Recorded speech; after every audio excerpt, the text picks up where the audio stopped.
Yo, what is up? What is up? It's definitely been an eternity and a half. We had to spend a couple streams just catching up on commissions because Heidi and I went out of town for a little bit. Very, very nice vacation. She was super relaxed. And welcome back, Sabanes. Good to see you. And then, of course, that was right when I was like, oh, wait, I'm also going to be going out of town for the Seattle Regional. And that just passed. And that was pretty good. Super fun. Everything ran really smoothly. There were a few segments that I wanted to film that ended up falling through just through scheduling conflicts, but once I got back into town, Monday and Tuesday, Heidi and I were also just running around doing a bunch of errands. Monday was the only nice day this week. It was like 50-something degrees. And it was going to rain all week, so I had to spend Monday running errands and then doing yard work. And then Tuesday we helped Heidi's sister also run some errands. And so now I think we're kind of getting back into things. I did all of the thumbnails that I had due this morning, and I think I'm ready to play some Maple. I'm going to be... Oh my god, there's still so many other like projects I kind of had brewing that had to get backburnered. So I'm going to get settled back into that as well. I really need to clean up my office. I have like papers and receipts scattered everywhere from back when I did my taxes, and that all finally got filed and all that. So like I say, it's a lot. But anywho, we're trying to do every single quest in old school Maplestory. I'm trying to remember exactly what I need.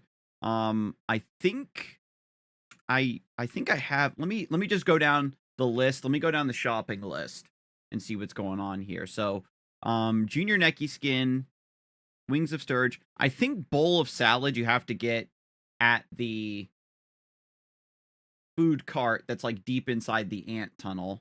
I think I have the Necky Skins from doing KPQ, and I have the Sturge Wings, which I grabbed while I was in the subway because I also needed bubbles for this quest, and now I need a garnet. Garnet ore. I do have 10 garnets. Shout out to Venom for helping with the garnet. So I have to go get these forged. I also did the quest for Dr. Betty. I need to...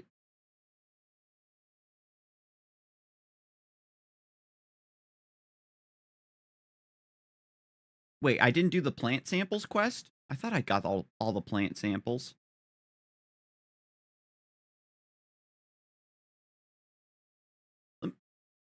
Let me talk to Betty and see what she says.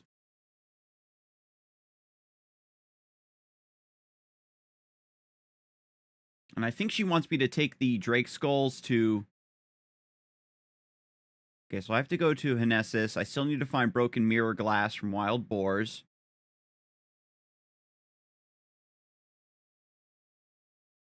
I need to find stiff feathers and leather, so I have to go to Pig Beach. And then I have to go to the excavation site.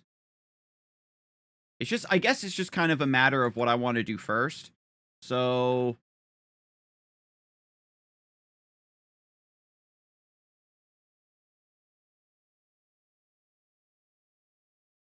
Let's just go to Hnesis. Why not?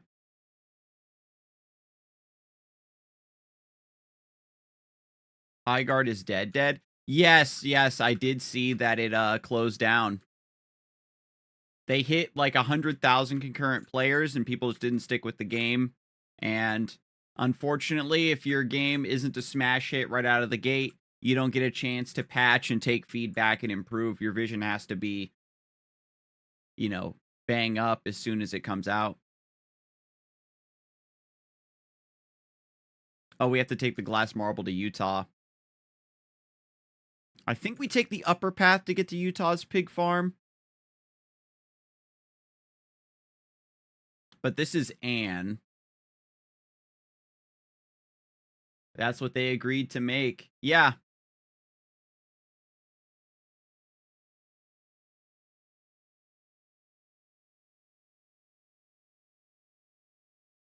That's how it goes when you fail to make a good enough product. That's what I'm saying. Like, you know how it is. There is, hey, we think this is going to be good. And, you know, you get some feedback, you try to improve it and go from there. But yeah, there's just not enough when it comes, especially when it comes to like that niche, right? Of here's a game that we want you to be, that we want to be your main game that you're going to play. I think people usually have like 2 live service games that they kind of bounce back before. They had eyes on their game. 2 million players tried it and didn't like it. That's what I mean.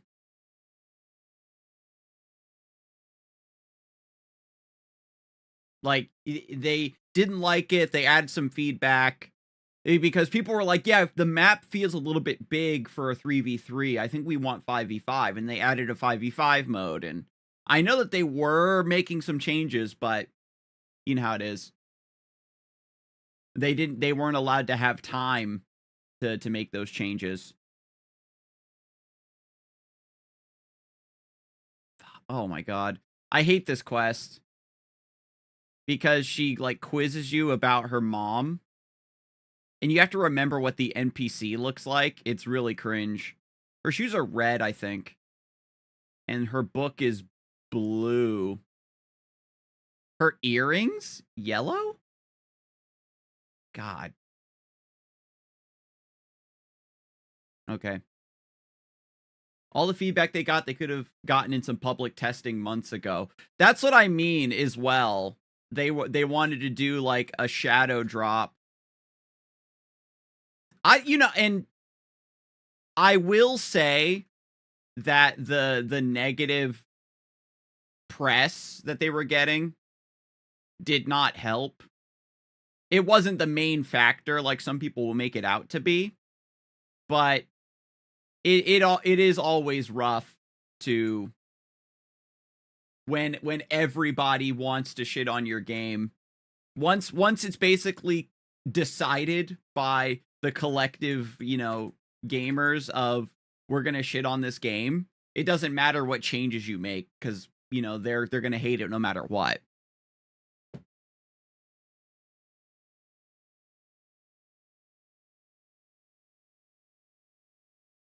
What'd they do to insult the players, saying the game was too hardcore for them? I didn't see that part.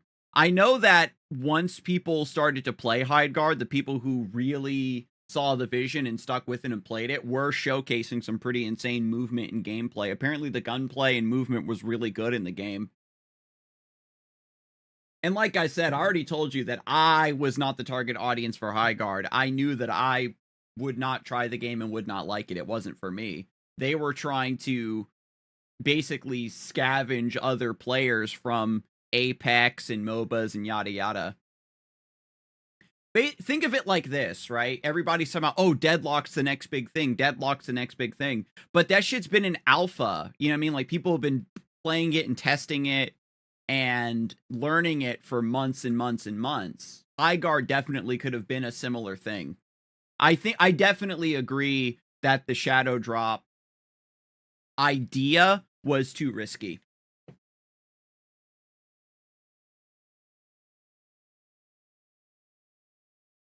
If the vocal minority could change the silent majorities, it's not about the vocal minority changing the opinion. It's like when you go on social media, right? When you go on social media, it's a different. I think that Deadlock is like a hybrid hero shooter MOBA.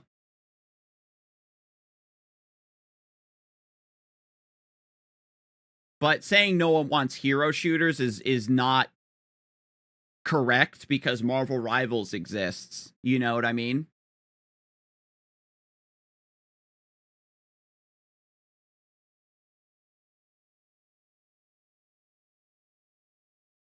For the love of God, stop making 3D shooters that are either PvP or MMORPG. Market is so oversaturated. Exactly. I mean, I get it.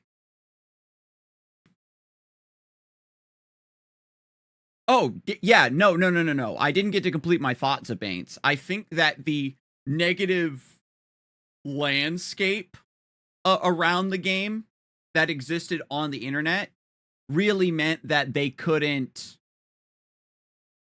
post. You remember they kind of went radio silent. Like they were planning to shadow drop it anyway, and they probably didn't have like a social media posting strategy anyway. And that probably worked in their favor because the mystique of, you know, oh man, this game is about to come out, but they haven't posted on the social media. I get it. I definitely get it, Sabaints.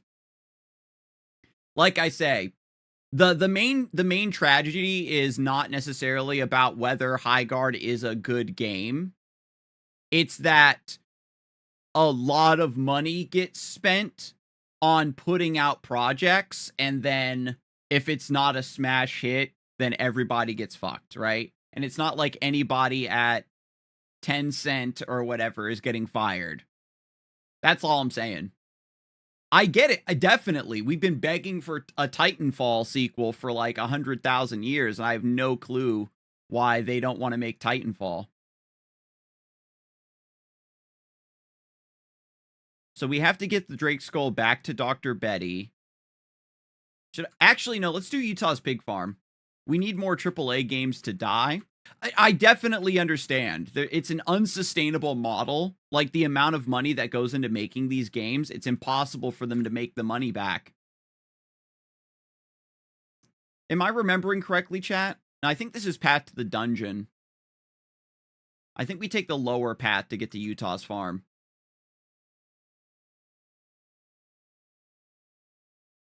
We need more AAA games to die, or the market will never be good for any dev. Marathon will be similar. We'll see. Might last a bit longer. I thought that Marathon got canceled after that big art theft controversy. Some studios are more willing to take the hit initially and then make it back. Like Final Fantasy 14 it's a little unfair to reference FF14 because that's like a fucking once in a generation comeback. But if they just said, okay, yeah, we're shutting it down, it sucks ass, and they never like tried to salvage it, you know, we would miss out on everything that basically allowed it to carry Square Enix for the rest of the decade. I think I went the wrong way twice. Wait. No, this is right. I think Utah's Pig Farm is on the path to Alinea. They're coasting off of Halo. I get it. There was actually a gaming, well, not a gaming journalist, I would say, like a game developer who is a little bit more intimate with Halo and Bungie, like that whole history, and essentially said that after Bungie got bought by Microsoft and they became like Studio 314 or whatever the hell they changed their name to, the like new Halo writer wanted to basically take the Halo IP and tell his own story.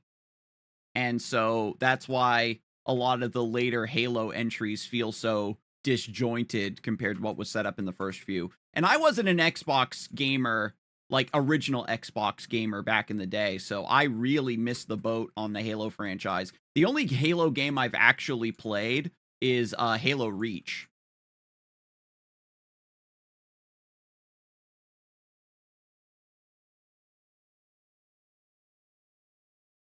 The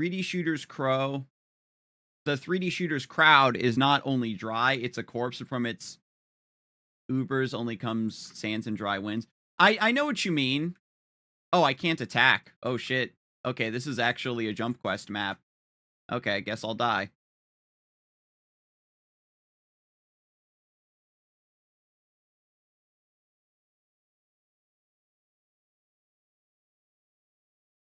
Damn it.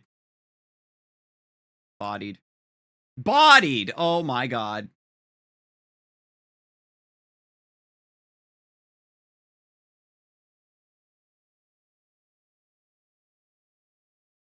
Oh, hang on a second. I need to,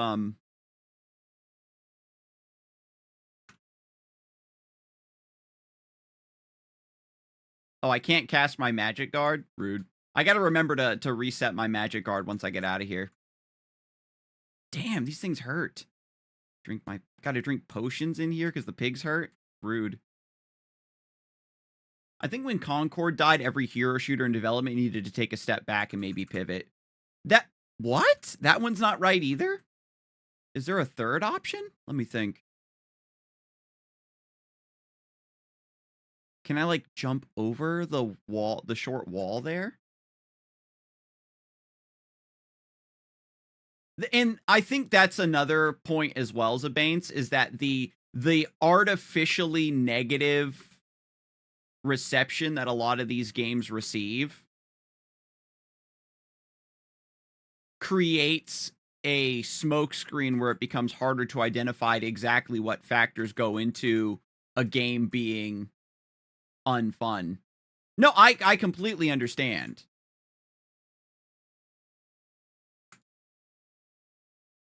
It muddies the waters. No, the thing is that people were hating on Concord before they even played it, before they even saw gameplay. That's what I mean, right? Like Highguard, people were already committed to shitting on that game off of just the trailer. They didn't say, it doesn't look like it's for me. We'll see when it comes out. Fuck, I got banished back to the Shadow Realm.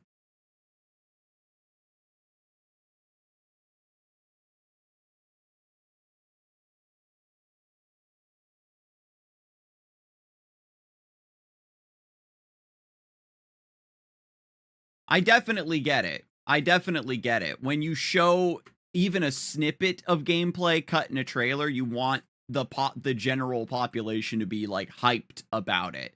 You don't want them to be on the fence. So that's already like bad.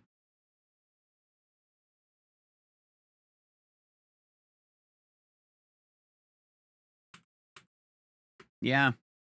So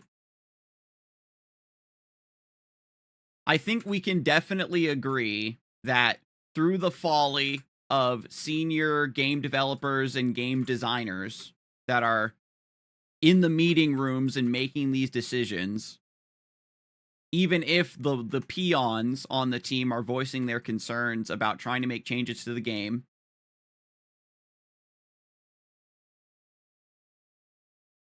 it needs to be the upper management that gets fired.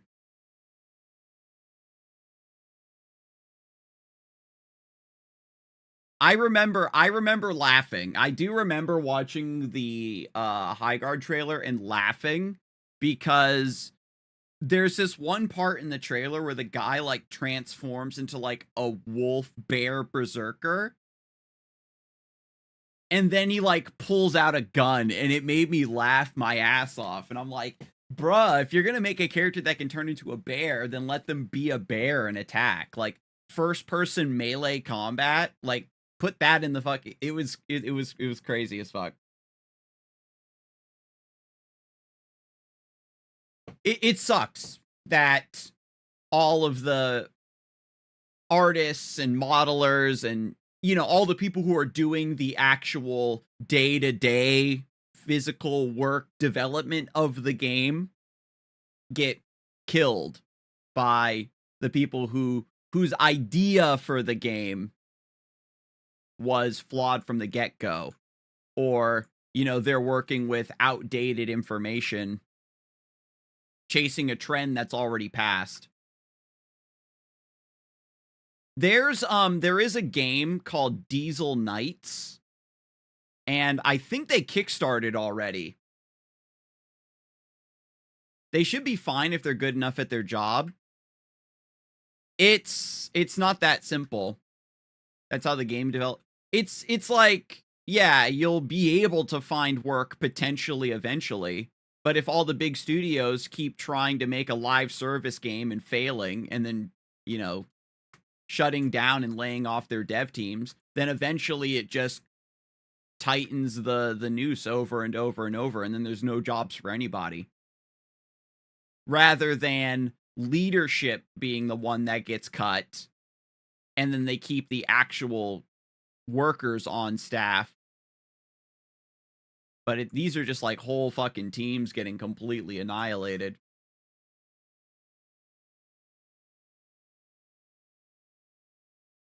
I mean, it's not like the pay is that good anyway. A lot of devs are probably going to try to take their skills and pivot to other industries. That would be the smart move. I do really feel for the developers that actually have passion for making good games, and they just are never in a position to have their voices heard. I got to remember to turn on my magic guard. The gaming industry is booming.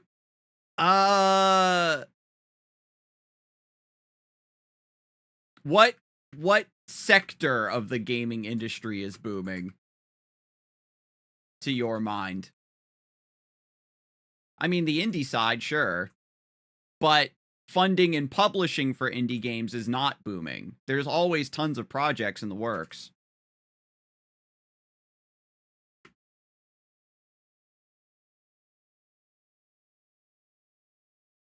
I think it's just triple A, quadruple A has been needing to die for probably the last decade or so. And it's one of those industries where there's so much capital flowing that even when they take massive losses, it's just propped up. If you're able to constantly offset your losses by just cutting the lower levels of your workforce, then you're learning the wrong lessons from failed projects, right? Like with all of the failed projects that we see, you would think that games would actually not be coming out as quickly. That bigger studios would be investing in smaller projects, but that doesn't really seem to be the case. The only studio I can think of off the top of my head that invests in smaller projects like that is maybe Arxis and maybe Nintendo. Capcom has kind of said they wanted to start doing that, but we've only seen Mega Man 11 or 12 or whatever the fuck it is that looks terrible.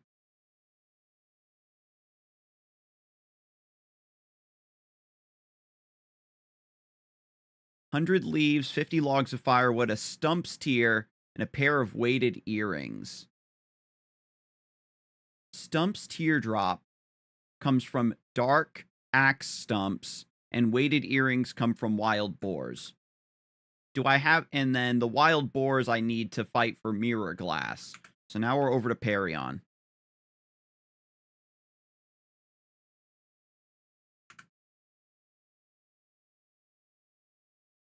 If the bad games can get money out of Tencent, you think the good games can't? Lol. No, I'm saying that there's probably a lot of teams that have ideas for good games, and the people who are funding them are like, no, we don't want to make that good game. We want you to make a live service game. Like the game Babylon's Fall. That basically got mutated into being a live service game against its will.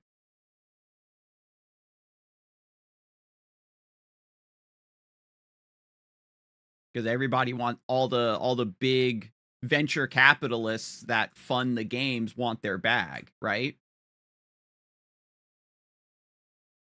New studios opening up and making good games. Yeah, definitely. I think that we are seeing a sort of double A, like, you know, like Expedition 33, right? It's like there was a big debate on whether or not it's even an indie game because of like the budget they had. And I think that with the amount of money that goes into these big swings of, oh, maybe we can make a new hero shooter or an extraction shooter or a new MOBA, whatever genre happens to be the big trend at the time. Everybody wants to try to get in there and make their bag, but you could fund like 12 Expedition 33s.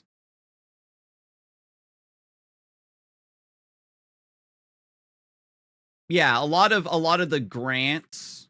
Wait, I think, hang on. Is it Firebores that are over the wall?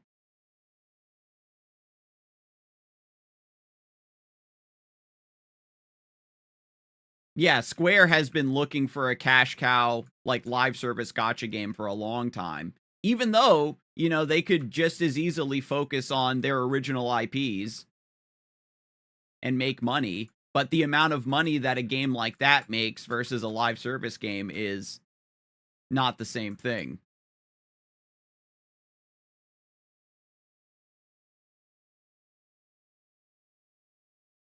Oh my god, can I?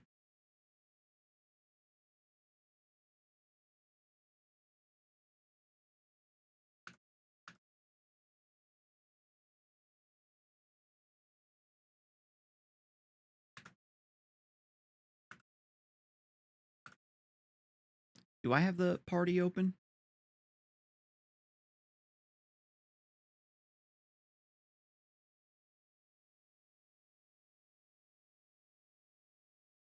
Oops.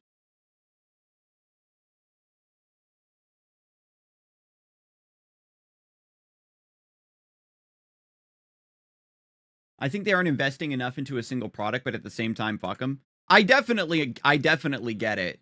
You know what I mean? Like,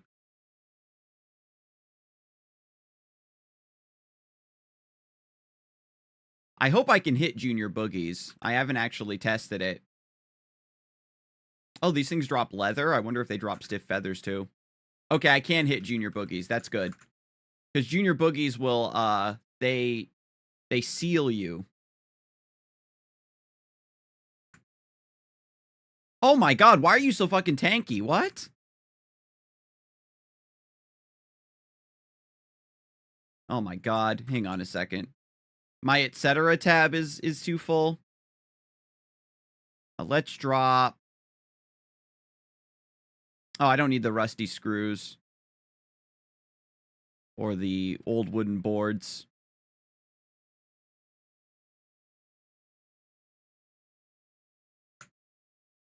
Yeah, the Final Fantasy remake trilogy, they're able to like revisit and elevate the original formula rather than just being like a remaster where they're porting it. I haven't played it, so I'm not gonna pretend like I know better. I know there's some people who do like it.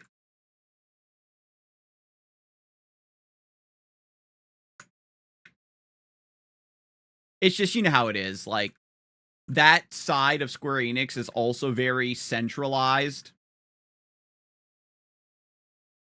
Because Square is also a company, right, that has kept the same people on staff who have developed a lot of experience and specialty.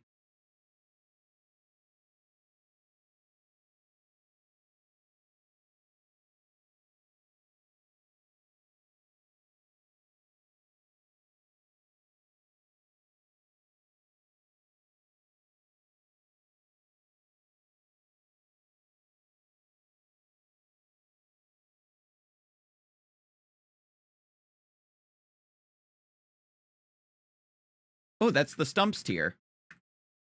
Oh my god. Hang on a second. I have to drop another item. I guess I don't need these metal snail shells. Nice. The Stumps teardrop. That's like a quest exclusive, like super. Let me double check and make sure I don't have a pair of weighted earrings already. Okay, good.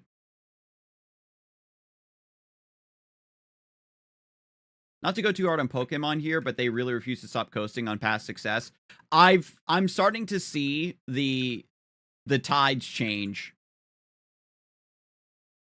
Because people are playing Fire Red Leaf Green and going like, wow, the older generations had a lot of cool stuff in them.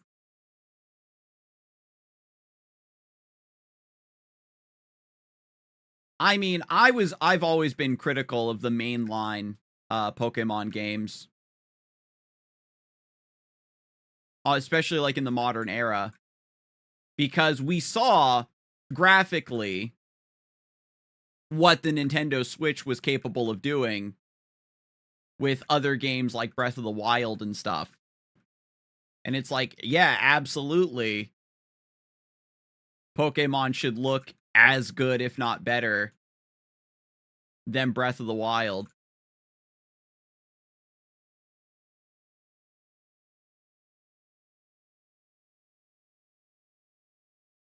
If they took 20 years to make one game, maybe it'd be great. It's ironic, though, because, like, this was actually a discussion that came up a while ago, because there's, like, fewer Dragon Quest installments coming out, and there's fewer Final Fantasy installments coming out, right? Back during the golden age of those franchises, you would get a new Dragon Quest, like, every year or every 2 years, you know what I mean? New Final Fantasy every 2 years, every 3 years. And for Pokemon, they've been able to keep up that cadence at the expense of advancement in quality, but they make up for it in brand relevance. I should probably make room for that boar's head. I think I'm probably going to need them. I need to increase my slots here. What do I not need? I don't think I need squishy liquids anymore. I don't need these fucking snail shells, that's for sure. This is, man, let me tell you, this is the true old school Maple experience, is not having any inventory slots for your stuff. I'd argue they're already splitting their new Pokemon game in 3 parts. They keep putting on a slightly better game every so often instead of just making a good game. It's a formula. You know how it is. Like, Legend of Zelda started to get a lot of criticism for being very formulaic.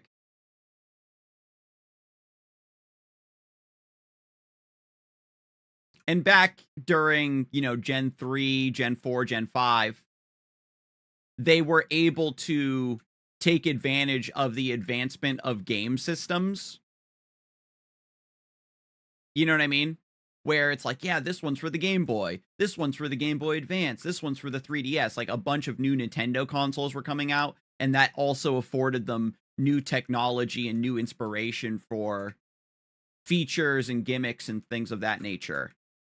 And now it's, okay, where do we go from here? What's the Nintendo Switch's specific thing? And it's mostly just being portable, so they're kind of just back to handhelds.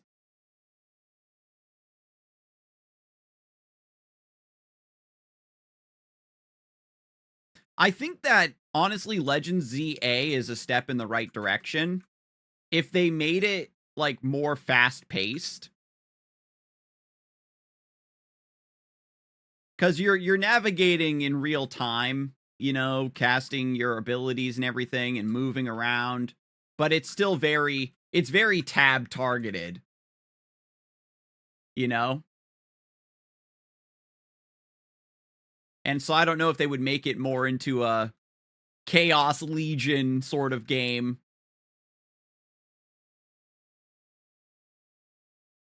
where maybe there's some sort of hybrid with your Pokemon moving around autonomously, or like a world ends with you sort of thing, where you're controlling your Pokemon and then kind of switching back and forth between controlling them directly and indirectly.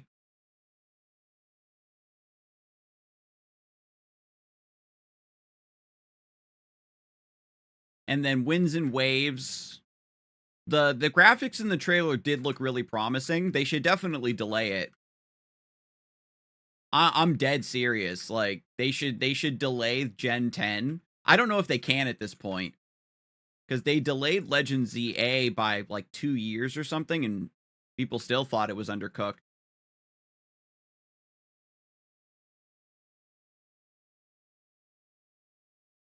I mean, definitely. Power World had the creature collecting formula, but they put it so that there was like overworld objectives. Your character was also getting in on the fights. I still have to find weighted earrings, by the way, so we're still going to be here for a bit.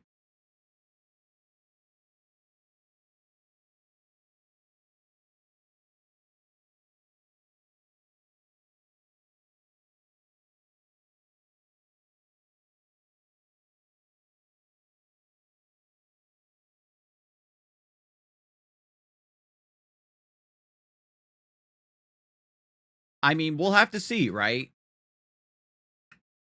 Because if people are like, you know, I didn't really care about this Pokemon game, is it just FOMO?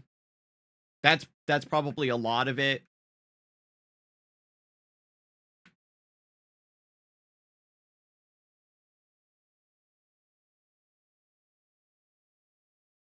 And you remember there's that new game coming out where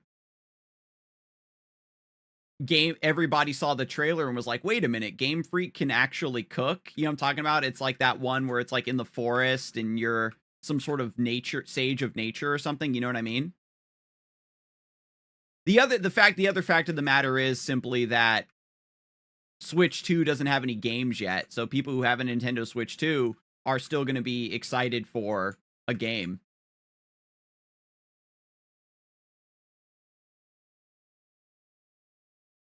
And that's what I'm saying, right? It's like if you actually unshackle Game Freak from being gated by Nintendo hardware, then we're really good to go. And there's Pokemon Pokopia that's about to come out.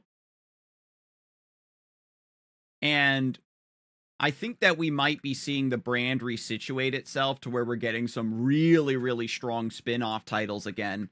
Because that's another thing that we don't see too often nowadays are spin-off titles.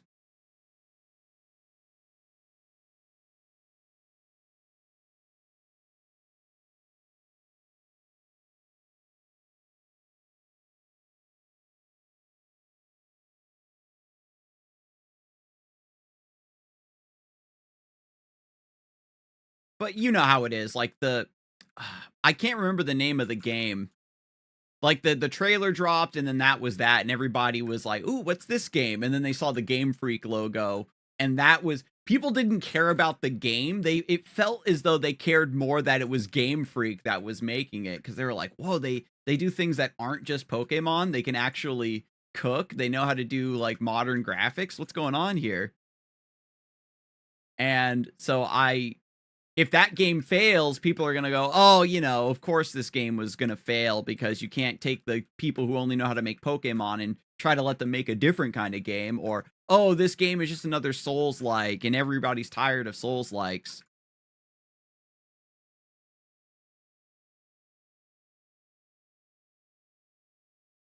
And I think it's a lot harder to predict what games do well.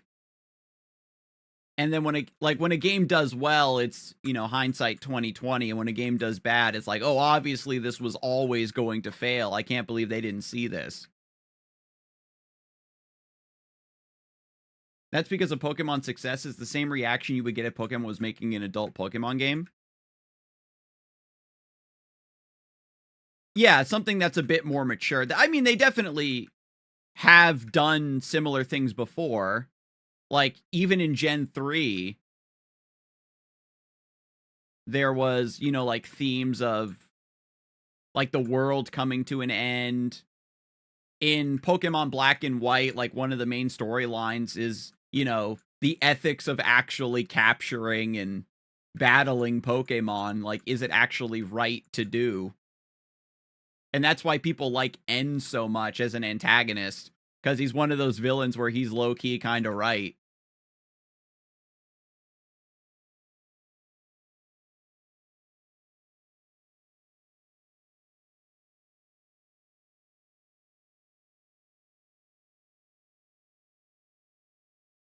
Yeah, I can't name any other games that Game Freak has made that isn't a Pokemon game. It's kind of like before Dark Souls, people are like, FromSoft, and I'm like, yeah, they made fucking Lost Kingdoms, and everybody's like, what the hell is this game?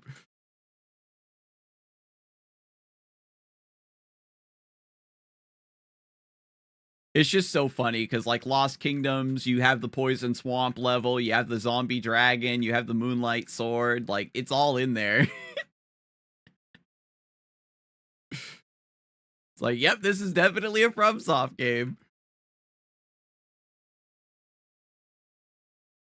Kind of weird storyline, low key, sort of difficult. Yeah, they also made Armored Core. And people completely forgot they made Armored Core until, like, the newest one just came out, Armored Core 6.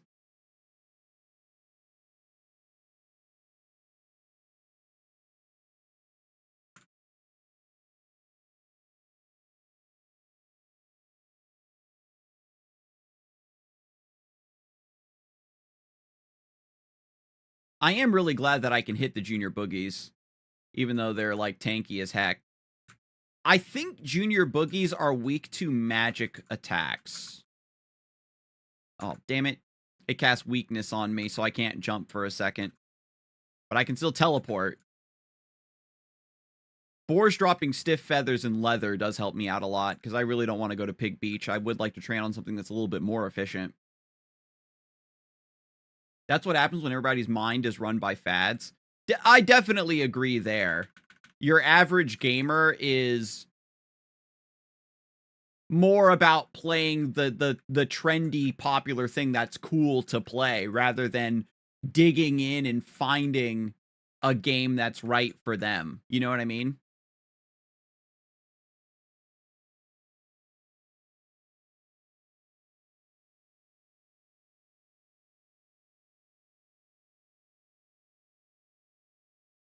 If Square didn't name all their games Final Fantasy, they'd be having this problem too. Speaking of game companies coasting off their early success.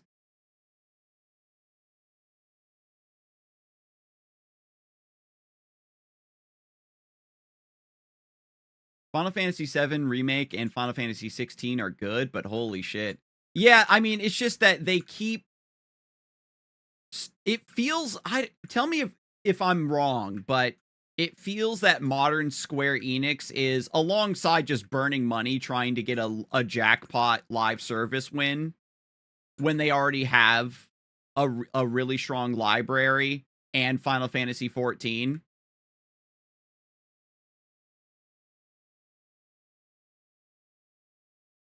They also will announce a project and then it's just overscoped like hell.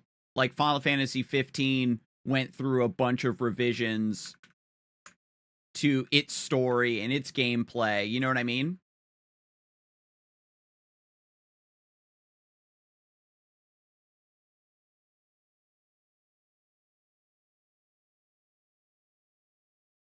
Apparently people are like really kind of coming back around on Final Fantasy 13.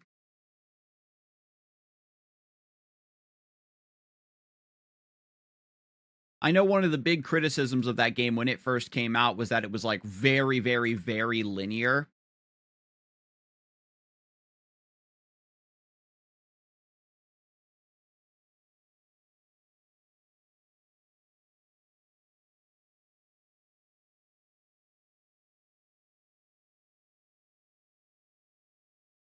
Yeah, I'm trying to think of what else Square even makes. All the Final Fantasy games are good, but the Final Fantasy fan base deserves nothing. I feel like OG Final Fantasy fans are served better by other IPs and whatnot, and they just... You know what I mean? They're...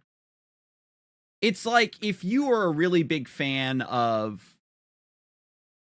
Gosh, I'm trying to think of like another genre or another IP that's kind of really shifted a lot. And the OG entries have created their own genre, right? Like old school JRPG, there's a lot of other indie games and other RPGs that are capturing that formula and that feel. Not just like, oh, here's another studio making another Chrono Trigger. I mean like Mistwalker and other games that are more about the OG Final Fantasy IV, Final Fantasy V experience, like Bravely Default and stuff. You know what I mean? And like Octopath Traveler.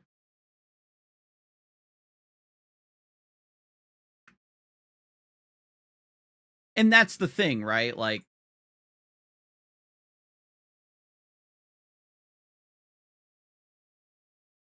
you think Square isn't also putting out turn-based pixel games every other year? And I know that they caught a lot of flack too because they were putting a lot of very lackluster effort into a lot of the remakes and remasters and ports of the older titles. Whenever oh my god, there's the weighted earrings I needed. Thank you, Jesus. Okay, we can finally get out of here. Actually, how much leather and stiff feathers do I need for Homegirl and Kerning? What? How the hell did you get all the way up there? The boar is coming after me, man. Asshole. Bruh, if you don't... I gotta climb all the way up here to be safe. Jesus. Look at that boar! Homing missile boar. It's Nella and Kerning. We need 25 more stiff feathers. Damn. I guess I can keep fighting since I'm here already. Do fireball... Actually, hang on a second. Let me do some research.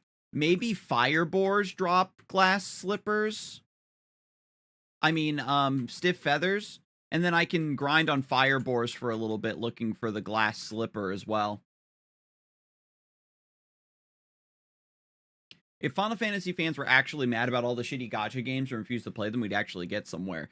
And that's the thing, right? Like, when you make a gacha game, it doesn't matter if your core Final Fantasy audience doesn't like it. The gacha players like it. That's their own, like, new customer base that they're tapping into. I do agree that gamers never stand on business and they go, man, this game is in a genre that I don't like, or this game did something bad with the IP and I'm not going to play it. But once that FOMO starts hitting, of course they're going to play it. The gacha players don't like it, lol. Every Square Enix gacha game has performed poorly. Really? But that's it, right? You release the game, even if people don't like it, there's still the whales that are going to try to play it and put money into it. So you're making some return, and then you just do your end of service and try again, right? Yeah, not everybody can be Hoyoverse.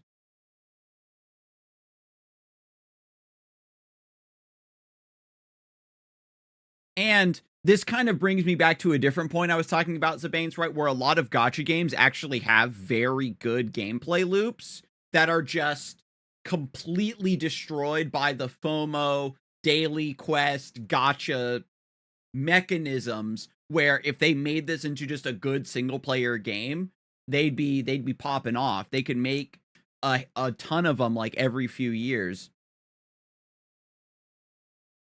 Square puts the absolute bare minimum effort into their gacha games. They're all laughable. Like, if they made a Final Fantasy quality game but gacha, they'd unlock the infinite money exploit. I'm surprised that not a lot of other big IP studios that have a lot of bank aren't trying to make a Hoyo. Only Hoyoverse makes Hoyo games, it feels like. And the only other companies that are trying to get in on that are other, like, Chinese companies. There's, like, Wuthering Waves, I think was the other one, and there's been a few, but you know what I mean. And I remember Square Enix had the Lions of something, where they made it into like a hero gacha where you would build teams of Final Fantasy characters from like all across the IP. And it feels like every long-running IP has some sort of like hero team builder style gacha game like that.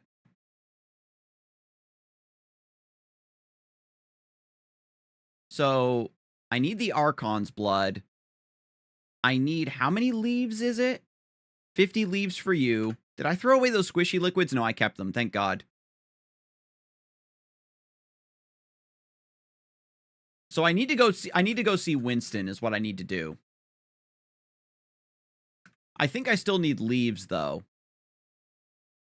100 leaves. I think I have firewood already. I have the firewood, easy. And I need 150 leaves overall. Yes. So we have to get leaves from dark stumps. Actually, while I'm here, before I forget, let me make a garnet.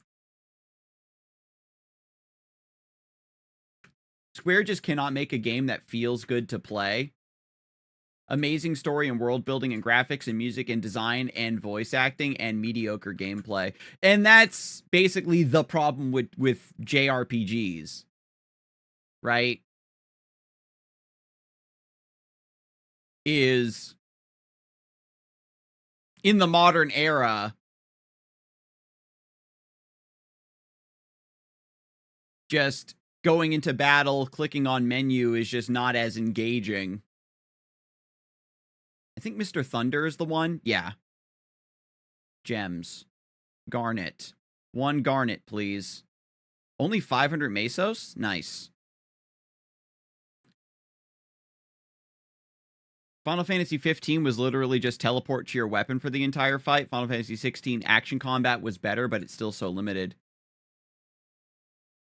Final Fantasy 7, I'm not sure about the combat system. I know it's like pseudo real time. It's kind of like a pumped up version of maybe what Final Fantasy 12 was doing.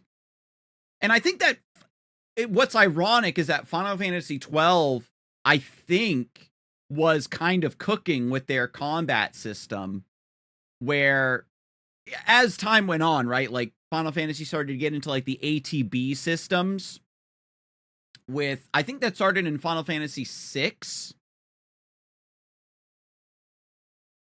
And I really thought that Final Fantasy 12 had a cool combat system. And they should have continued to sort of explore in that area. And I don't know if Final Fantasy 7 Remake has a pseudo ATB system or something. And then there's other RPGs where they just make the attacks really flashy, or the way I like it, I like Paper Mario style, where you're selecting your commands, but there's still inputs you have to do to pull the attack off or boost its damage. You know what I mean? Like, you take a Final Fantasy game and you give it Mario and Luigi Superstar Saga like special move inputs. That shit would be so lit. And they just don't go far with it enough. Final Fantasy 8, you could time a button press with your gun blade to augment the damage. And there's another game called Lost Odyssey where there's a timed reaction to increase the damage of an ability. But honestly, just fucking use Legend of Dragoon's system. Make me do a combo with timed button presses at the very bare minimum. Yeah, Honkai is cool because it's very in rapid succession. You're triggering a bunch of cascading dominoes of synergy of this special move, and like Expedition 33 does it too, right? Where Expedition 33 has the addition system.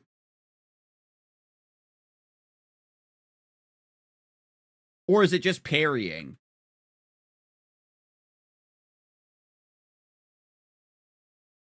I feel like if Expedition... I know that everybody talks about the parrying, but I feel like I would have heard about it if it had the addition system from Dragoon.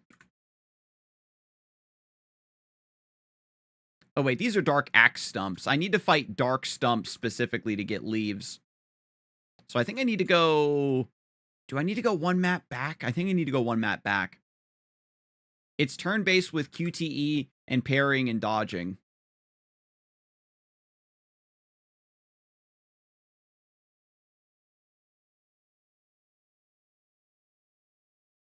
Yeah, and then you get the Hoyo sort of vibe of, damn it, where are the dark stumps? People thinking Expedition 33 will make Square go turn-based again. I think the devs, they could maybe take a... Is it possible for them to take their same, like, battle system, flesh it out a little bit, upgrade some stuff, and write a whole new story? Because that's the thing, right? Like in early Final Fantasies, they would take their combat system, kind of expand on it a little bit, and then just write a whole new story for you to work your way through.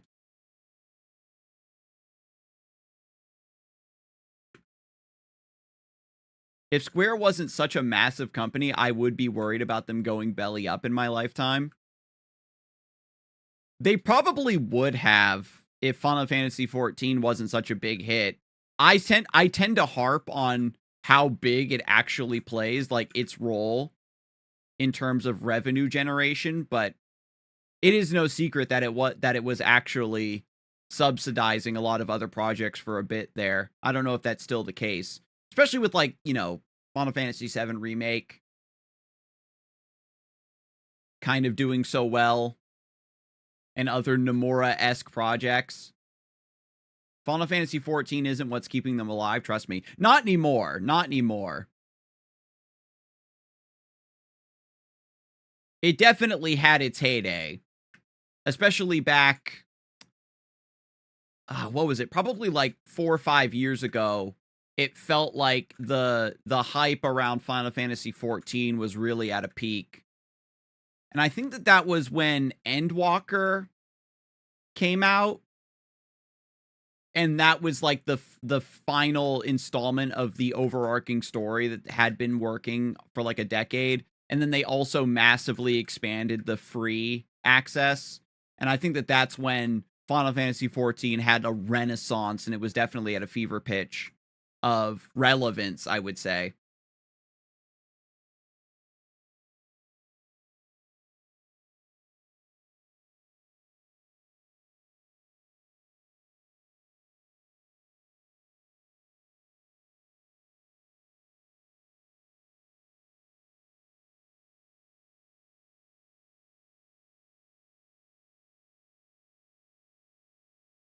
Oh, you know what? Speaking of shit-ass gotcha games, didn't they try to do that with Kingdom Hearts?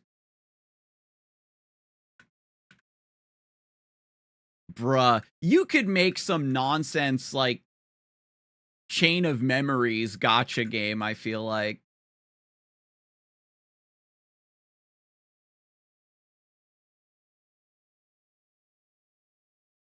They did multiple times. And the thing is Kingdom Hearts fans don't actually care about playing the game. They just want the lore. You know, that's how I feel about it. The games were terrible. I'm not surprised.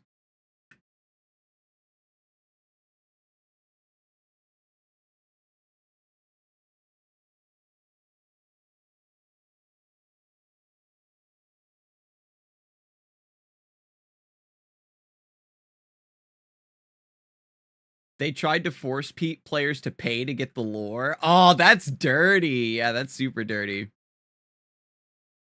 Because like that for Kingdom Hearts, it's like the one thing that players care about. And am I remembering correctly that they announced that they're making a dot hack reboot? I think it's a reboot. Or is it actually a new installment? I feel like it's a reboot.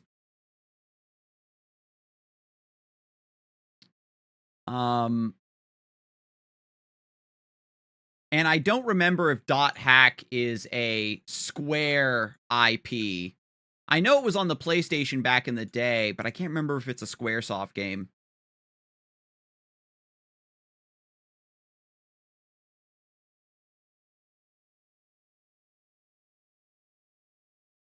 And you know how it is, right? Like you already said it earlier, Zabane. It's like you can make a gotcha game where you invest a lot of money up front. Oh, it's Bandai, thank you. You could make a game, you know, where you invest a lot of money up front. Hang on a sec.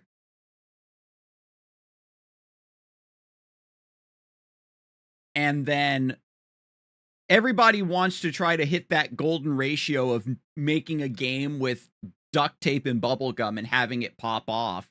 But only indie devs can get away with that because players go in with lower expectations, and having sort of like lower, less realistic, jankier graphics is part of the charm of playing an $8 game like Peak.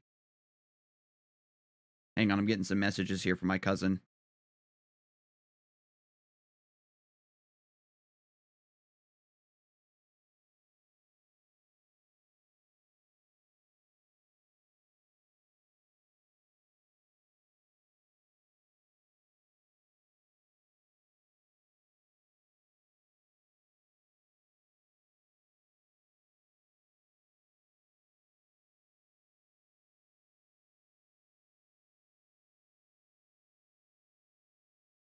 And I think lately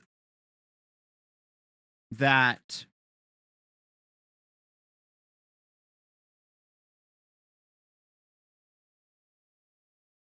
all right, I think that's 100 leaves. Yeah, so we need 50 more.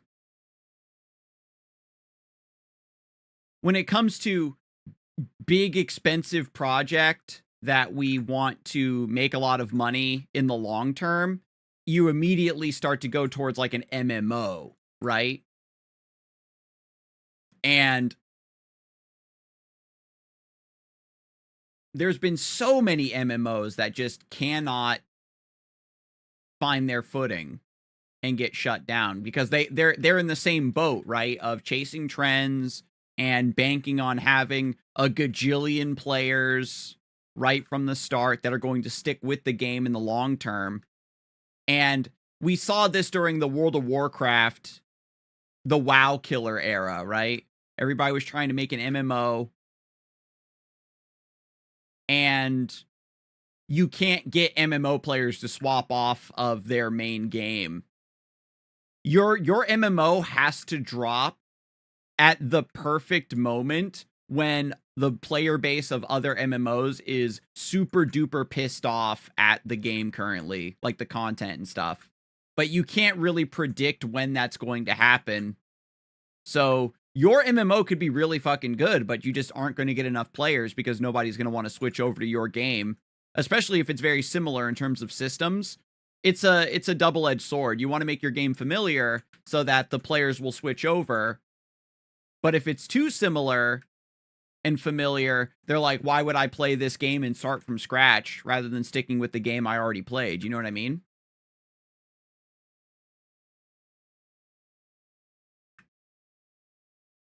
Because I feel like you could make a Kingdom Hearts MMORPG and it would be fucking nasty.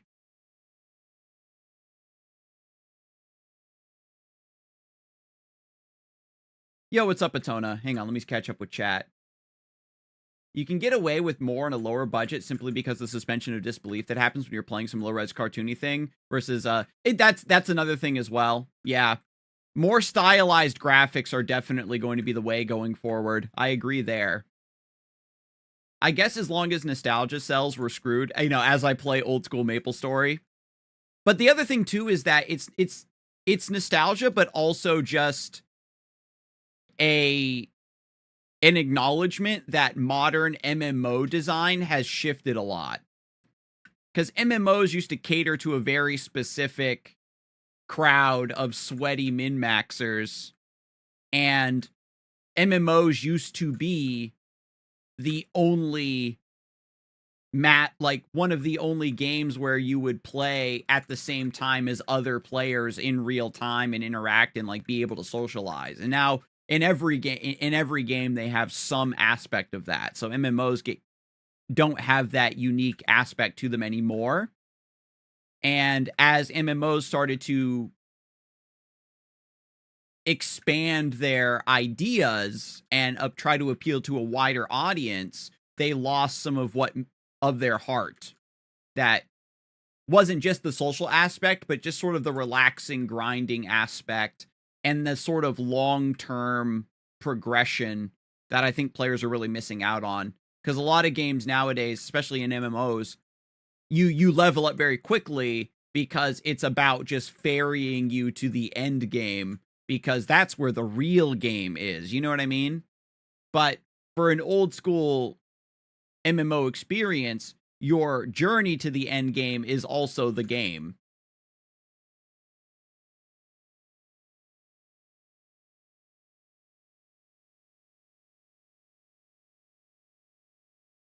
Kingdom Hearts is probably the worst IP for that. I don't know, man. I'm just imagining the fantasy of being able to make your own like Keyblade master. And then maybe you can all the different like Keyblade styles like Terra Aqua Ventus have like different combat techniques, or you know, pick the shield, give up the sword type to kind of shift your set. And it would have to probably be a more old school oriented MMORPG where the way you play your character is just more personalized and fun, and it's not set in like a class-based super rigid Trinity style. Like, you can build your character as a spellcaster if you want, but you don't pick a mage necessarily.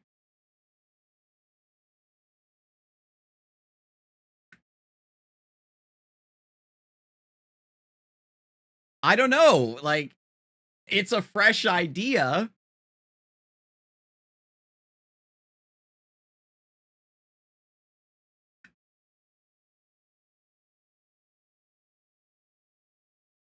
The next Final Fantasy MMORPG will be a slammer. I was really shocked that Final Fantasy, like either it's like Final Fantasy 17 or 18 or 19 is the new MMORPG, or they just do a modern remaster of Final Fantasy 11. Which are the servers still up for that game? I know that it also has a lot of old school energy where it's like very esoteric. They need to branch off of Final Fantasy 16's battle system instead of tab target.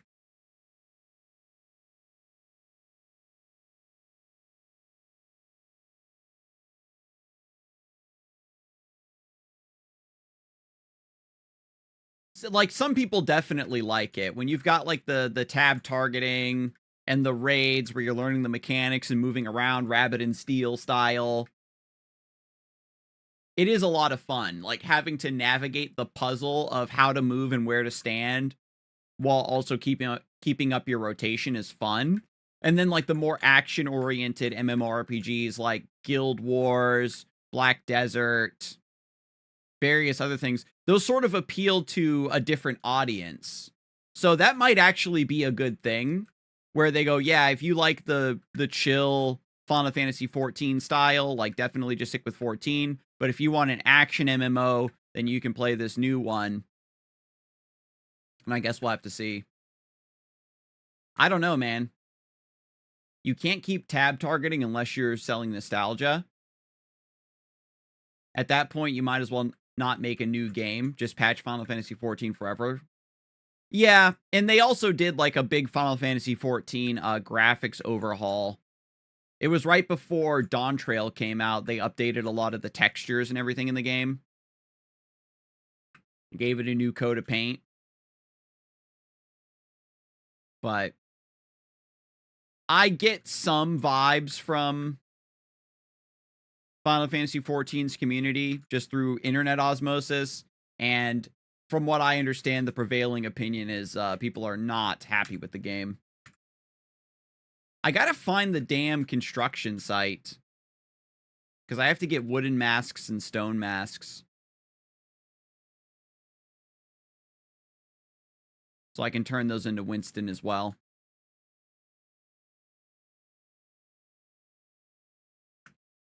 Let me see. Because I have these. Yep, have those. And then I need wooden board and slate. So I need a couple etc. tabs. I don't need mushroom spores. And I don't think I need red snail shells.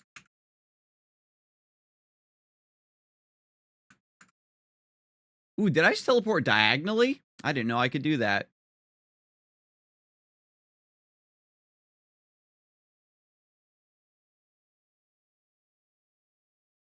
Glad I can one-shot these things now, roughly.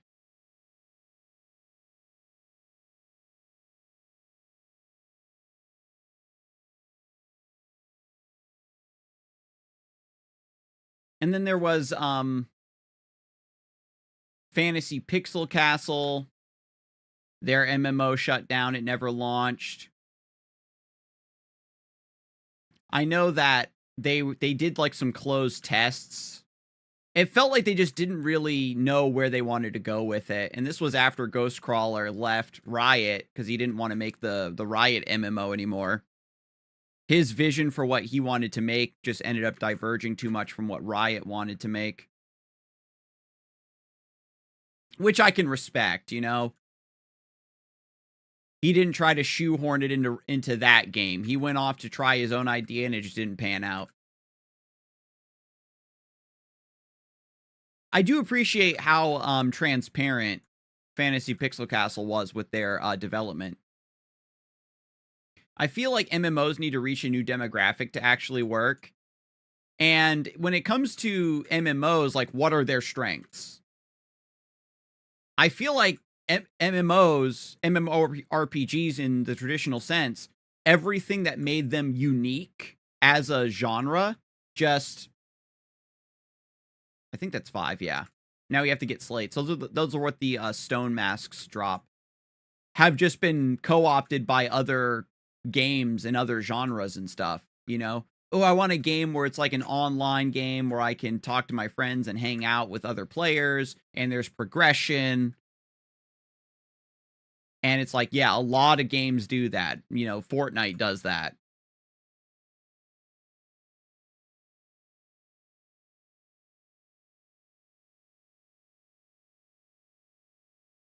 Like being able to show off your rare items, progressing your character, having or even the ability to do other side stuff like manage a little garden or whatever. Like so many games just do that now.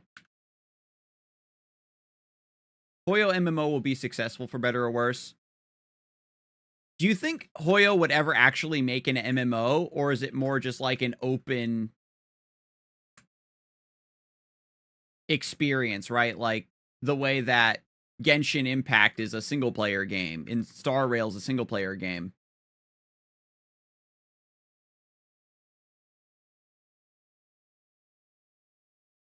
I admire Toontown trying to be an MMO for kids, but I think that they ultimately underbake the content. I never played Toontown, but that was also back in the era where having an online game like that was important for children to play.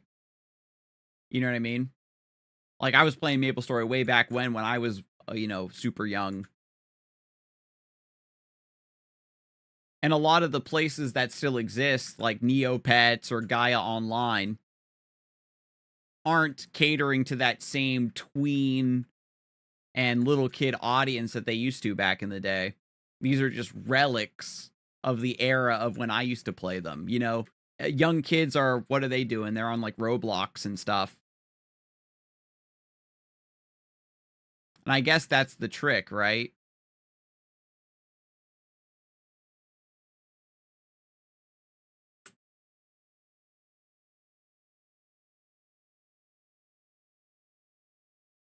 Yeah, exactly. Like, and the reason that Roblox is so successful is that it's a landscape where there's games within games.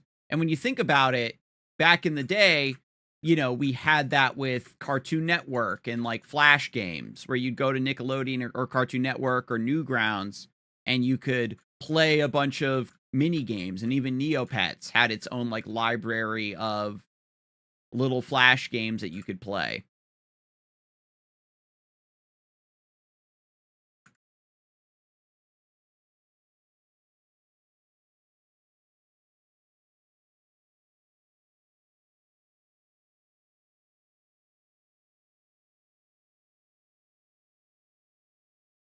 Nice.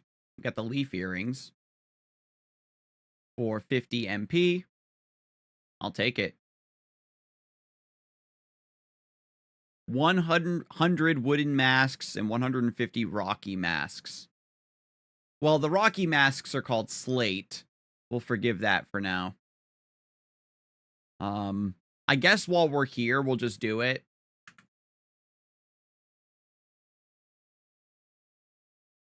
Unless something changes, MMORPG story will be kind of mediocre.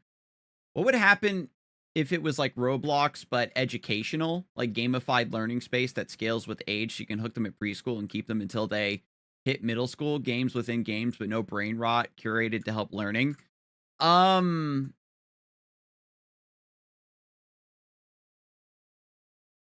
That's a tough call because it's like when you're gamifying learning, there's no way to actually test that information is being retained through other than outright memorization. It's definitely a good supplement. It's a great way to make testing the retention of knowledge fun.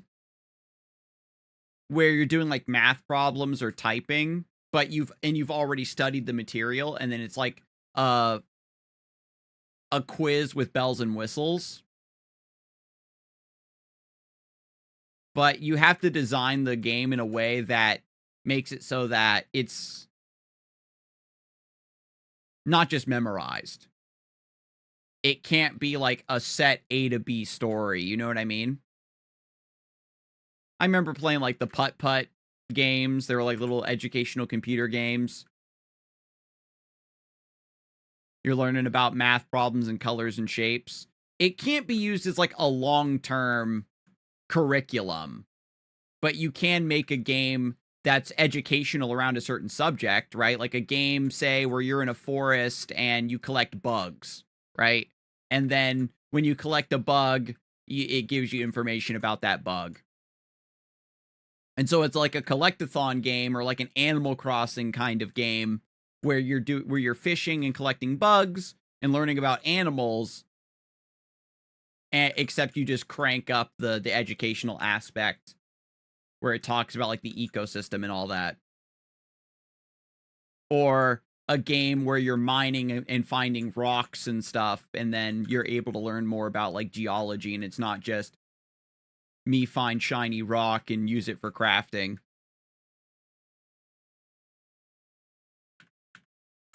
And when you're able to dial into a niche like that, it does become a bit more viable to make a video game, I think. But for general education purposes, you know, and you know how it is, little games that are about colors and shapes for preschoolers or whatever.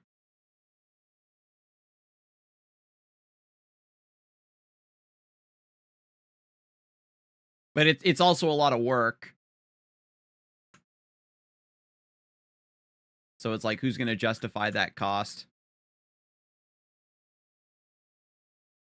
Because you got to remember, too, like, the curriculum that's approved and, like, printed in textbooks, that's also a big business. So the company that prints the textbooks isn't going to want their textbooks to be replaced by anything.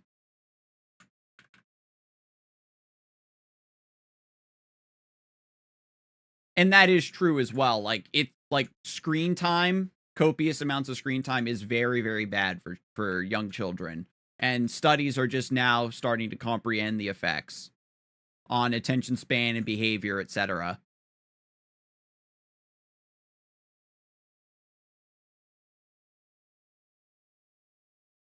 But that's the thing, right? Like, you have to it has to be a lily pad type of iPad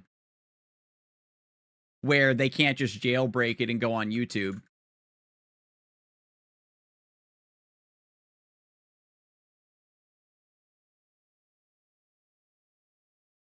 And I think they tried that, but again, it's hard to sell somebody an iPad that only does one thing. So, like, the adoption's not going to be there either. So then you would have to partner with Apple or whatever iPad manufacturer and make it some sort of app.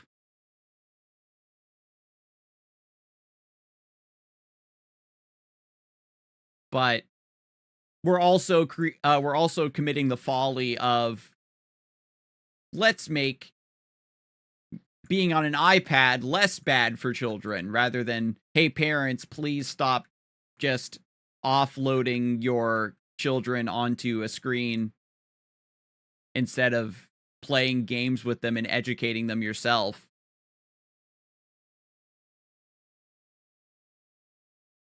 And, there's a lot of factors with that where it's like parents are really burnt out. Like, I definitely get it. When you're working 2 jobs to make ends meet, you can't really afford childcare. You just want some time to yourself. Back in the day, it's like, yeah, let's put on a movie. You put in a Disney movie for your kid to watch.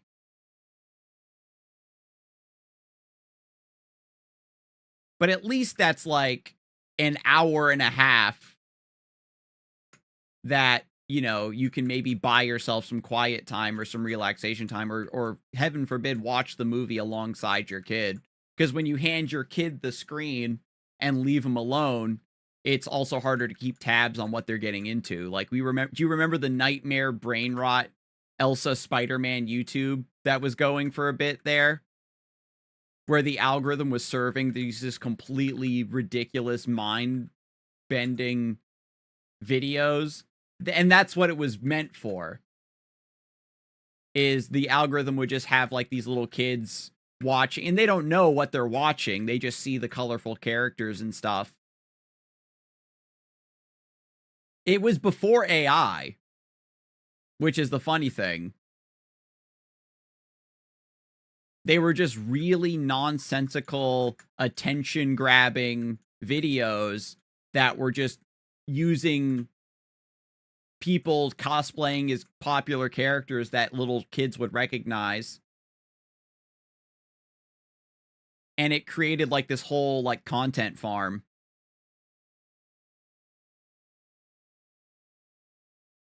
Because then the YouTube algorithm was also serving these videos, right? Because to them, oh, kids are watching these videos all the way through, therefore they're really engaging, and so we want to keep sending these to these iPads. So it was like crazy.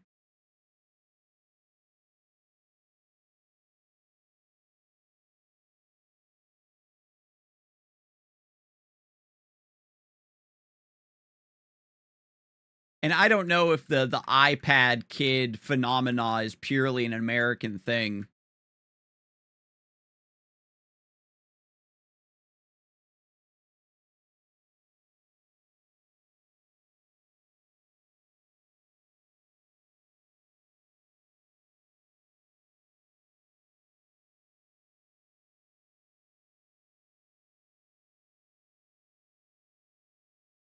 Because if kids have more free time, or if parents have more free time, it's not, but Americans do it best. Exactly.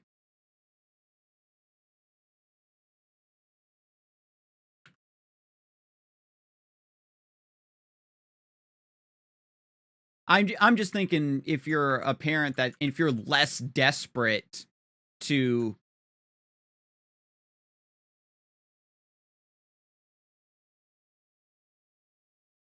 get some free time in your day or placate your child if they're acting up,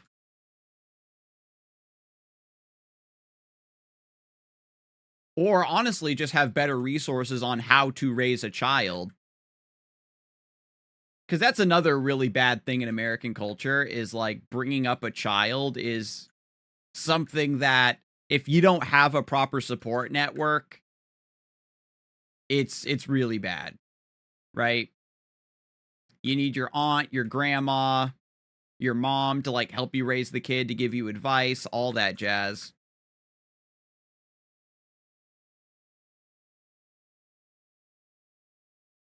That's what I mean. Like, God forbid you play with your kids and spend time with them. I definitely agree.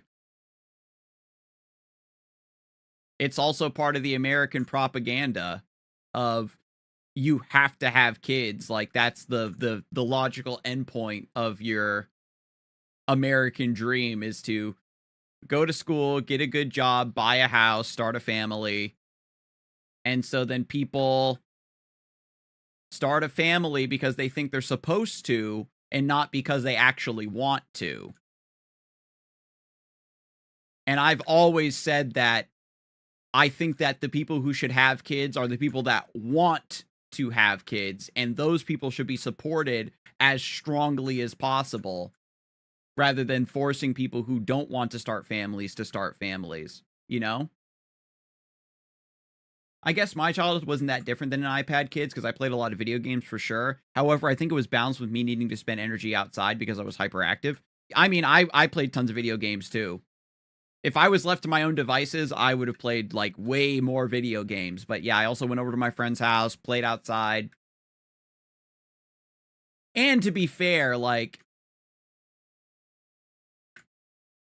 iPads and stuff didn't exist either. So like, you had screen time, and there was a lot of PSAs of like, oh, you shouldn't be a couch potato. You can't just sit on TV on the couch and watch TV all day. That was a big thing back in the day too. But you have to remember as well, with TV, yeah, you'd watch the 1 or 2 hour, maybe 2 hour cartoon block in the morning, the Saturday morning cartoons, and then for the rest of the day, you're like, okay, I'm gonna go play outside. And this was before you had like on demand. So now the kids can watch cartoons as much as they want on their personal devices, and then the parents can watch whatever movies or TV show they want on their devices. And back in the day, it was, yeah, your parents would kick you off the TV because their show was coming on. How many wooden masks do I need?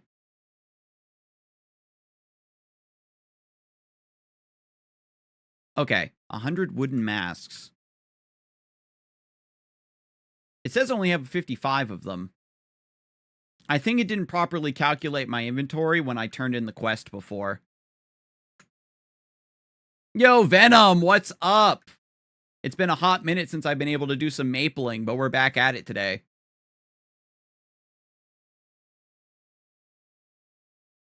Games had actual things it was trying to teach you. Kids don't really watch the vids until a certain age before it's just noise to them. Kinda, sort of.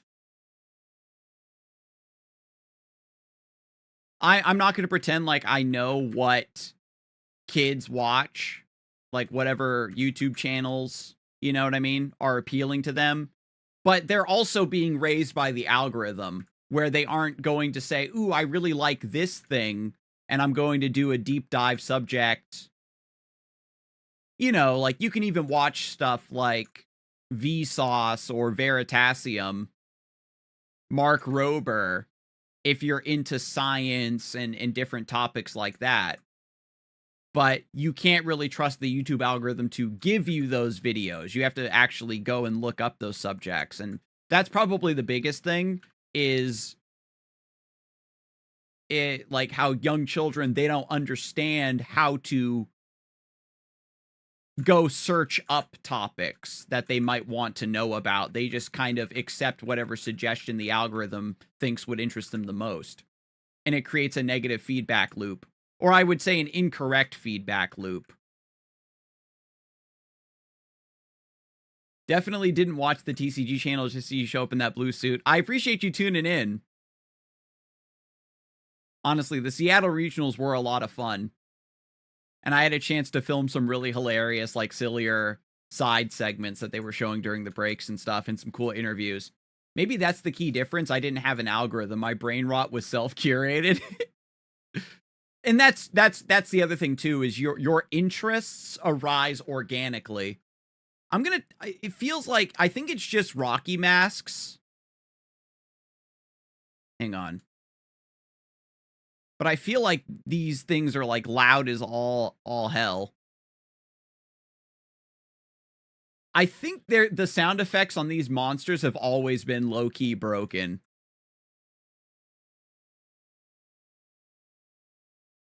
Where it sounds like the decibels are doubled when you're fighting these things specifically, I swear to God.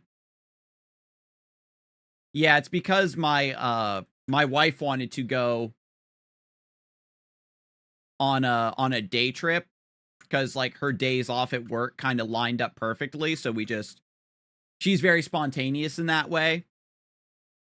And I was like, okay, yeah, let's do it. And so I like got a bunch of my office work done ahead of time to give myself a buffer, and then we just went out of town for a few days.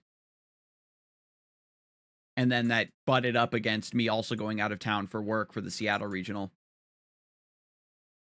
But as I was saying, like before YouTube algorithm, social media algorithms and stuff, your interests were curated by yourself. They arose naturally. So you would go and look up the things that you wanted to look up.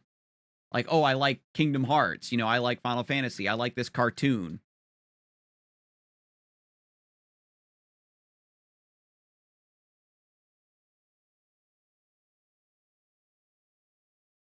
I know, that's what I mean. They don't really interact with it before a certain age, which is why they watch things on repeat. Yeah, like if you give an iPad to like a 6-year-old, they aren't searching up the stuff they want to watch, right? They might have a favorite character or a favorite cartoon character, and then they're just being served like clips of that show, like Bluey or clips of Spider-Man and stuff.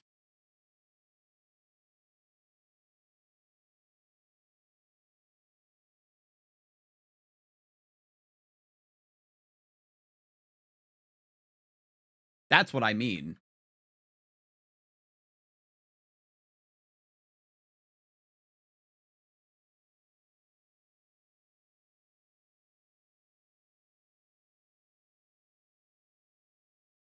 Because everybody has, like, their hyper fixations, you know what I mean? And I think when you have an algorithm, it just, like, super boosts it, where what might be a healthy interest becomes an unhealthy hyperfixation with the way the algorithm kind of just keeps serving you over and over and over again.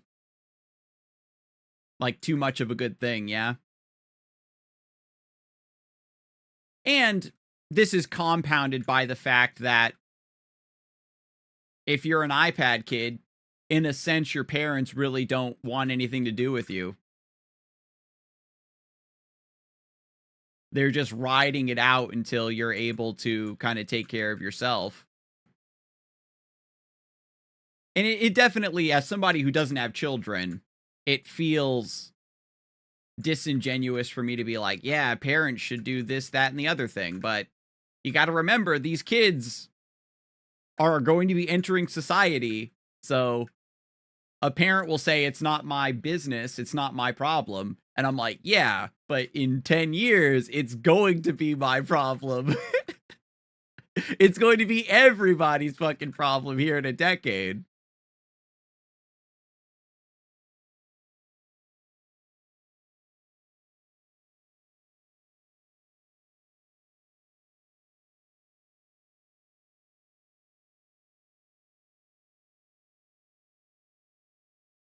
But congrats on getting to level 40, by the way. I'm currently level 26, 88% to level 27.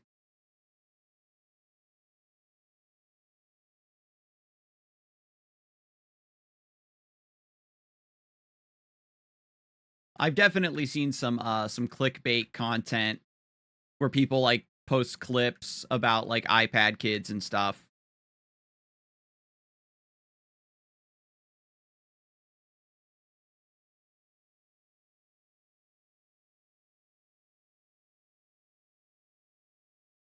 And you see it especially like sometimes in restaurants, like if you go out to eat, a family will come and they'll have like a young kid with them and the kid's sitting at the table and they give them an iPad to make sure that they're kind of placated and not making any noise or being disruptive or making a fuss, you know?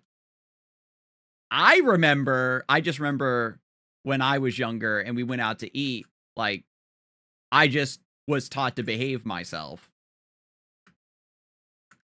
You know what I mean? It's just unfortunate that human beings are just incredibly susceptible to anything that gives them an easy answer to a problem.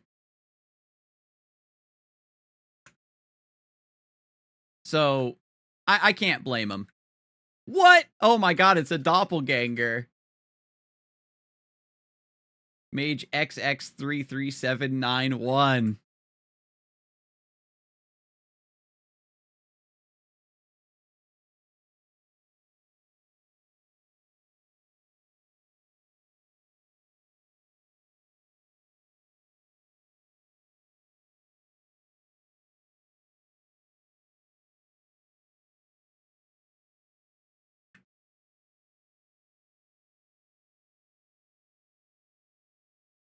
Now that I think of it, that is another clear difference. Two people in a room together on iPads are doing a form of isolated brain rot. If you watch shows or game with other people, you're at least socializing your brain rot, so you learn to build connections that you wouldn't otherwise get that translates to other social situations. Yeah, kind of, you know. Because it's like, there are certain things that we are socialized to learn and understand. being able to make small talk, being able to understand other people around you. And a lot of this, I'm not sure if it's actually as prominent as people make it out to be, or if it's just clickbait or exaggeration. But it seems like every week I hear a story about how, oh yeah, there's a person who's listening to a video or music or something without headphones. And back in my day, that was like extremely rude, but I guess it's just like more normalized nowadays. And I don't know if it's just the fact that people don't understand that that's rude. It's a little bit of both, right? They know it's rude, but they kind of just don't care. There's no real punishment for, kind of being a nuisance in public these days, it feels like. You remember the discussion we had in the Green Mushroom Tree about unique usernames? This is the first name I've seen that has numbers in it. They might be doing a bit.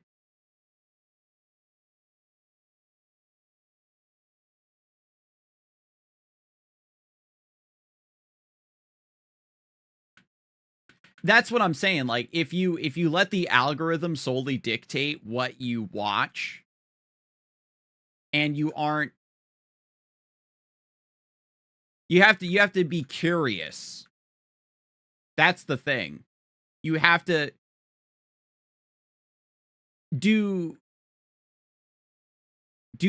people still fall down rabbit holes in the internet? You know what I mean? Like, is that still a thing that happens? And I don't know if it's just it used to be a regular occurrence of like, oh man, I'm so tired because I went down this crazy internet rabbit hole last night. Some subject piqued your interest, and you end up just devouring a bunch of information about it. Hang on, I have to reassign my potion key. If staring at colors on a screen while sounds get blasted was the issue, every millennial also would be dumber than dirt. This isn't the case because we had no algorithm. We socialized the nonsense. Our exposure to screens is like bad in its own way, but when you're very, very young, it's worse for you. That's the point that I have to just iterate right now, because I don't think I actually said it directly.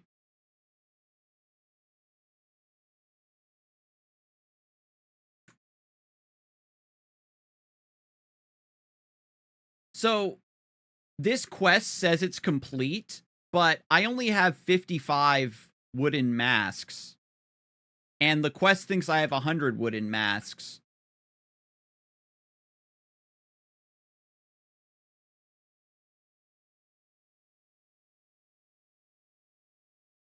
Let me see if it'll let me complete the quest. This is a little bit of a bug fixing thing. Seriously, go back and watch 90s cartoons if you think Adventures of Sonic the Hedgehog wasn't mostly just noise. I'm not, yeah, I definitely get it, but you have to remember as well, like, you would have to sit down and watch the Sonic the Hedgehog cartoon. Because there was 2 Sonic the Hedgehog cartoons. There's the silly one that everybody makes YouTube poops out of, and then there's Sad AM. Kind of like the darker, grittier one where Sonic is a environmental terrorist. Fucking Sonic McCloud. Sonic Strife, I mean to say.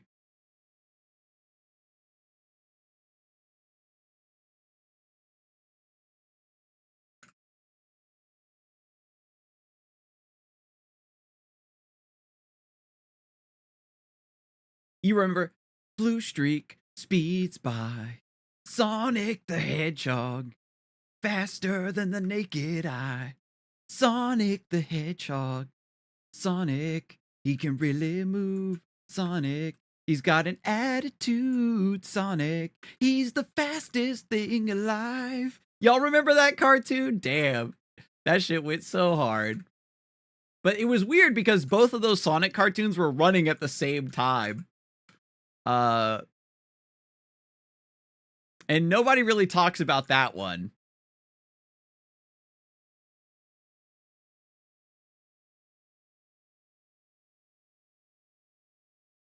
but that's the universe that like the Archie Sonic comics was based on.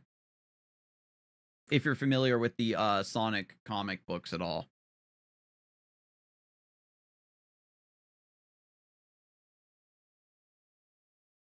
I mean, you're the one sounding proud of the slop you found for yourself while growing up.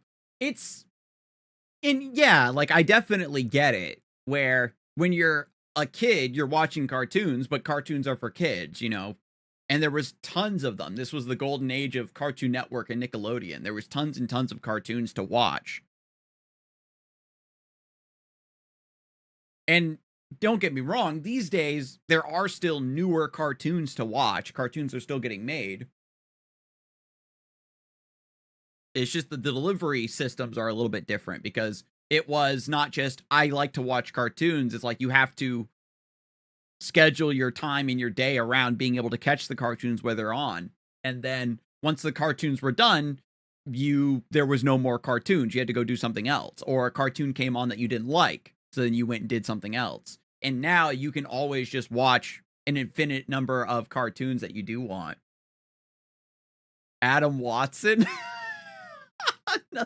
another doppelganger.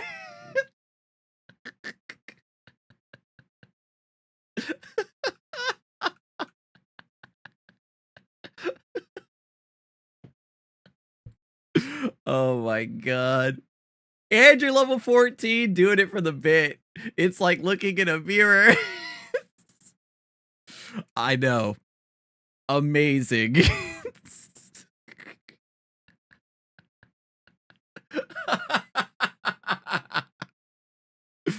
Unreal. Just an infinite number of cartoons, but because of how algorithms work, you don't know other good stuff exists because you don't even see it. That's true as well.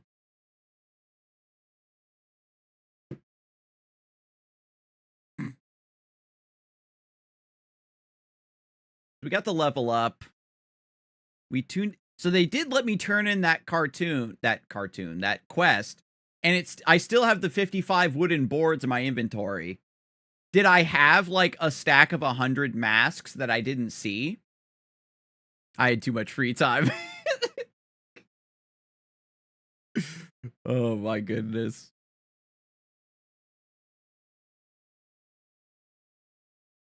God bless my mom for not just sitting me in front of a TV, I guess. And like I say, there was a lot of PSAs back in the day. It was a more cultural thing that watching a lot of TV was bad. And nowadays, I don't think that really exists. People don't give you flack or look down at you at all for watching a lot of TV. Like they used to back in the day. Like, it was actively considered a bad thing to watch a lot of TV. Either it was bad for your eyes, bad for your brain. It was what lazy, stupid people did. But watching TV, watching movies, streaming services, it's a much just more normalized and mainstream part of culture now. And that's not to say that it's less bad. It's just that you don't get, yelled at for it or shamed for it, I guess I should say. So we need Charms of the Undead. We can turn in the Broken Mirror Glass. I need to turn in the Garnet as well. While I'm here in Perion, I guess we can grind for the Glass Slipper on Firebores.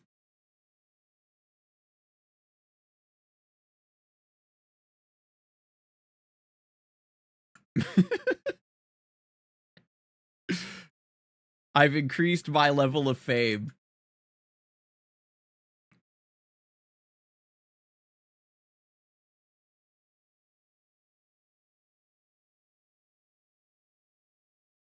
It wasn't even that my mom sat me in front of a TV, it's that we had a TV and she wasn't home for most of the day on most days. But that's right, is that you were still having to kind of channel surf. And there were less channels too, right? Some people didn't even have cable. So it's like if there wasn't anything on the 10 or 20 channels that you got, or the 10 or 20 channels that weren't just like news, then it was like, oh, there's nothing on TV. I'm going to go do something else, or I'm going to play a video game. And also back in the day, playing a lot of video games, it was much more of a thing where like, this is bad for you. You shouldn't do that.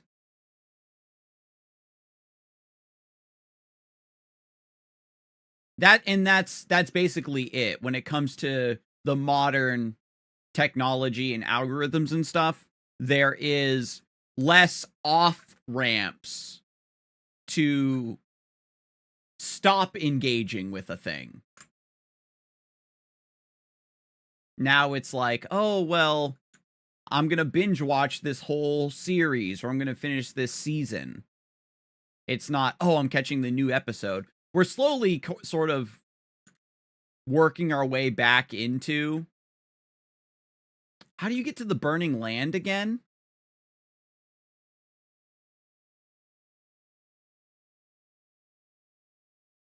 I think it's on the way to the dungeon? Because this is the land of wild boar.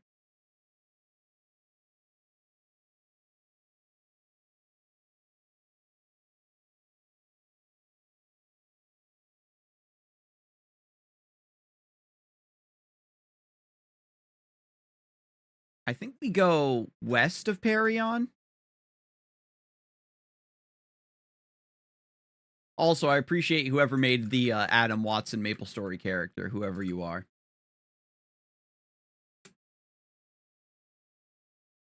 Very flattering. Oh, while I'm here, I should buy potions.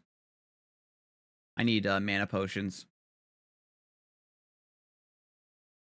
Don't be like me, chat. If you're going to buy mana potions, always just go to Alinea.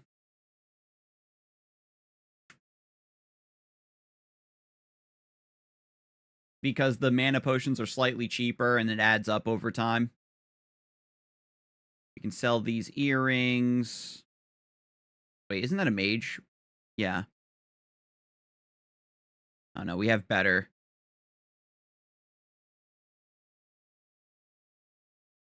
The sapphire earrings. We can actually sell. I feel like you need a pair of sapphire earrings for a quest. I might be tripping.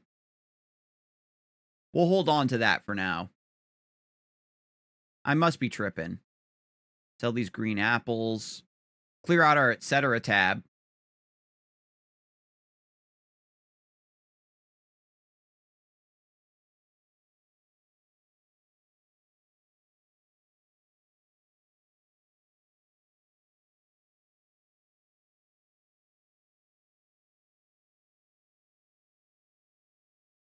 I think I need most of these for quests. And then we'll buy... I think I have mana elixirs. I have a few mana elixirs.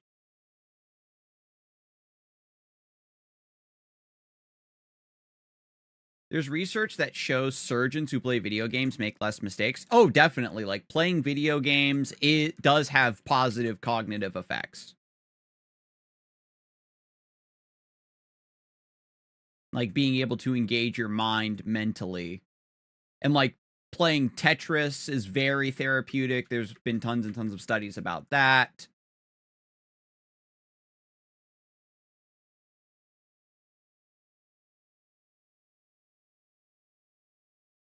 Burning Land.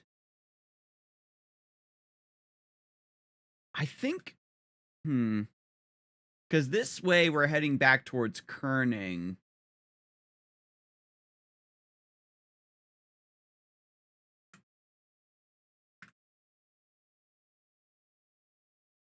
Then there's Deep Valley that heads towards the dungeon. I think we need to find Deep Valley. I think that's what I want. To go to Fire Pores. It would make sense, because they're a bit stronger. It would make sense that they're between Parion and Sleepywood. And you can just look it up, you know. I'm just kind of doing some stuff for funsies. But, you know, don't waste time walking around in Maplestory. Just have the wiki open and it'll tell you where all the stuff is. When Classic World comes out. They aren't going to be making a lot of changes to the map, I assume. Oh, that's right. Down here in the bottom right corner of town is entrance to the dungeon. This is where I want to go. Yeah, that's right. Because this leads us to the hidden street over the wall, I believe it's called. Over the wall is where all the stumps are, I think.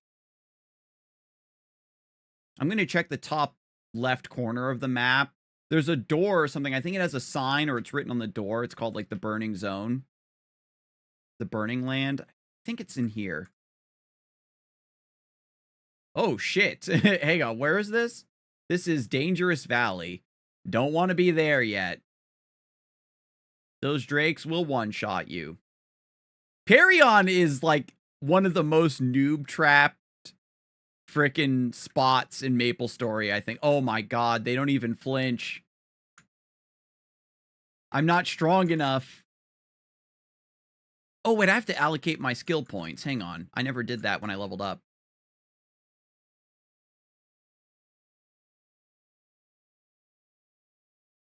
So we can have a little bit more damage by putting this in intelligence. And the final skill for us to max is Magic Guard.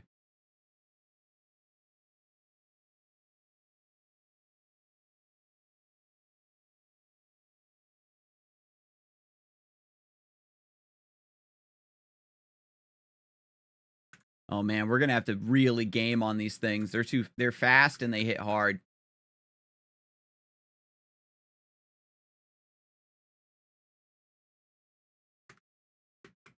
Yeesh.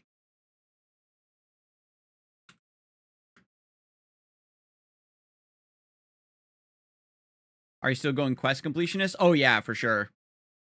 I have a ton, like this part of your journey in the mid game, quote unquote mid game, is where a lot of quests open up all at the same time. And I was just kind of overwhelmed. I was trying to figure out like what the optimal order to do them in is. And I just, because of the Winston quest line, I find myself in Parion, so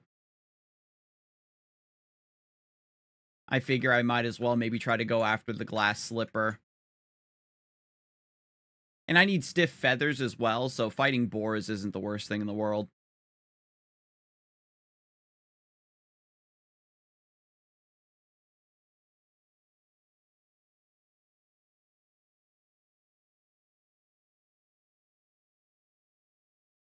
$150 plus is the push damage on fire boars. Noted.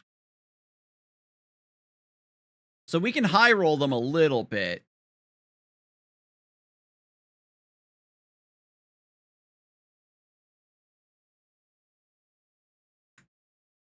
I'm so glad my teleport goes far enough that I can just gap over those. I think this is Deep Valley 2, which we don't want.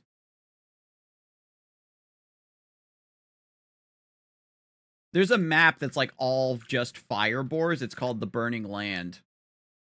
I just don't remember where it is because I never trained there. It was always like kind of a bad map to train on as a bandit.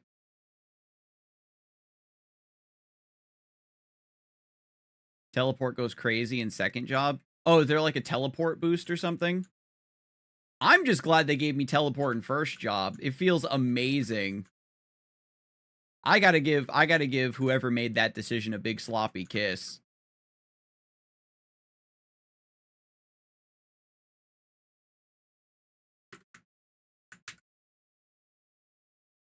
Wait, no, that just goes back to town. Where is the... It's probably best that I don't go to the Burning Land, because if it's just all fire boars, I'll just get overrun. Probably just training on the bottom floor is a nice mixture of fire boars and regular boars. It is Deep Valley too. We'll see.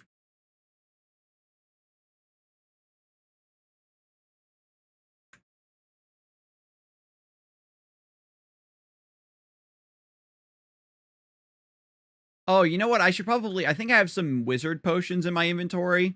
A little bit of magic attack probably helps me high roll these guys a little bit more.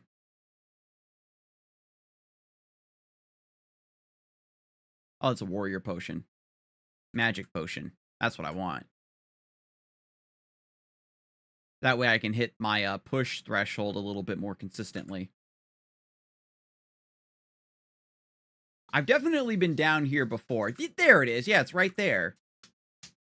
The burning zone, yeah. All right, chat. Time to do some gaming. Oh, goodness. Maybe I can find a safe way down. Oh, yeah, that's great. That little bit of extra magic attack seems to really help.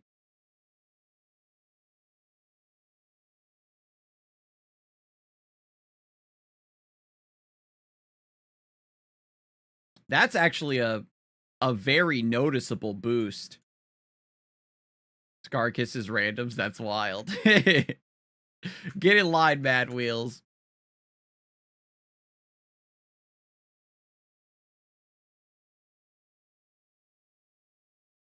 Kisses on the forehead for all the homies.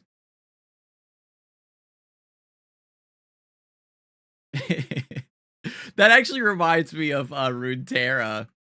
That one spell card. I don't even remember the name of it. I just remember it as Kiss a Homie.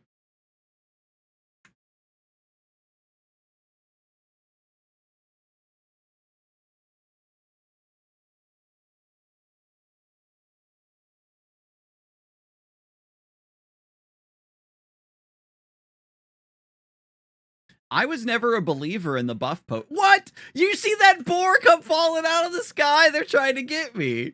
Oh my god.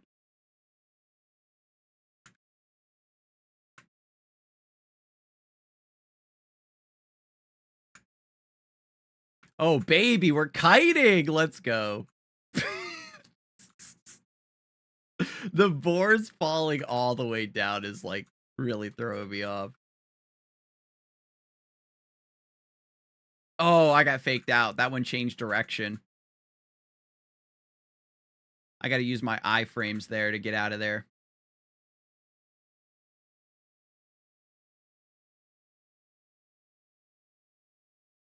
Radiant still hasn't gotten the shoe to drop. This is, hey God, let me look at the quest. I think it says, like, in parentheses that the shoe is very rare. Yes, it says rare. And it's one of the great mysteries of old school Maplestory is that nobody knows the exact drop rate. But I remember seeing them for sale in stores. I talked about this the last stream, I think. That it was more valuable to sell the shoe to a completionist than to actually turn in the quest yourself. I don't remember if Arwen's glass slipper is flagged as an actual piece of their drop table or as a, I think it's just a drop. I don't think it's actually a quest item. So you can actually find them before and after you've done the quest or even before you accept the quest. You'll have to correct me if I'm wrong. But it feels like I've seen way more Arwen shoes for sale. My only reference material is someone in the Discord took them like 17,000 firebores to get the drop. 17,000? What does that put the percentage at?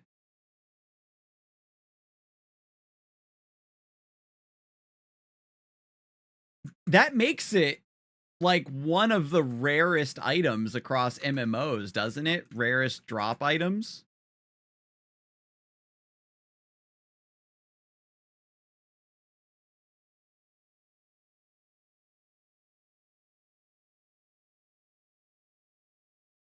It's 1 in 12,500. Oh, so 17K is,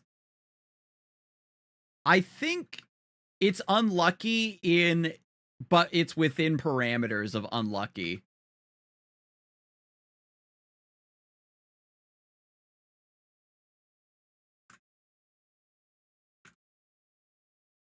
Damn.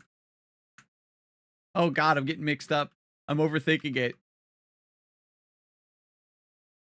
I lost focus for a second.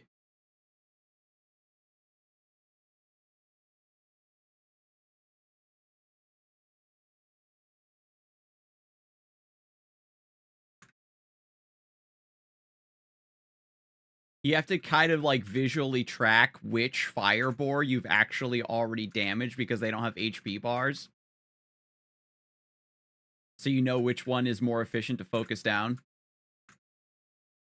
Dang, they were like just perfectly spaced out where I couldn't teleport past. Dang, that magic... I was just thinking, like, wow, it feels like I'm not hitting them anymore. But the magic potion already wore off. Dang.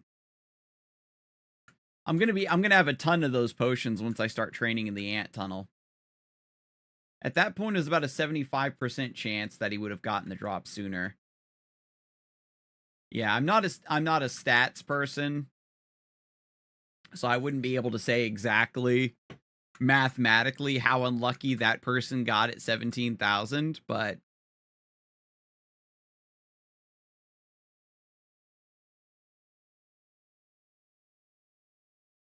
these aren't like the most efficient monsters to train on.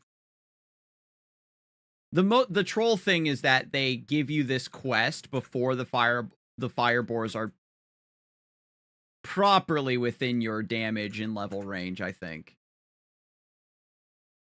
So you're incentivized to sort of double back on these. There's a dryness calculator that was made by old school RuneScape people to calculate these things. Oh, interesting.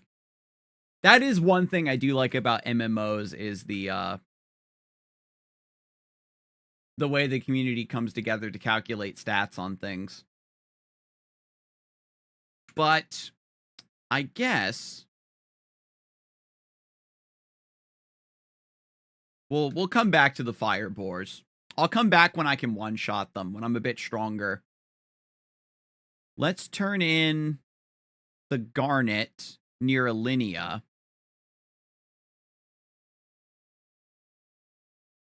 And no, we'll go to Kerning. Wait, no. If I'm going to go to Kerning, I should get Stiff Feathers. Now, if I'm going to get Stiff Feathers, that means that I should fight pigs. So I have to go to Pig Beach? Boars drop Stiff Feathers. Let's just keep training at the Land of Wild Boar. Let's do that. That way we can at least grind somewhere a bit more efficient and still get Stiff Feathers for Nella. And then we'll go to Kerning City, turn in the Broken Glass so then we can go to the Ant Tunnel and get Charm of the Undead, because we're going to need that for Jane Doe. And we need Charm of the Undead for Manji to get Archon's blood.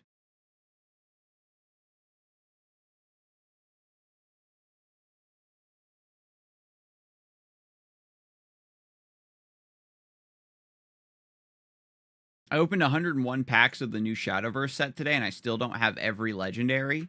Like, at least one copy of every legendary, you mean? I was getting kind of bodied as well, where I had like 6 or 7 copies of the same legendary, which is kind of crazy.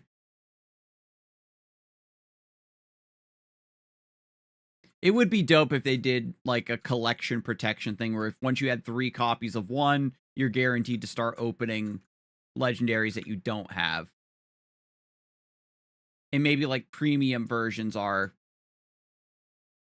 you know, not factored into that at all. I actually dropped a bunch of Stiff Feathers for a player when I was doing KPQ. Somebody in my party needed Stiff Feathers, and I was like, oh, here, I've got a bunch of them. I wasn't thinking, I didn't realize I would need them for another quest.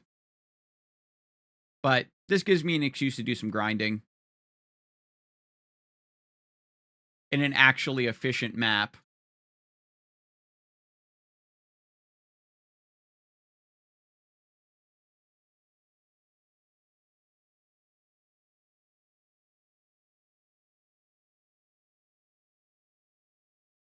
No, I didn't mean it, Junior Boogie. Leave me alone.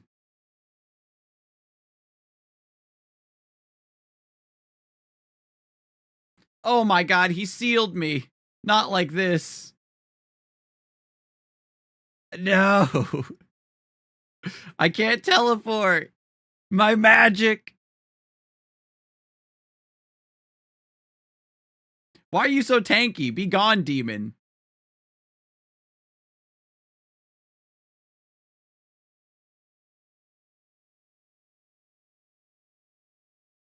God. Junior Boogies. Those are like such an iconic troll enemy. Are boogies immune to physical damage? Or are they just really hard to hit? I can't remember which one it is.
I don't think there's any safe spots on this map. Now that I think about it, which is fine. I actually, you know, sorry to all my Bowman players, but safe spots are whack. I have teleport in first job, so it's like, or in, so it's not as harrowing to walk around as a squishy mage. And even like playing an assassin, you're like jump attacking a lot, so you're able to reposition as you fight. So it's not really that dangerous to be on a map without a safe spot. You know what I mean?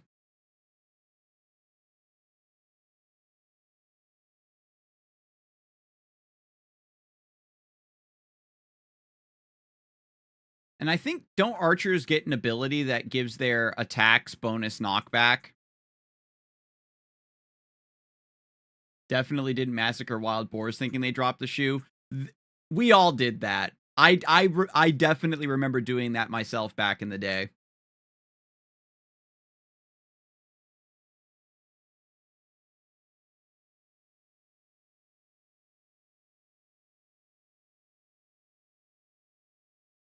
I think Arwen's original quest dialogue used to be more vague.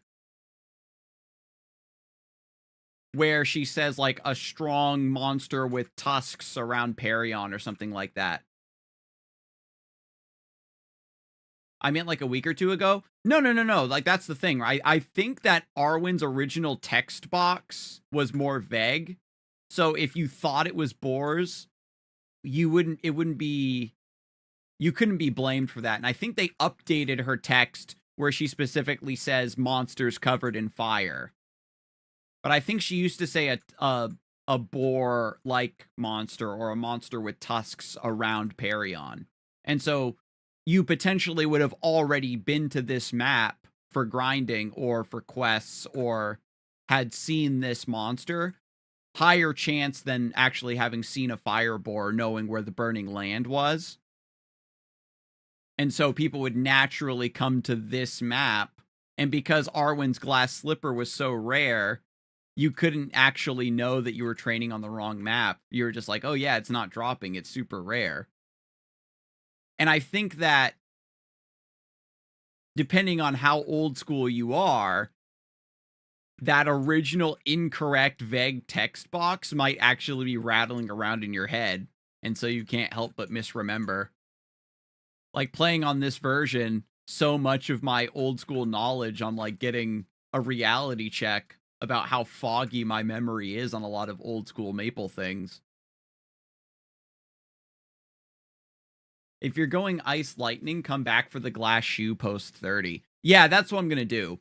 I'm just grinding here to get stiff feathers and leather for a different quest. I'll do the fire boars afterwards, when I'm a little stronger.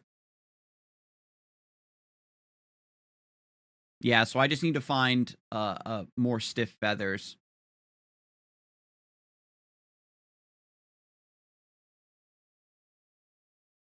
I'm excited because back in the day I never made an Ice Lightning Mage, so now I get to play like a super sick ass version of it.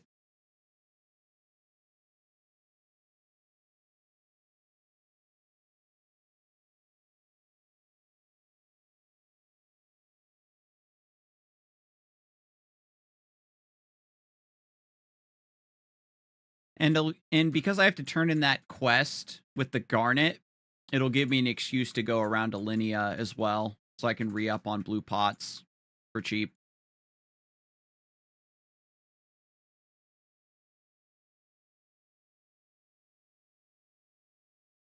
And I did see the announcement that they're going to be taking signups for the closed beta test next week.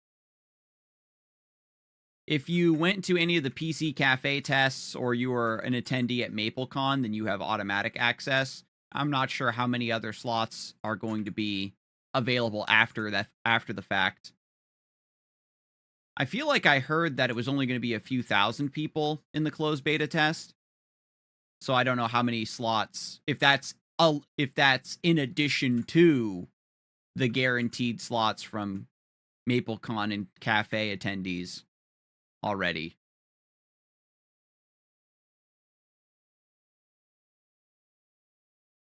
And I can't remember if we have confirmation about how long those tests are going to be. But we'll definitely get a better idea of the progression of the game, rather than just starting everybody at level 50 to test, like, skill changes.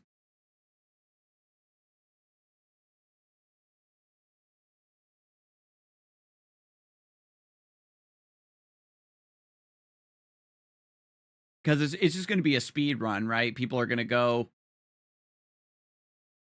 and do a gajillion KPQs as efficiently as possible, get to level 30-something, and try to run down to Forgotten Hollow.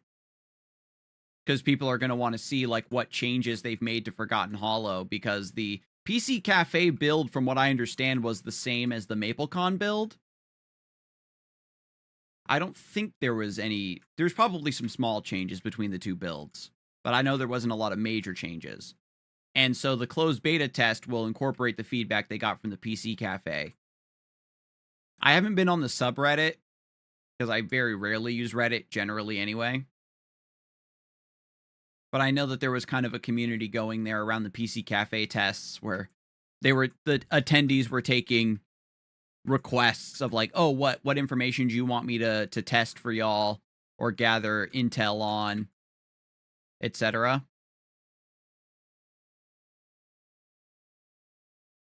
And so when people are playing the test just to uncover certain bits of knowledge, it's also going to change the kind of feedback that you're getting. You know what I mean? So I don't know if there's been like a regular consensus if they were getting the same feedback over and over again about certain features or about certain class changes. Because there was one player who played every class and kind of just gave like a Cliff's Notes about their feedback. And they said that Bandit still doesn't feel very strong, which was surprising because they got like giga buffed. Were bandits so bad back in the day that even after all of their buffs, they still don't feel good to play?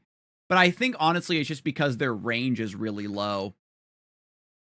And players just aren't used to playing the lowest range melee class in the game. You know what I mean? And I think that I did see in that video that their feedback was that they want bandits to have slightly higher range. And I think the like hitbox detection for Savage Blow specifically is a little bit bigger than it was in the past, but it still feels kind of wonky. The one piece of feedback that I don't like about Classic World is that the Savage Blow hits on 2 lines of 3 rather than 6 lines. I want it to be a tall skyscraper on top of the enemy when I hit that Savage Blow. I think having it in 2 sets of 3 makes it easier to sort of understand how much damage you're doing, but it's more visually appealing, in my opinion, to just have a full, like, stack of 6.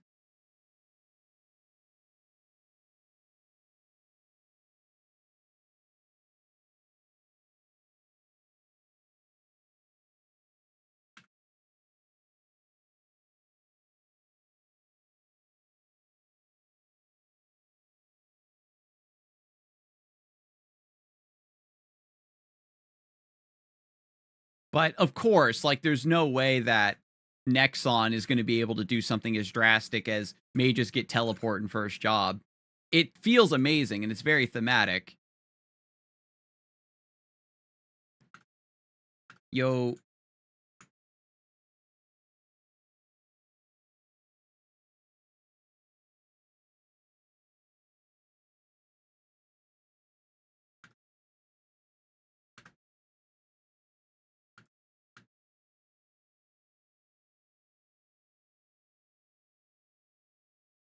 nice, we'll do some grinding. The stiff feathers aren't gonna get themselves.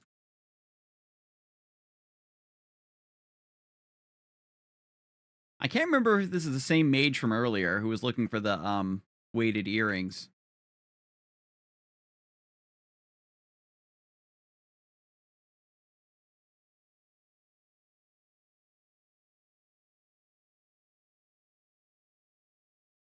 But maybe I'll stick to these 2 platforms in the center if they're just gonna be kind of combing the bottom, just to keep our spawn rate up, you know?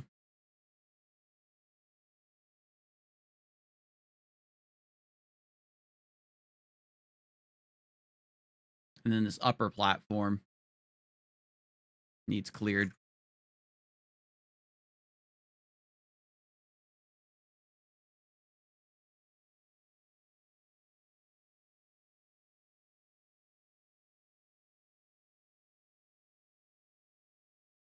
Hmm. I definitely think that they'll probably end up, uh, unnerfing Assassin before the main game drops. I think that if they're taking feedback seriously, they're just gonna keep consistently getting feedback that Assassins feel bad. I think mathematically they're about the same, but it's just like a subconscious thing that Assassin players are gonna feel like their class is weak. Because based on the footage that I've been seeing, and based on the opinions of people who are much more familiar with the class and what their damage range looks like, the numbers look about the same, actually, because of like the new crit chance numbers that they've added, probably some new damage formulas and things like that under the hood. And that's probably what it was. I wouldn't be surprised if they were not planning on nerfing Assassin at all, probably just getting rid of Dexless. And then when they started tweaking other numbers under the hood with like the weapon defense of monsters and the HP of monsters and stuff, that those numbers started to get really out of whack again. And so then they ended up having to nerf Assassin a little bit. Because people are saying like, oh yeah, we've got to use Drain now. It's more efficient than Lucky 7 or whatever in second job. And I don't know. It's kind of nice to have another attacking skill in second job rather than casting Lucky 7 for 1 billion years, right? Especially since we aren't going to have third job or fourth job right away. And warriors are going to kind of be in a similar spot where you're going to be slash blasting everything and you don't really get anything exciting in second job. They did a quality of life change to final attack, but it's not a new skill. You know what I mean?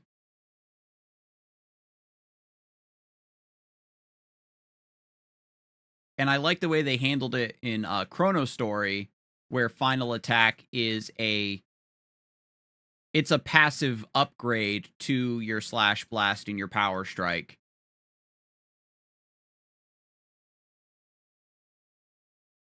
And rather than being a percentage like, oh, this might proc, they kept that, but you get some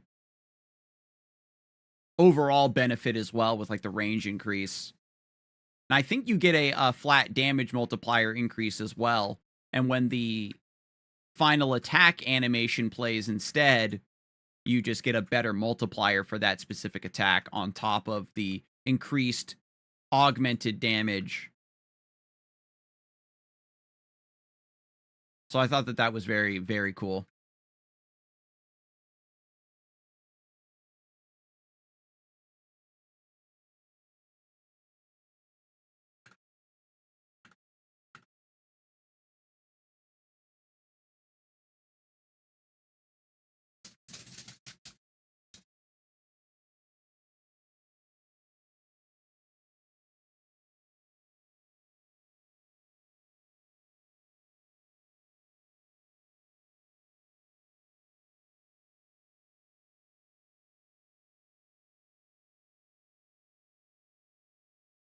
And that just kind of brings us back around to the other point of, oh, you shouldn't nerf classes, you should just buff everybody else. And it's, I kind of get that, you know,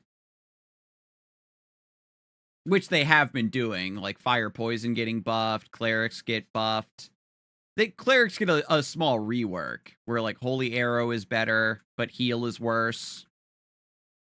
Which means that you aren't shackled to undead map only.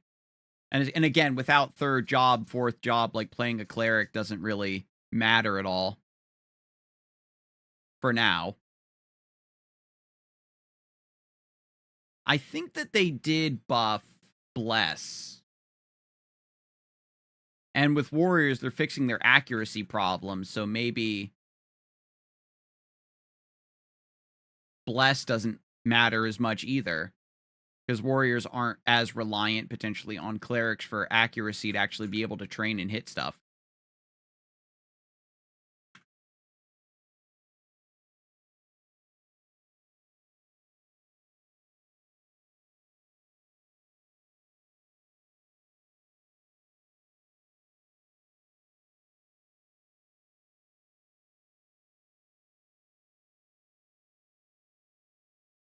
I think that the consensus also is that pages are still going to be kind of weak. And who knows if using axes is still worth it with the bleed damage. That's something I've been really speculating about, is if bandits with disorder or pages with threaten or axe heroes, axe fighters with bleed damage are just better for bosses. You know what I mean?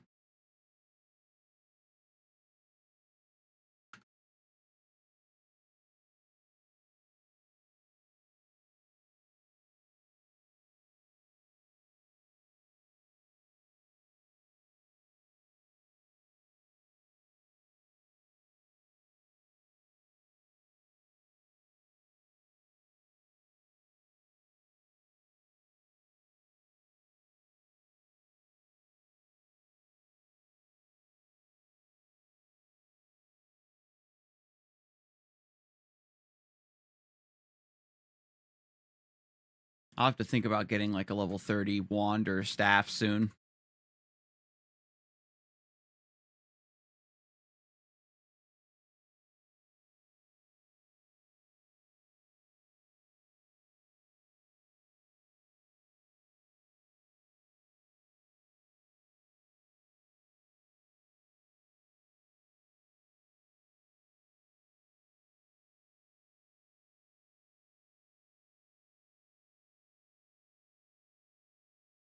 But I think, I can't remember if I talked about this on stream yet already. I must have, but like Savage Blow, it has the bad scaling where it starts out at like 3 hits and then goes up to 4 hits and then up to 6 hits or something like that. I think it goes like 2 hits, 4 hits, 6 hits. And so because it doesn't start as 6 hits, but with a lower multiplier, it means that your crit chance doesn't give you any sort of extra weight for when it becomes better than double stab. So I think you're pretty much always stuck with double stab until like level 40 something. With Bandit's Dagger Mastery giving you crit chance, you are even more further incentivized to max mastery first. So you're going to be double stabbing for the first 6 levels, guaranteed. And because Savage Blow isn't better than double stab until you put, I think, at least 12 or 14 points into it, I think is what I calculated. That's another 7 levels of essentially your skill points not mattering. You know what I mean? So you're kind of better off putting those skill points into probably steel for the weapon attack buff. And I'd have to refresh my memory, but I believe it's the older, slightly older version of steel where it's not an AoE attack. Because I think at one point steel got reworked so it could hit up to 3 monsters, so you could use it for mobbing in second job. And I think in Classic World they're sticking with the original version where it is a projectile where you send out like that shadow of yourself to do the steel animation, but it only does hit one enemy still. And the weapon attack buff and the percentage of it to proc scale with level. So it's going to also be really, really fucking bad until you put a bunch of points into it.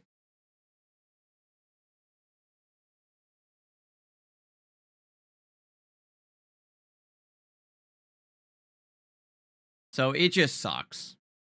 On this version, however, they made it so that double stab hits 2 enemies. It has like a slight mobbing to it, which is really cool.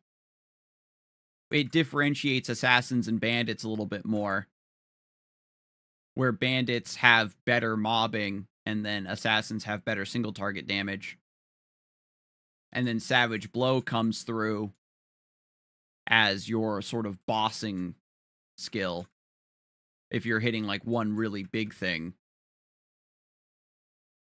But it's better situated as a skill that you're going to pick up later on in your character's journey, where having an AoE skill, a mobbing skill, is just better for getting raw levels in general. You know what I mean? Training on monsters, being able to kill multiple things with one cast of a skill.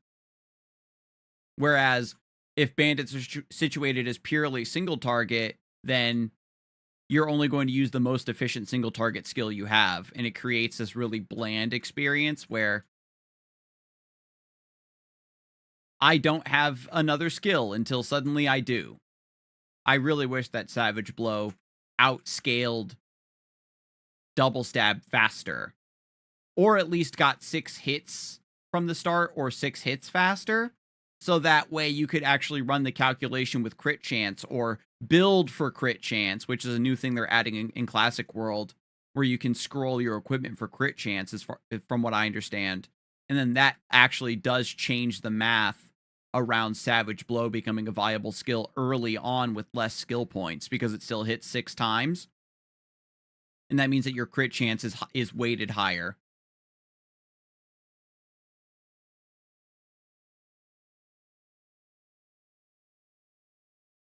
And because your final point of Dagger Mastery gives you 1% crit, you can't do the min-max of leaving Mastery at 19.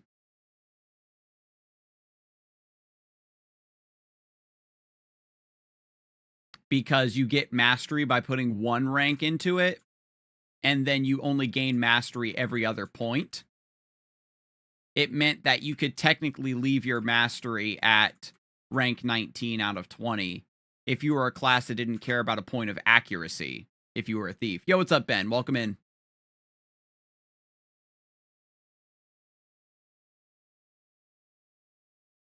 So I'm finally back from out of town from my wife and I's vacation, and now I'm also back in town from working the Seattle Regional Championship.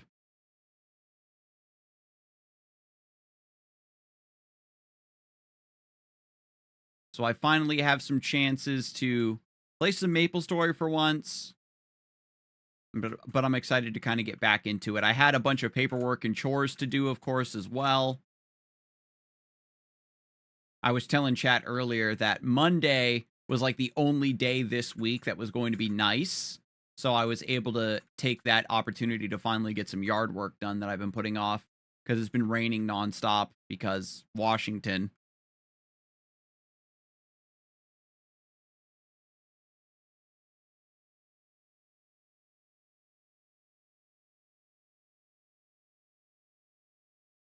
I still think I have a nice buffer in terms of YouTube thumbnails too. So that gives me some time to do some more personal art projects and some other personal projects that have been on the back burner.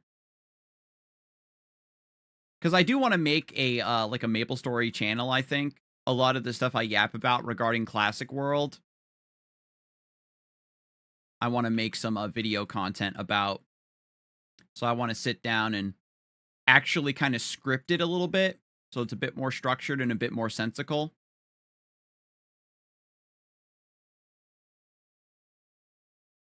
And I was probably going to do that. I was going to make a new channel for it for algorithm purposes. I'll link them together.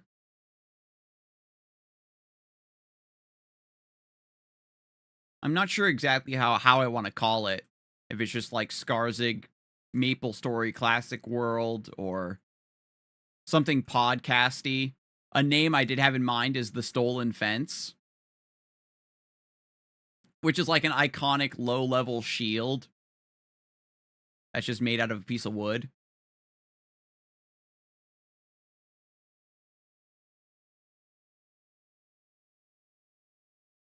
And I wanted to just do like a talking head animated avatar.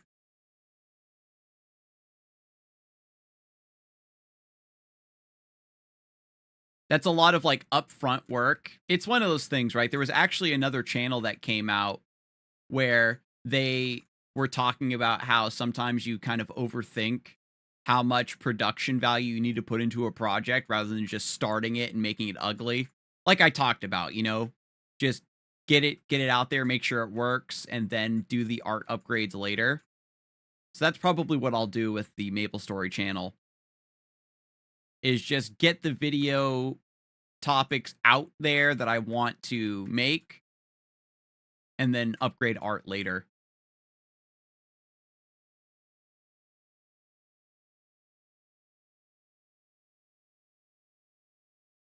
I do at least have a list of topics I want to cover, a lot of stuff that I've already talked about on stream, and a lot of speculation about how certain things could potentially be handled in Classic World. And then, once Classic World comes out, we get to talk about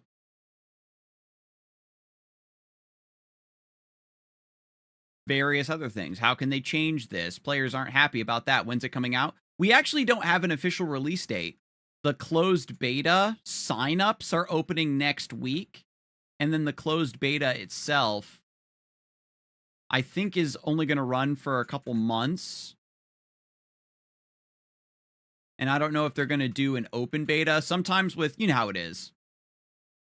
With some games, it's like, oh, the closed beta was so successful, or we had so much interest that we decided to turn it into an open beta. So now if you wanted to play, you can just sign up and play. And that's what everybody wants them to do, rather than getting very insulated feedback from very sweaty maplers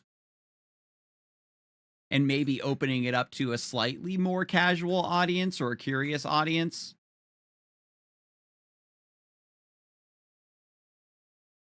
You know what I mean? Like the feedback you're going to get from maybe a newcomer to Maple, or somebody like me personally that didn't even get very high leveled, even though I played back in the day. My feedback is going to be different from somebody who, was level 100 back in the day and had like multiple super high level characters and was doing a bunch of end game content and stuff. Or a player that was playing Dexless Sin versus a bandit and other things like that. Because the old school Maplestory meta was very centralized around cleric, assassin, dark knight were like the top 3 classes. And then like hero, I guess like luckless ice lightning mage was probably up there. But that's what I remember seeing the most of. And some people like to play classes that are unpopular, don't get me wrong, but by casting a wider net, you have a higher chance of getting people who mained some more unpopular classes back in the day. Rather than, like, the most hardcore players are going to be the ones that had the most playtime back in the day. And I feel like for old school Maplestory, the people who had the most playtime were the people who had the most strongest characters that were playing the meta strongest classes. You know what I mean? So, like, low key, the sample size is weighted towards assassin players, I feel like. Oh my god, Gilly, it's 4:30. It's a little late, but maybe we can take a quick break. And we'll see. You know, I feel like there's definitely a niche for Maplestory Classic World content. There's like a handful of YouTubers that, you know, stream Maplestory Worlds content like I do from time to time. And they're also in a bit of a holding pattern. And that's how I found out about this version by seeing Joe Hawk's streams. And Joe Hawk, he's a very like purist old school mapler. And so like his feedback is also going to be very different. And his vision for what he wants Classic World to be is going to be different from what I would potentially want it to be. And then there's another YouTuber, his name is Johnny, right? And he plays on Maple Land, which is like a Korean exclusive old school Maplestory server. And so he is much more about the social experience of old school Maplestory and not necessarily about playing like a min-maxed Dexless Sin kind of class. He's more chill about like just play the class that you want to play and have fun leveling up and chatting with people. I have a bit of dislike of Johnny. I mean, not every YouTuber is for everybody. Like, their styles are different, their opinions are different.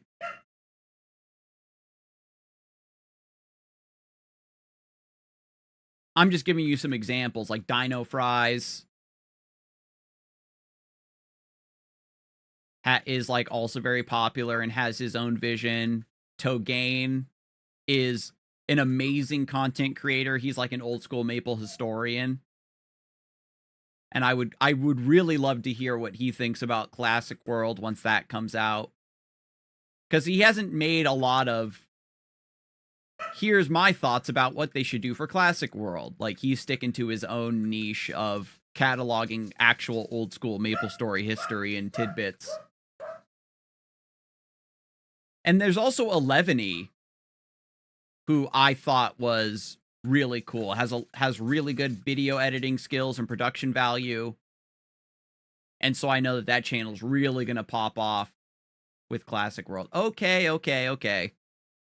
The babies are whining. I can't argue. I'm going to go here to a safe spot, and I'll take them out real quick. I'll be right back.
Ooh, I'm back. All right.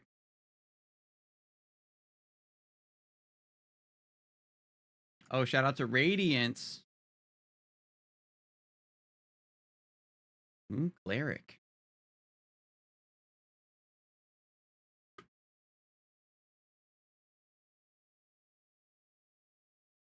What was I looking for again? Oh, yeah, stiff feathers. How close am I? Where are my stiff? Oh, they go in the setup because they're a crafting material. We need a couple more. I think it's 25, 30. Oh, my God. All right, let's go.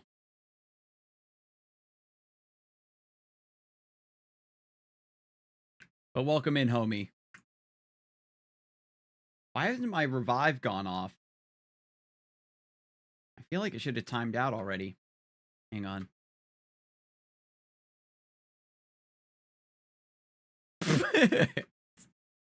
You're so good to me.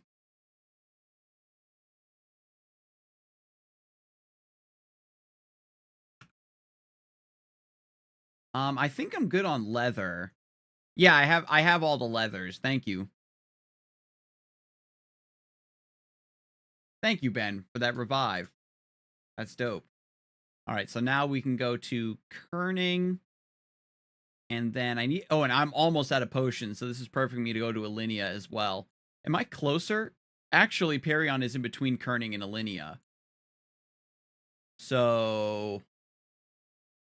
It's better for me to go to Kerning because I have 2 quests to turn in.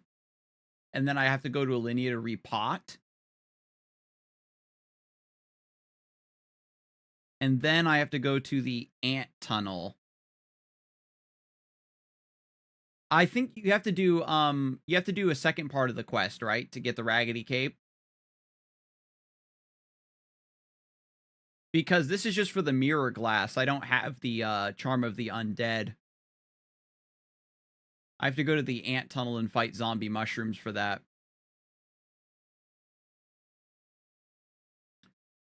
Ooh, a steel plate and a bronze plate? Tight. Oh, Nella's got another request for us? Cutthroat Manny wants exotic food. Evil eye tail stew. 100 evil eye tails? Okay.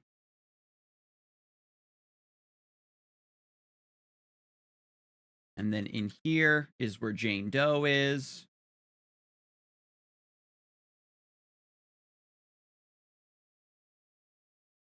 "100 Charm of the Undead."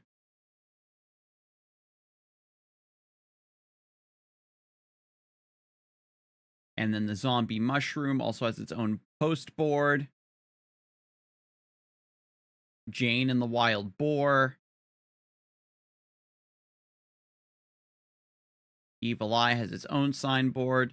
Do I have a Lith Harbor scroll? There's a couple scrolls. There's a couple skills to pick up. Quests to pick up, I should say, in Lith Harbor. Yes. I'm going to quickly go to Lith Harbor, talk to these 2 NPCs. John's Pink Flower Basket.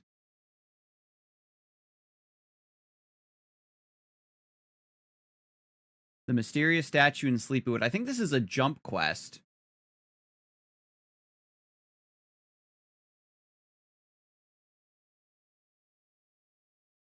And then Jane.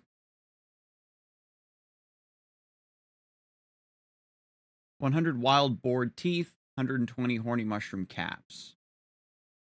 I'm pretty sure I have the boar's teeth already. Yeah. I think I sold my horny mushroom caps. But fortunately, those also appear in the ant tunnel. So, let's go to Sleepywood.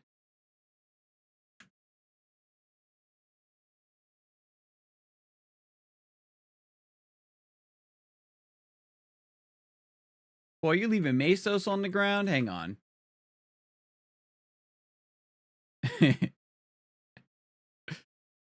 Mysterious statue.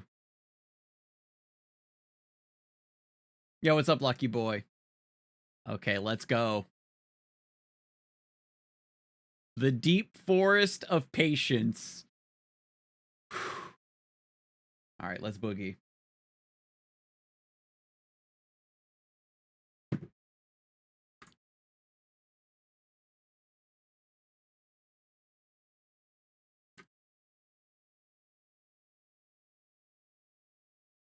Maplestory jump quests predate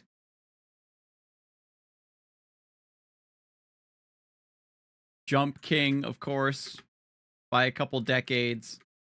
I want to be the guy.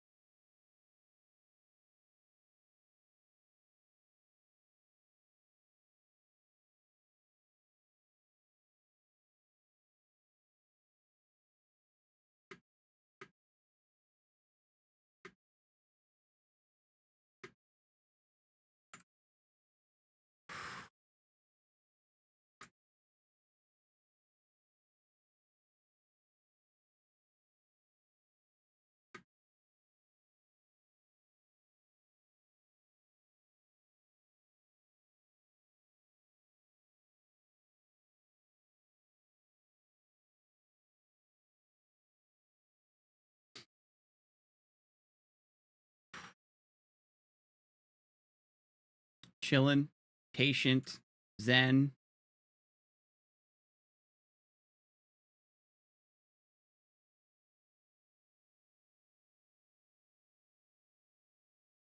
Ooh, ooh, ooh, ooh. Hang on, the timing of this one is a little weird.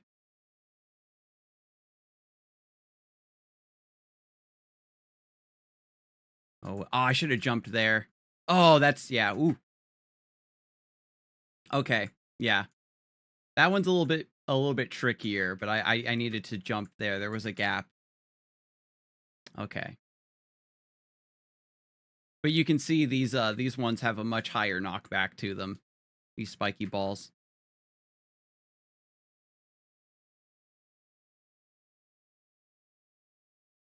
I have to like jump from here and then duck and then oops.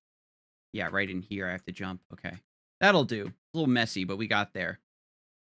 God, I would hate this. I can't stand platformers where your move speed is so slow you can barely make it over a tiny gap. Yeah, yeah, this is like... Maplestory platforming is very Castlevania.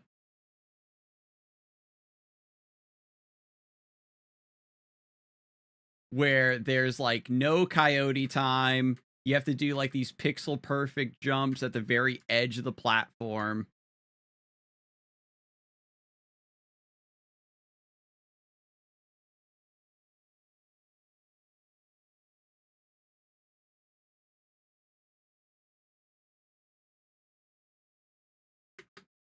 Oh! Oh! Okay, okay, oh my god, that's a hard jump.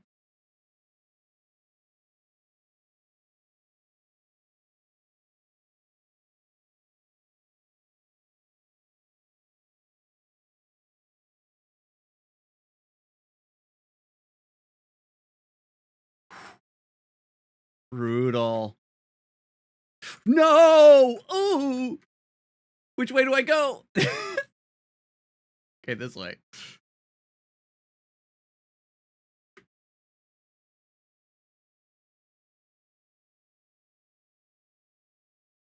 I gotta imagine that the Jump King devs played this shit back in the day.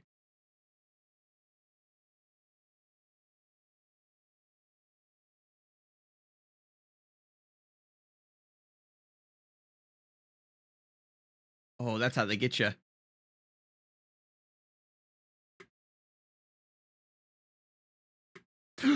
Oh god, I jumped a little bit early there. You saw my reaction. My reaction of horror. Okay, so you have to actually jump up here to touch the flowers, I think, for it to count.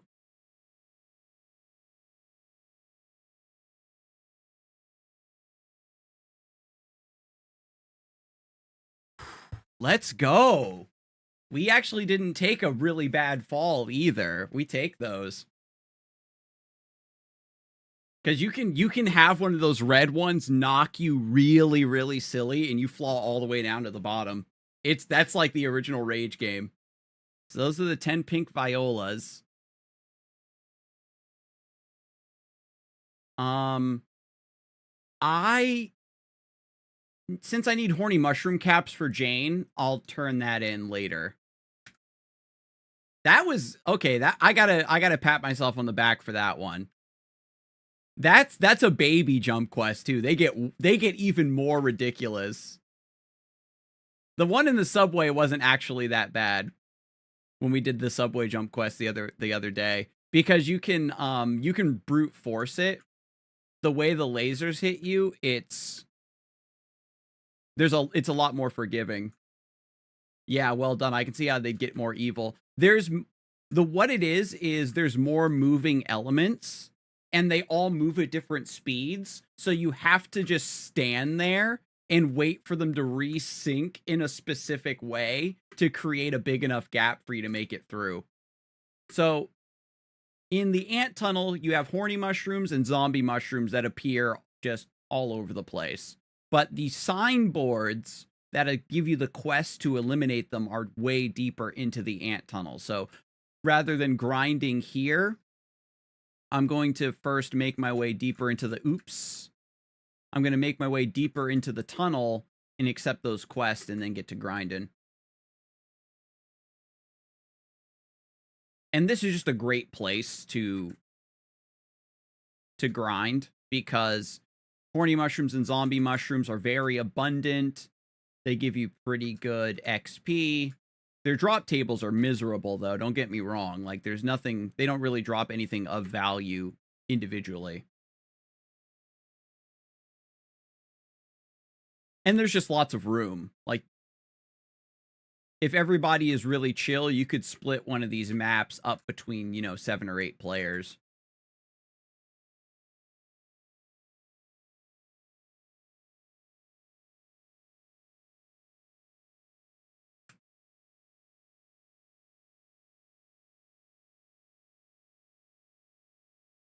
There it is.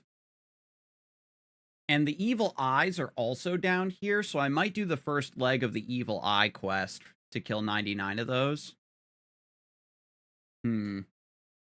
Yeah. That seems like a good idea. Because I'm gonna have to kill a bunch of zombie mushrooms on the way down deeper. And I need to get evil eye tails for Nella and Kerning City. So I definitely... Oh, you know what I forgot?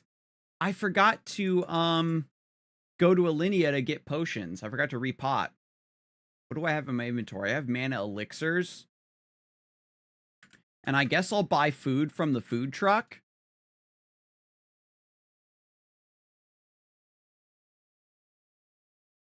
Damn, I can't believe I forgot to go to Alinea to get potions.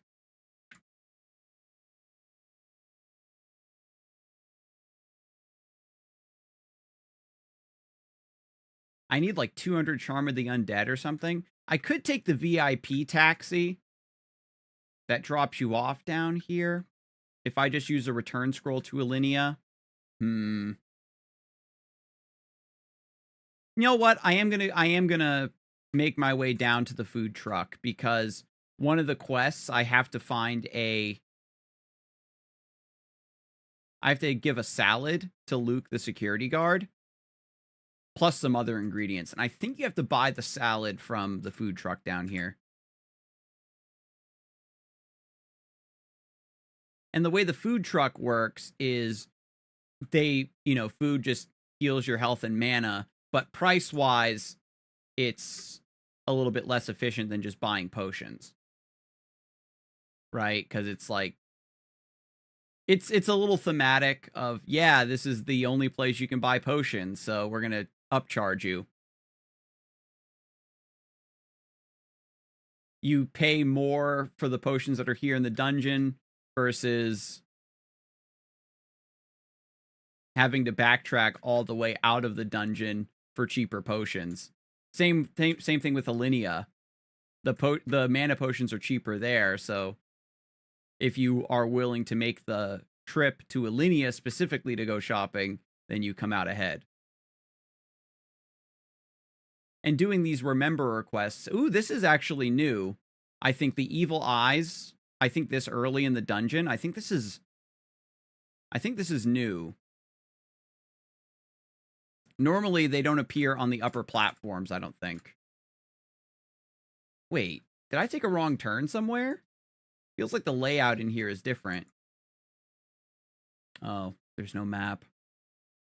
Hang on. I think I took a wrong turn.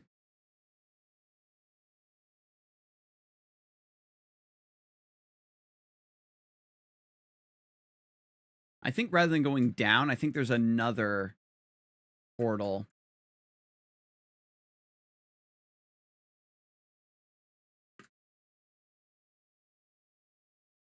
That's like up a little more.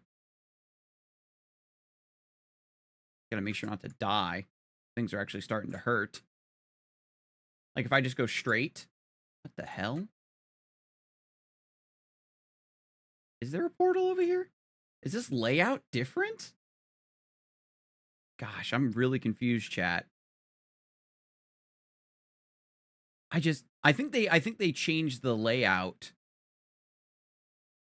Because I didn't recognize this map at all down here.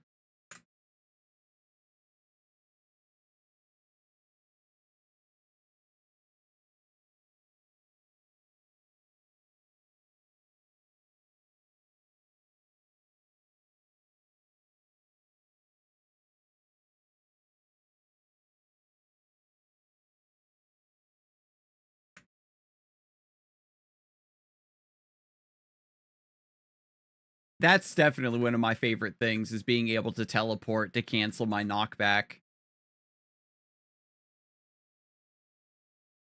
What? They didn't let me make that jump? There we go. Okay, yeah, no, I just didn't go far enough. Here's the 24-hour mobile store. Let's see if they sell salad. Yeah, awesome.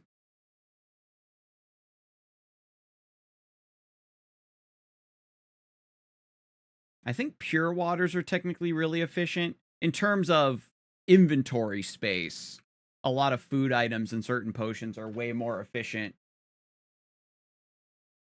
And let me... While I'm here, I need to go like one more map deeper to get the Evil Eye quest. This one, Luke the Security Guy. So now we have everything we need for that quest line. And we're going to... Oh, God.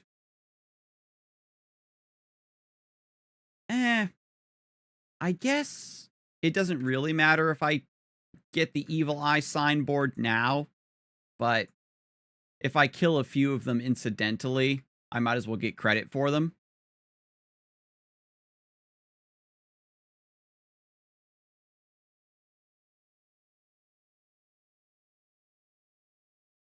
No way, my guildie just got the glass shoe and 60 firebores? See, that's where all the luck went. That's rude. Tell them to stop hogging all the luck. That means I won't get my glass shoe for like 20,000 firebores now.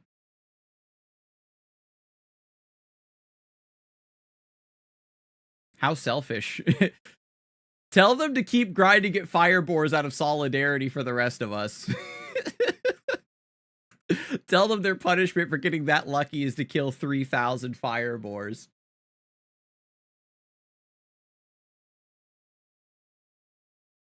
Okay, so let's go to...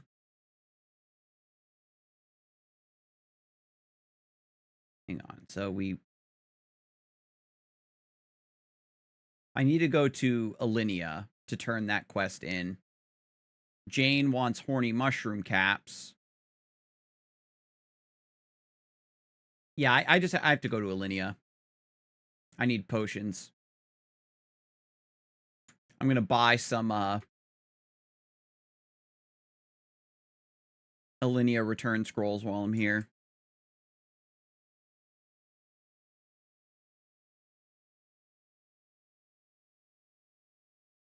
It's a little funny to keep buying mana potions, but I've managed to accumulate 107,000 mesos, and this is the true struggle.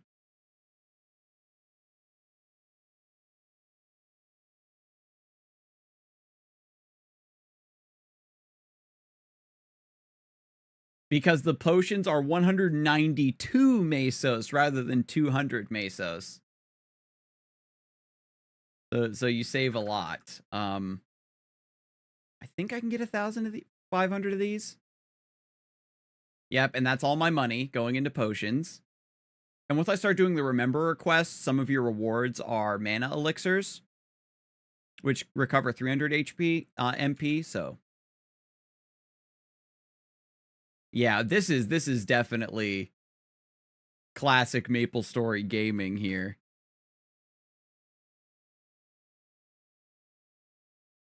Is not having enough money for anything. In terms of my equipment, I've got some level 20 equipment. What's it take to make a level 30 staff? Oh, I can't make weapons here? Hmm.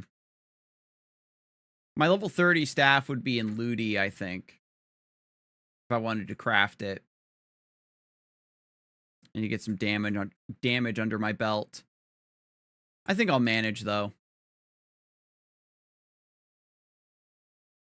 But now that I've gone to Alinea, I have to talk to Estelle. I think she's this way, if I remember correctly. She's south of Alinea. That was overkill. There you are. We give her the Garnet. Shout out once again to Radiance for the Garnet ore I needed. And then we give the sauce to Mrs. Ming Ming in Hnesis. And then we can also go to Luke the security guard.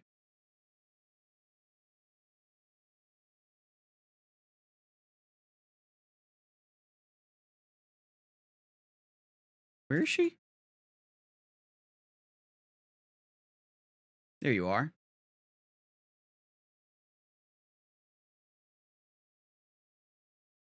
Oh, damn it. I still need octopus legs. I only have 40 octopus legs? Oh,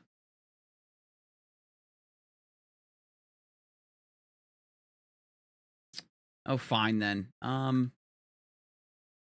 We'll go to Luke security guy. And we'll go to... I'll just go back to Kerning to get the octopus tails, whatever. Octopus legs, I mean. We've got to go this way, I believe. No. It's the upper.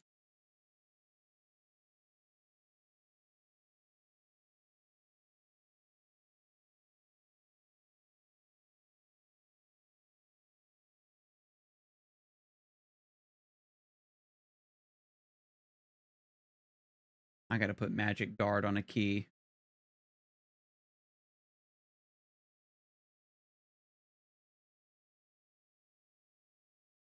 There we go.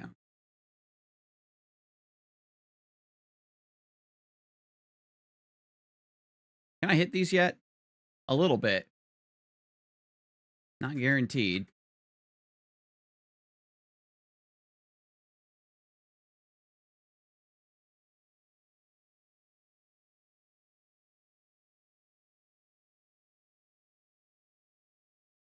Aha.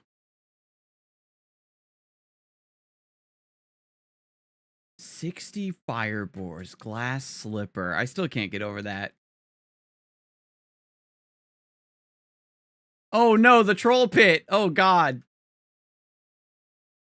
Oh my god. The lives of so many newbie maplers are going to be claimed by that troll pit.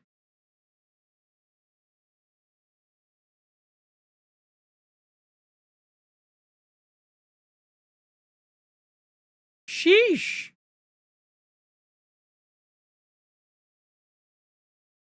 Oh, I have to pick one. I think we need diamond or something. I think there's a quest where you need to make a diamond.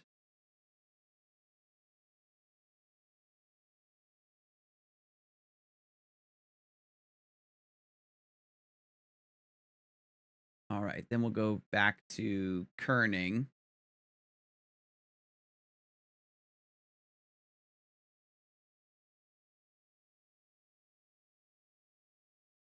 $1,500 firebores and counting. Oof. I'm praying for you. I hope that you get the glass slipper really fast. I don't mind having to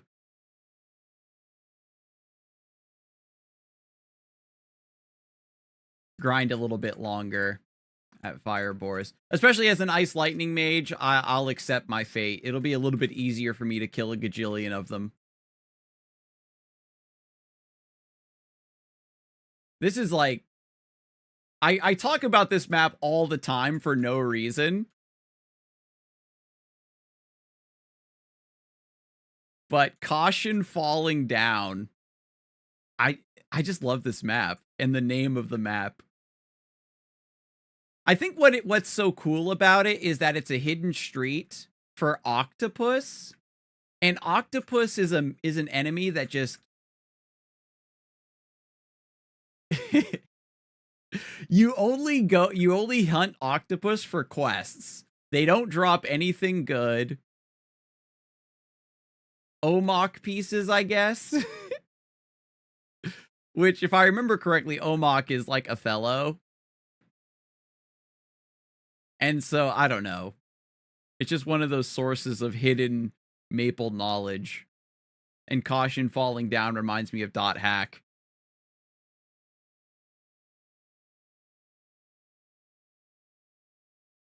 And it's like the name of the map is exactly the sort of thing you'd see in a city like Kerning.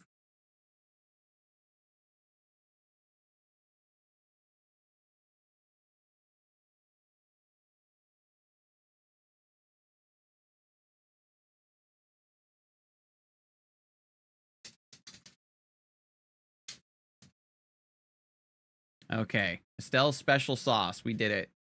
Then we go back to Inessus. Bye, babe. Love you. That's good. Ribbon Pig Headband. We did it. Woo! I think this gives accuracy. HP plus 50.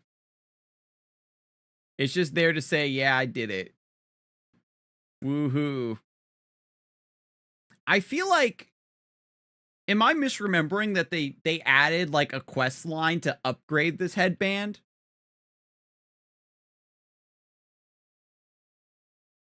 There's a godly octopus necky spot in Sleepywood. Looks like they made it octopus only. It's called Damp Forest.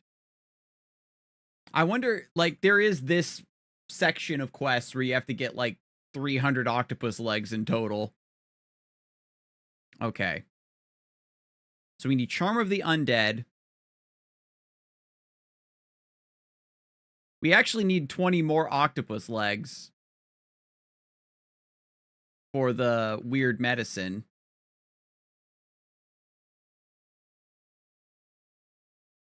And so we have to remember to get the octopus legs when we get back from the ant tunnel to turn in the Charm of the Undead. Okay, so let's go back to Sleepywood.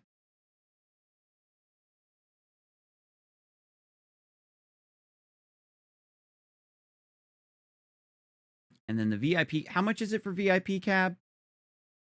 Oof, 10K. We're walking. You got VIP cab money? I didn't think so.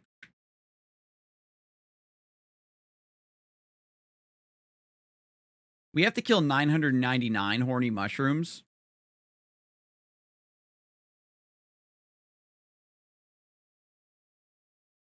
I've been seeing tons of mages on this server. Pecco? That's a cute name. It's a type of tea.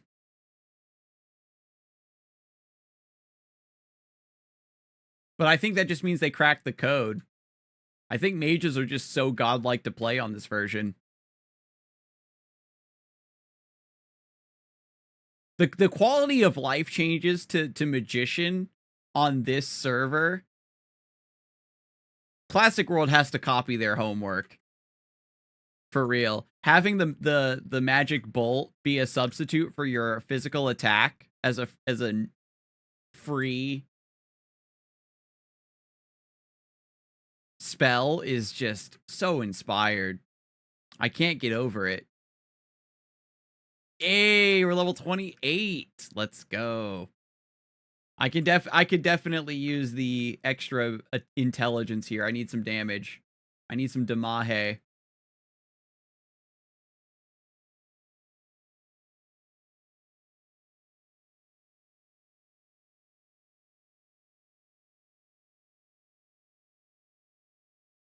Gee whiz, and would you look at that? I'll have enough points to max all my stuff that I need to max. That's another thing that Classic World needs to do, is put skill points into this stupid passive that just fixes the scaling of your character, rather than just making that scaling inherent to your character when you change into that class. Like, don't get me wrong, we have the improve MP recovery rate, but that's also augmented on top of your base MP recovery. But it's not a...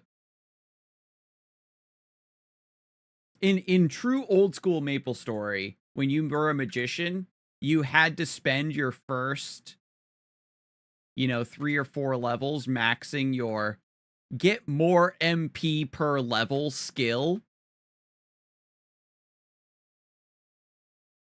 It's just so cringe. And then in Classic World, they changed it so that skill is just a percentage, a flat percentage. So there's no mathematical incentive to max it first. You know what I mean? Which is great. I think it is way more important to give players access to their new attacking skills when they job advance, rather than forcing them to spend several levels putting points into upkeep spells and new passives and stuff. Like, if your skill is a passive, it should have, like, a very, very low requirement to master it and max it. Or it should be, like, a one-skill wonder type of deal. You know what I mean?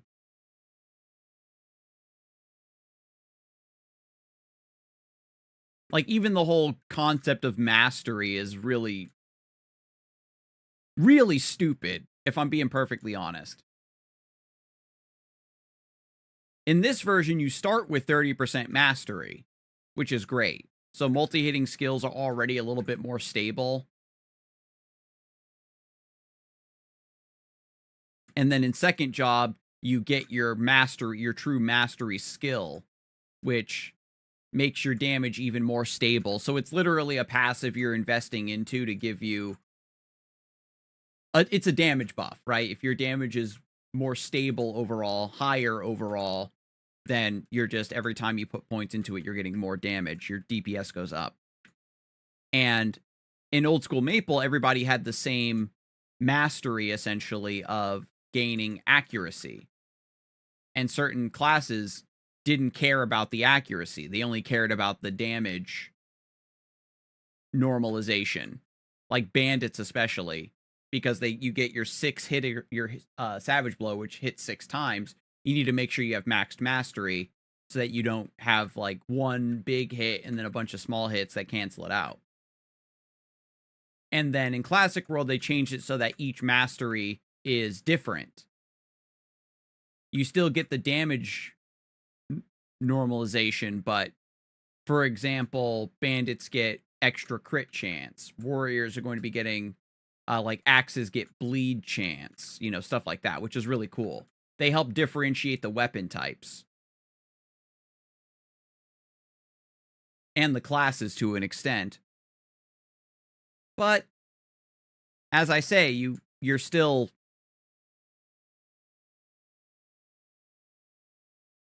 having to spend several levels just slowly improving your... And that's very Maplestory, don't get me wrong. Like, there comes a point where you just have to accept that that's what the game is, that you're very slowly investing in increasing your damage over time.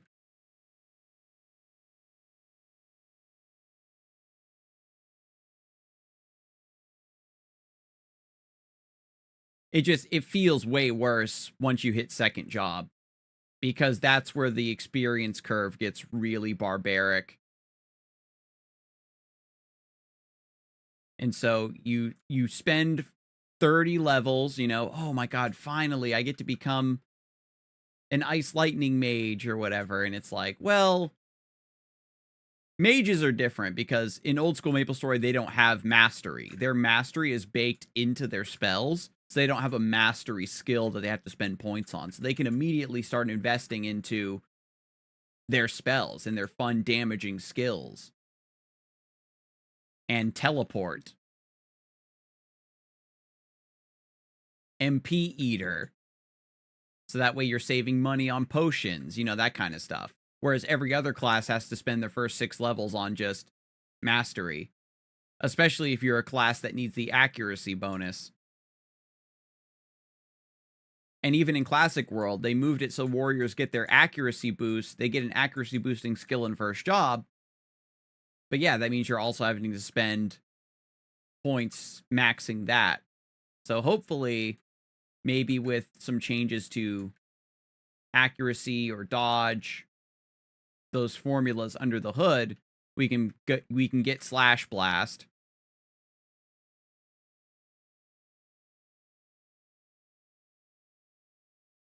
So Archon's Blood, I think it was 40 Charms of the Undead, and then I needed 100 more for Homegirl, Jane Doe, and Kerning. And in the meantime, we're training on this mixed map with the Horny Mushrooms because I have the Horny Mushroom 999 signboard quest, and also I need mushroom caps for Jane. And she's in Lith Harbor, so we can turn that in at the same time we turn in the pink flowers we got from the jump quest.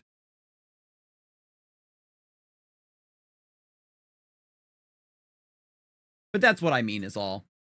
I wish that second job was front loaded a little bit more.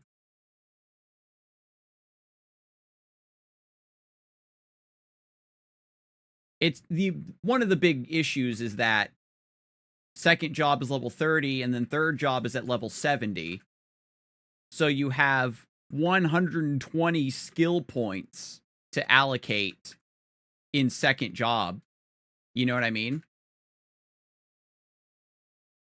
So a lot of skills have insanely high mastery numbers to max them out, right? Where it's like, this skill is... This skill gets maxed at once you put 30 points into it. Right? It's a way to eat up the points that you get. And I wouldn't mind, honestly, if they just added more skills. You max your skills faster, but then there's more skills to spec into. And if that was the case, then it means that having passive skills that you're investing into, it doesn't feel as bad. Because you can choose when to pick those passives up, and then your skill build and the journey of your character is more flexible to your playstyle or what kind of content you're doing. Are you doing mobs? Are you just power leveling? Do you want to spec into a build that's more economical and saves you mesos, right? As a mage, maybe you pick up, it gives you freedom to pick up MP Eater a little bit earlier.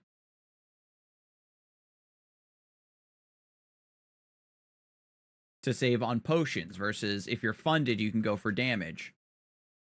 And that's what I mean. Like, you all end up at the same place, but your journey on the way there is a little bit different. With fewer skills, the mathematically correct order in which you gain those skills is preordained. And in second job, it's much more punishing when you don't skill your character correctly. Because if you don't max mastery first, then you're going to have lower damage overall, which means you're going to be leveling slower, which means you're going to be stuck with lower damage for longer, and it just creates a downward spiral from there.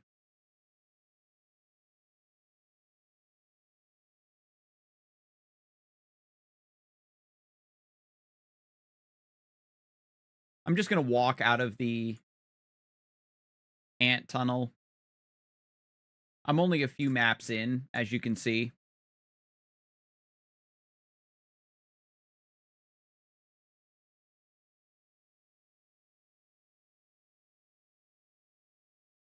because I want to turn in the 99 zombie mushroom quest to the Rememberer, and then we should have the teleport. And it's not just the fact that we get it in first job, it's the fact that we're allowed to teleport while we're in the air, which I don't think was always a thing.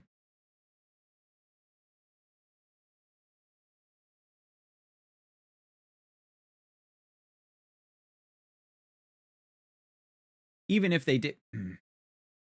So it's not just about making more skills, it's about those skills being conducive to having different build paths for different purposes as a player.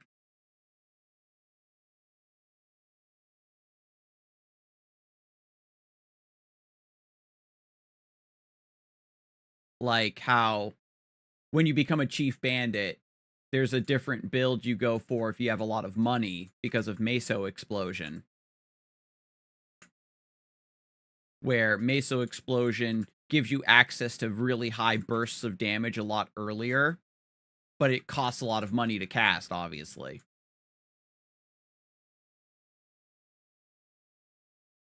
And I believe on this version, they made it so that Meso Explosion can't be cast on Mesos that the player themselves have dropped. Which I really like, personally. Because later on in Maplestory, sure, monsters will drop a lot of Mesos, but it's more about the experience or, like, the drops themselves that they're leaving behind, and not necessarily the Mesos, so you don't feel as bad about just detonating the Mesos that are laying around the map. And it gives you that sort of environmental twist to how you navigate your character and use your skills depending on the map. Alright, so Zombie Mushroom. Mana Elixirs, that's nice.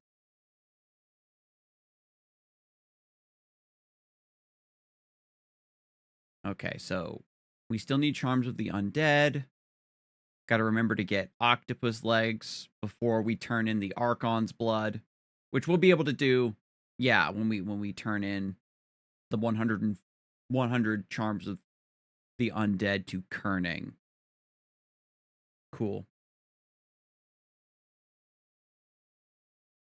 And the Evil Eye, I would also need to kill I need to kill 99 of them for the Rememberer, but I also need 100 Evil Eye Tails for Nella and Kerning. So I guess I should kill the Evil Eyes and do that quest too. Go to Kerning and just be more efficient.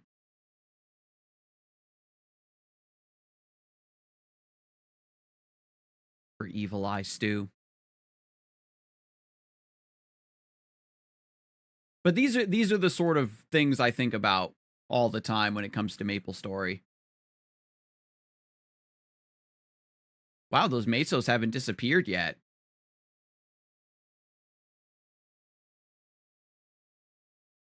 That's impressive. I'm not used to items lingering that long.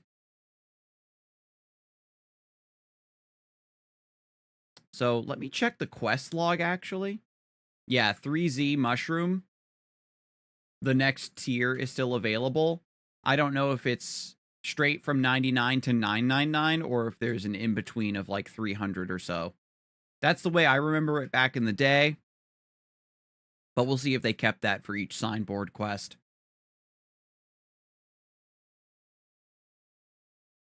Lucky miss there. We must go deeper.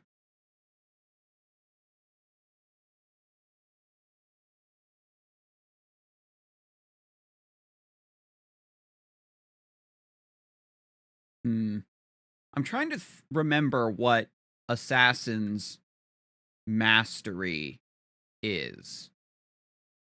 What their bonus is. Because they don't get an accuracy bonus from Throwing Claw Mastery. I think it was something like your throwing stars are you can carry more per stack, or there's a percent chance to recover some, it goes straight to 999, okay? But I'm wondering how many assassins are just going to say, I don't want to max mastery because it's not actually that good. Outside of the damage normalization, that's the other thing, right? It's like if you were thinking about maybe since I don't need accuracy, I don't need mastery, but you always do because of your damage.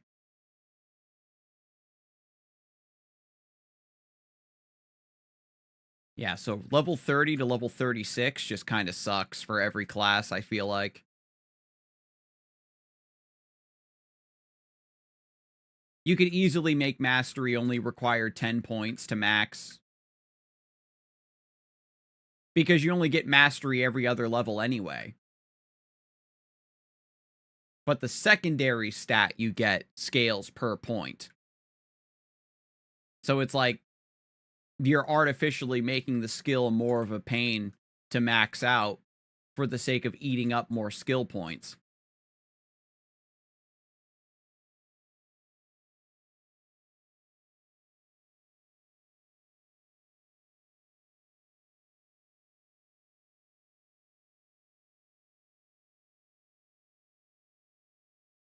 And honestly, the fix there is to say, okay, yeah,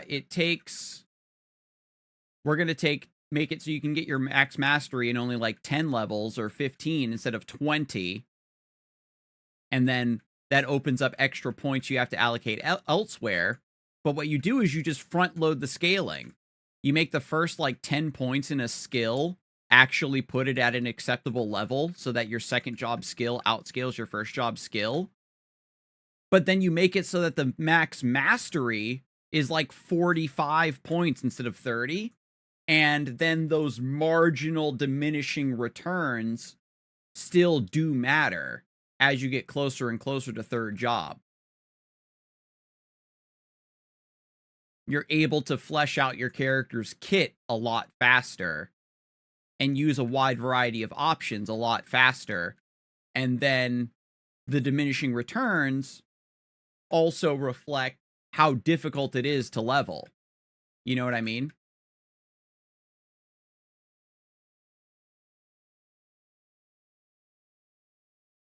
And at certain breakpoints in your leveling, you're going to be hoarding points anyway.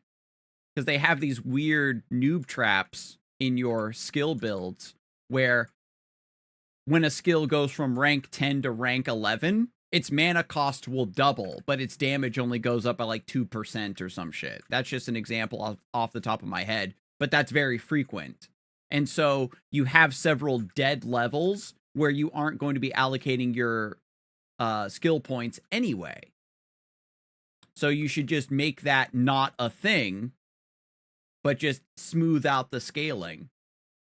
Front load it, and then make that curve of each skill point giving you a big payoff. Like each individual point doesn't need to give you the same percentage increase. Especially considering as you level throughout second job heading towards third job, you're going to be upgrading your equipment or maybe scrolling things. Your ability points are going to be giving you better potential multipliers. And that's where your damage is going to be coming from, not really your skills themselves getting better scaling. And as I say, if you front load it, then it's just a good time for everybody, in my opinion. I can't think of a real downside.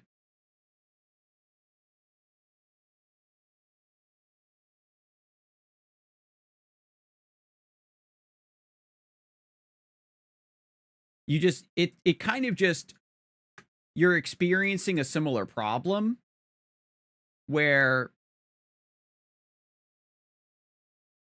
this skill is already good. It's not going to get much better once I level up versus this skill is really mid and I have to slog through and level up one more time before it becomes good, right?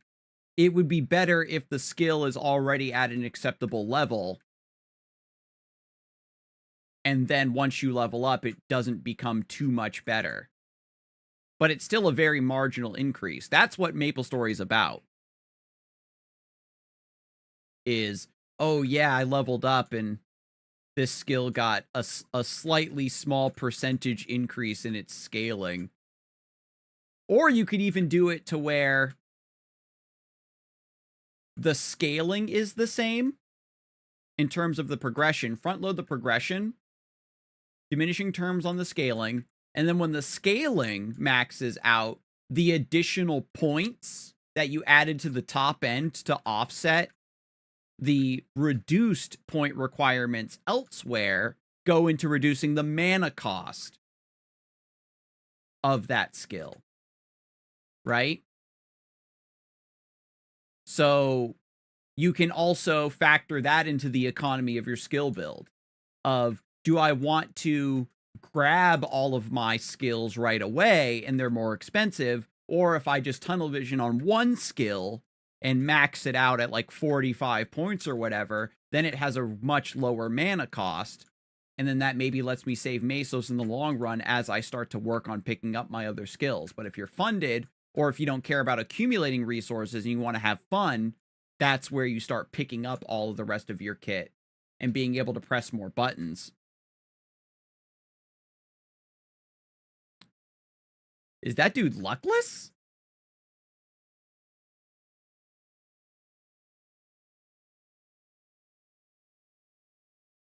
My boy Cloud? Oh my god, what a sick username.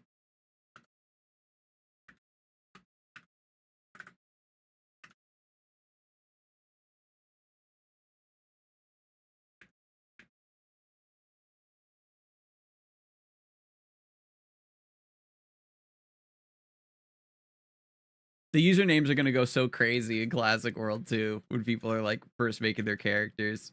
Try to get all the good names with no numbers at the end.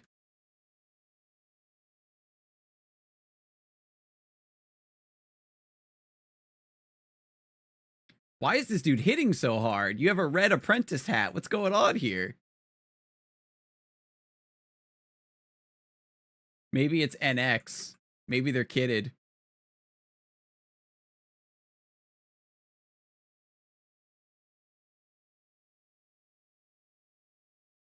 And there's a lot of mushrooms down here. My god.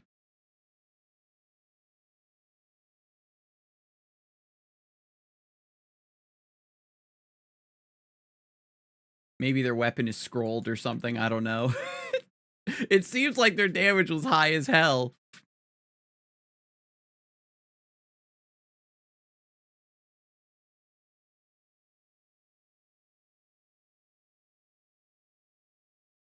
And this also matters for classes like Mage and Assassin that get movement skills, right? It's like, man, movement skills are so fun.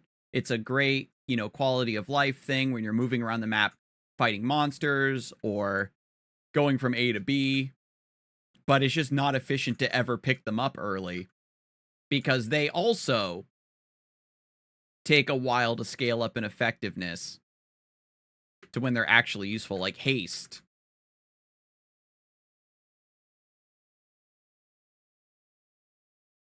And even booster, every second job, well, most second job characters get a booster skill that increases your attack speed. And booster isn't good until you have, what is it, like 7 or 9 levels in it? Because it gives you the same boost no matter what, but it has the example I was talking about where putting points into it lowers the cost to cast it and also increases the duration. So when you weigh the cost of casting it, it costs HP and MP.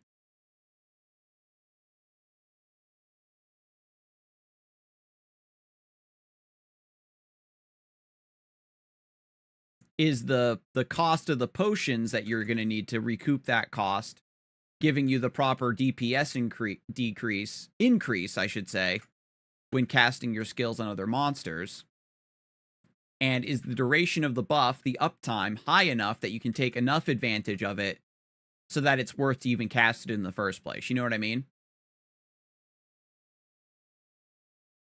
Like, if you have to take down 3 monsters, taking the time and resources to cast an attack speed buff doesn't make sense. So there's like a calculus there. Once booster is maxed, it's like a negligible cost of 10 HP and 10 MP or something, and lasts for 3 minutes, I think it is. So it's just a thing that you can just always have up. For the most part.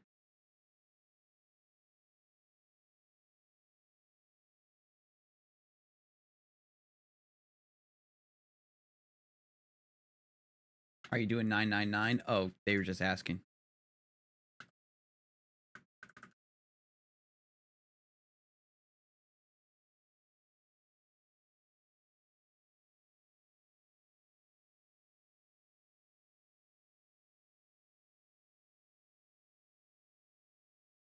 This is going to be the great shared experience.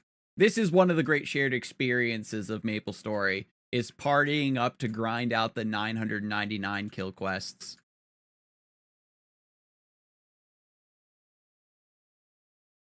Even in Chrono Story, right, where the quests are super, super boosted, where they give, like, insane rewards, everybody's constantly grouping up to knock them out.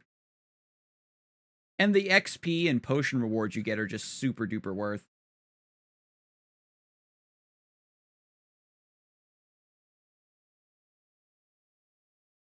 Because, yeah, you saw I had 100,000. I spent like 80,000 on potions.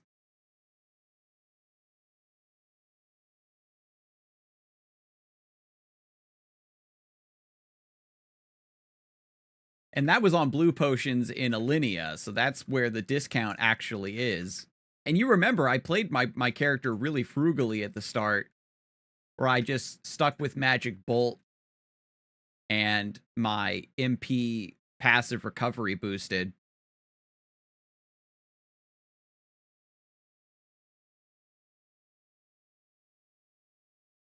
And in Classic World, for those of you who don't know, they already revealed that when you're in a full party of 4, that you get like plus 90% experience or something, like almost double XP for being in a full party, which is like crazy. Don't get me wrong, I actually like that a lot. You want playing in a party to always be better XP than playing solo.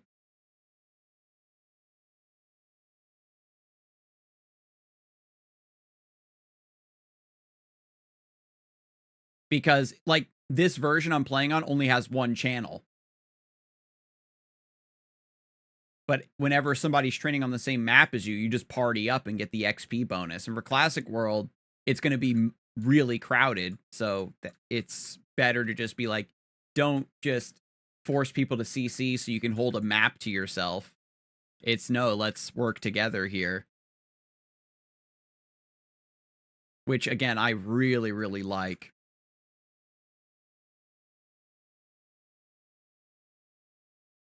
And we'll see how far it goes down the rabbit hole of having different classes and different party compositions actually matter.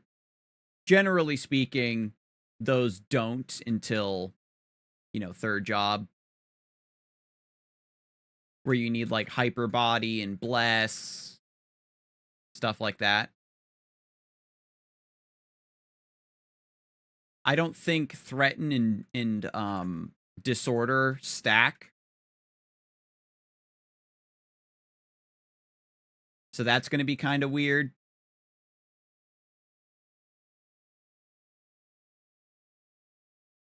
Hyper Body, I think, was already revealed that it was nerfed. And Hyper Body is a party-wide buff that increases everybody's max HP by like 50% or something.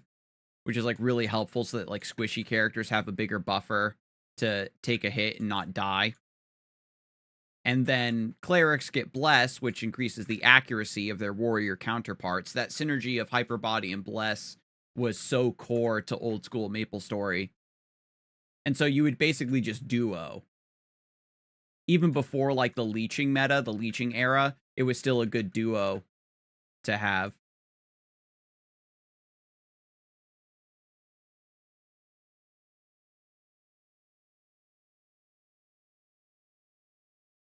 And if I remember correctly, Disorder, I think it's a melee attack. I would really like...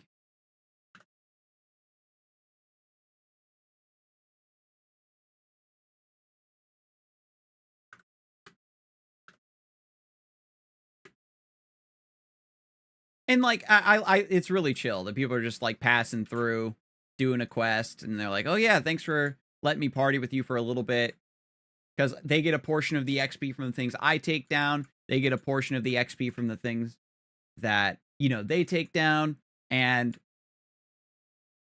we just increase our DPS, you know what I mean? It's pretty sick. You have played Maplestory for 4 hours. Yes, indeed. That's a good session.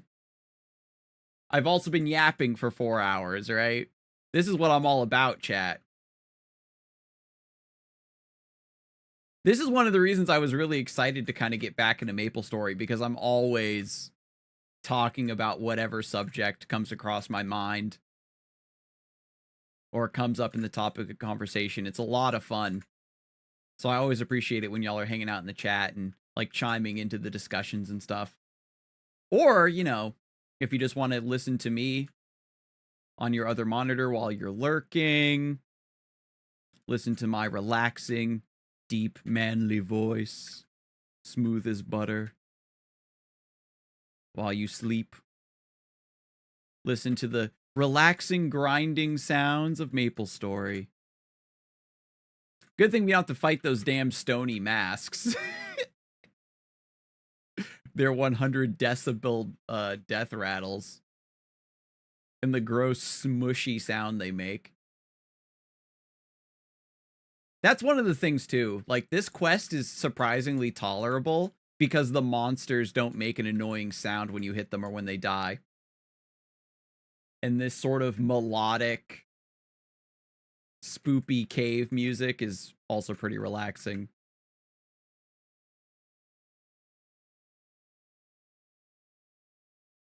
I don't know if you're picking up the sounds of my keyboard either, chat. I hope that you're really enjoying those clicky noises. Custom mechanical keyboard switches. Holy pandas. I actually have box jades on my arrow keys and my spacebar. So that's why when I move, it's so crunchy. Oh, it's so good.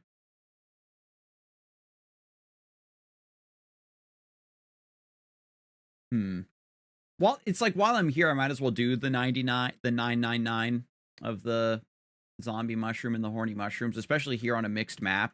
It's like perfect for me. And as you make your way further to the left and then fight your way back to the right, it's such a nice little treat to find that big pile of zombie mushrooms down in that bottom right corner.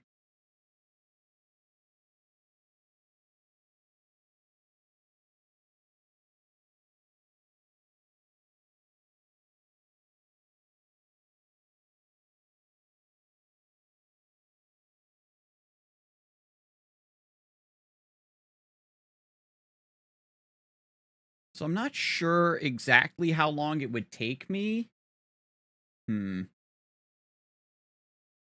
Probably another like full stream session to do both 999s. And I technically do still need to go back down to the evil eyes as well, because I want to kill 99 of those and get the 100 evil eye tails for Nella and Kerning City.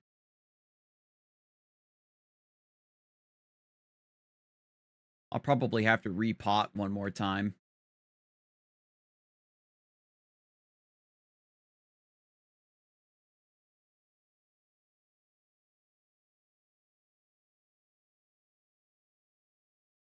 Oh, Icarus's hang glider.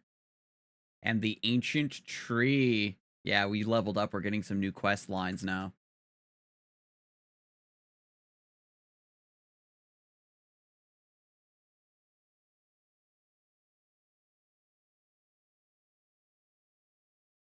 Actually, we're almost halfway done.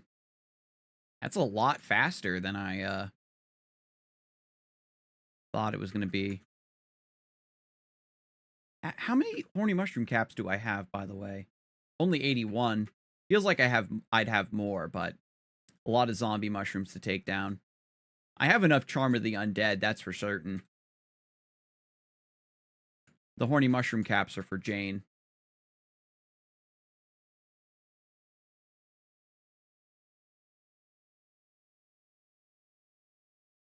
Jane is a aspiring alchemist, if I remember her lore correctly.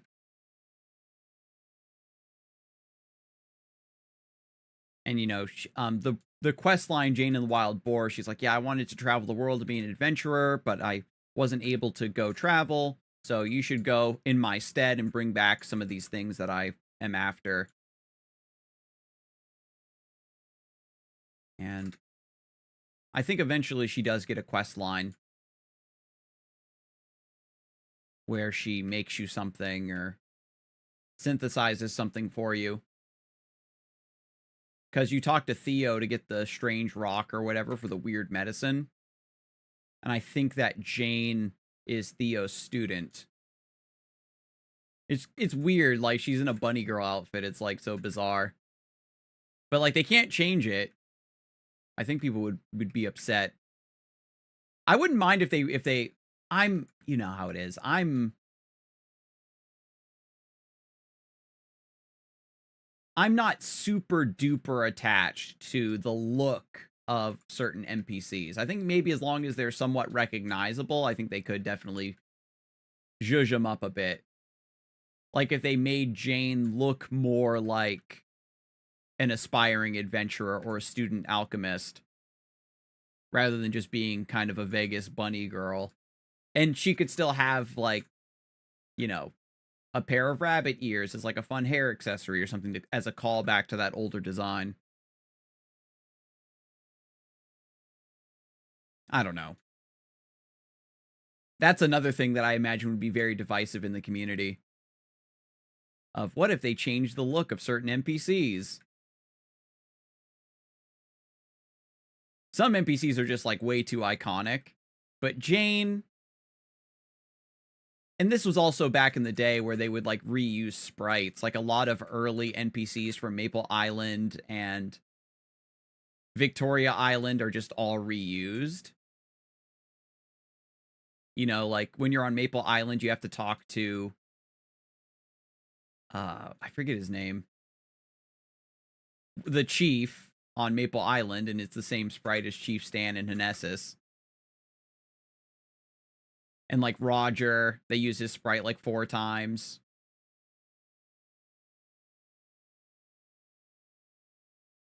And this was also kind of back in the day with like Pokemon, where you kind of, it was like just a tongue-in-cheek thing where reusing sprites is just par for the course in old MMOs.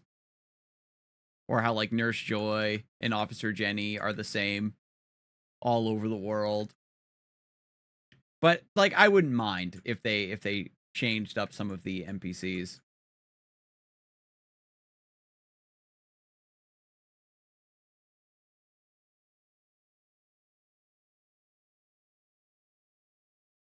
Like, are they really going to keep Dances with Balrog and Black Bull the same, or Ian the same?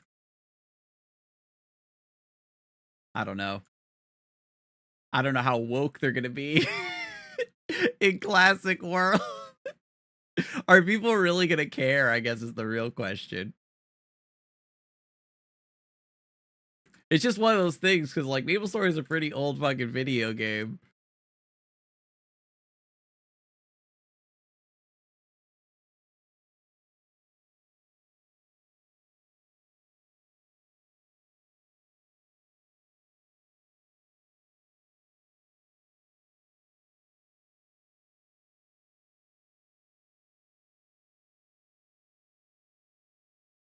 Like how Kerning is based on New York and it's where thieves come from. It's like kind of fucked. I don't know.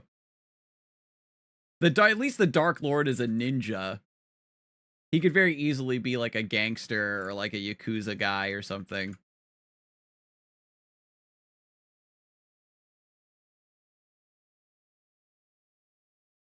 But I think Alinea and Hnesis have like the most Maplestory aesthetic, you know what I mean, in terms of fantasy classes and in a fantasy city. But Maplestory's always had like this really eclectic mix of fantasy, but also some urban city stuff with Kerning City and the subway and all that. It's just kind of whatever. We just don't think about it too hard, you know what I mean?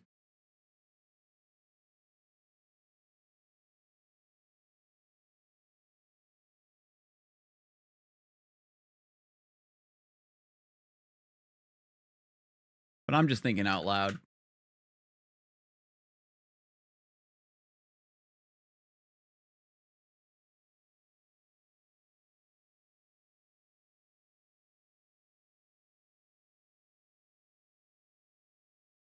They don't have to go too far down the path of like, oh, I want better graphics or graphical upgrades. Part of Classic World's appeal as well is they're going to be toning down a lot of the modern particle effects and the modern NX effects that we see. And people are going to be perfectly content to wear the damn hang on, does the cash shop work? People are going to be perfectly content to wear the damn beanie or the overall or whatever, this thing. The snowboard outfit, where is it? Where is it? Where is it? Oh, I remember this. The Zuva G overall. I actually bought this with an X when I was a kid. This dark blue kimono. Oh man, I thought that this was super cool. I had the Junior Lioner hat. It's the snowboard. You know what I'm talking about, right? I'm pretty sure it's an overall. It's the snowboard set. Am I tripping? Maybe it's a top and a bottom. Oh my god, yeah, everybody had this shit.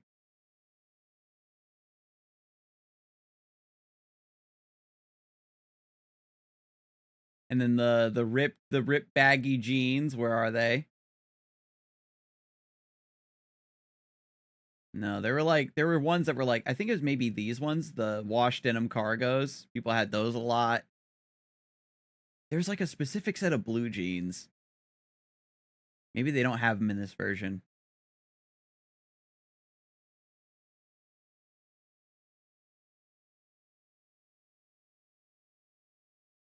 Maybe I'm thinking about these ones. These black ripped jeans. Yeah, there's a lot of pairs of jeans.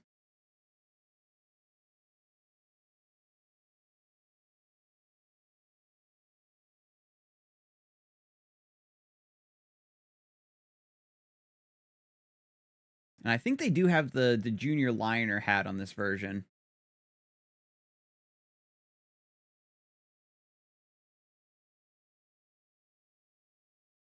We might not start with... There it is, yeah. I had the Junior Lioner hat back in the day. This is like my favorite hat. I don't know why. Is this perm? Available for 90 days. Anywho. Walking down memory lane there. In the cash shop.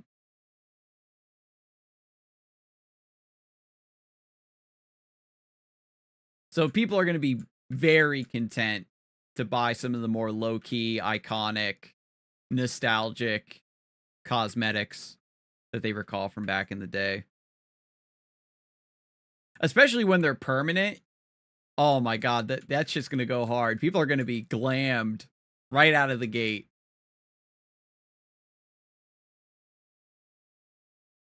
There's some equipment that's like really cool. I know on this version they did add a mechanic where you can overwrite the look of one piece of equipment onto another one. So if you like a certain piece of equipment from a lower level, you can kind of overlay it onto higher level equipment. so you can still kind of dress up your character. Because that's another thing as well, right? That's something that Final Fantasy XIV does. So that every piece of equipment, regardless of its stats, becomes a piece of your wardrobe, which is really cool. Because I've made glam outfits that are based around like very low level equipment before as well. It just kind of looks good in certain combinations. So being able to have a system like that in Maplestory is pretty sick.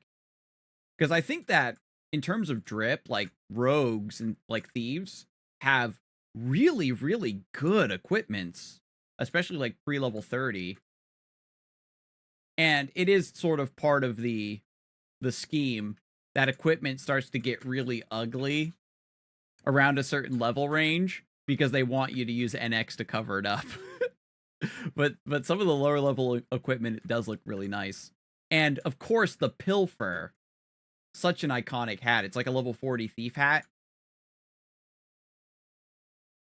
It's like, damn, you could rock that for your whole career. The Pilfer is just such a good looking hat. And it comes in like it's like blue, red, and white, and I think black, 4 colors then.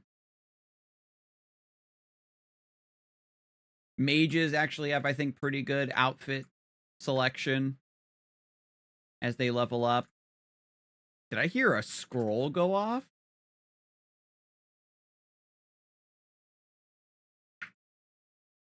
Nostalgia. Oh my goodness.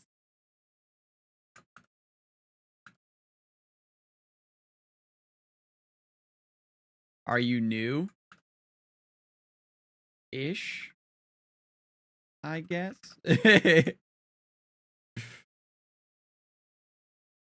Wait a minute. That spirit means they're like, have you played on this server before? Only a few times so far. This is my first character.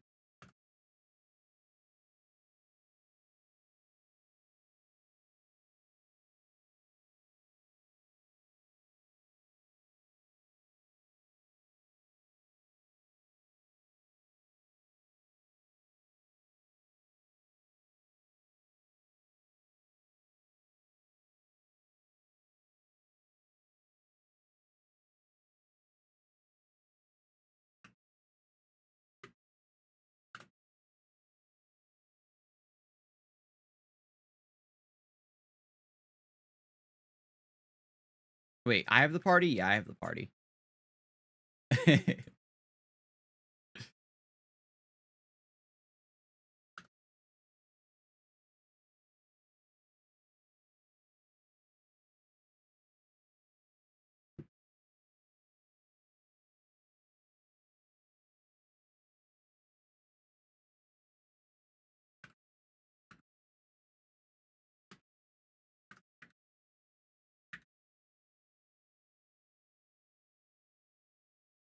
Wow, that's really nice. He's like, yo, help my friend clear this quest.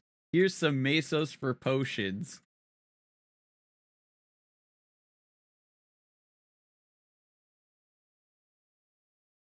You want to join guild?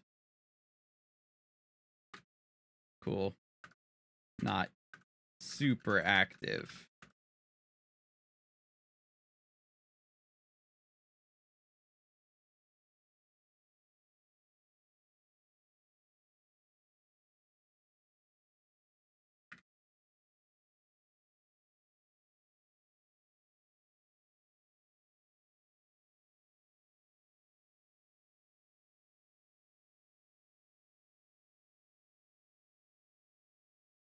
So another side quest has opened up for us. We got to help with the kill quest. Yeah, so I can go for a little bit longer. All my office work is done so far for today.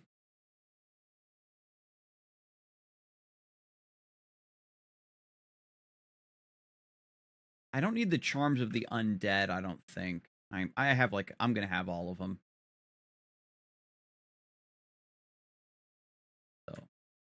We'll let homie pick up the... I'm not sure exactly how the looting rules work.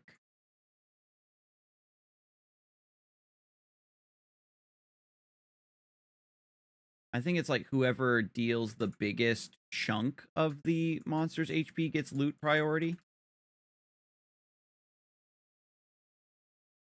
Or how that changes for the party overall. Damn, that's brutal. They knocked them all the way down there.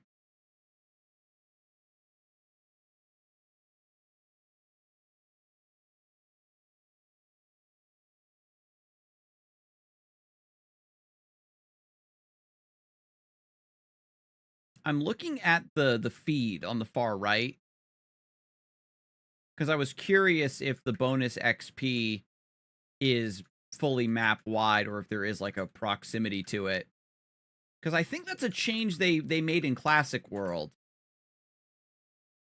I think that was already confirmed, that they're just making it so that party buffs are just map wide. Because this, in the Ant Tunnel especially, a lot of the individual maps are super big.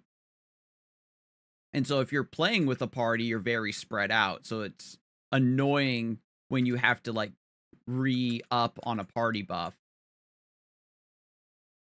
So I think they just made it hit everybody in the party regardless of proximity. Yeah, like if you keep an eye on the bottom right corner. Okay, no, I'm still getting a little bit of bonus XP. That's cool. That's cool.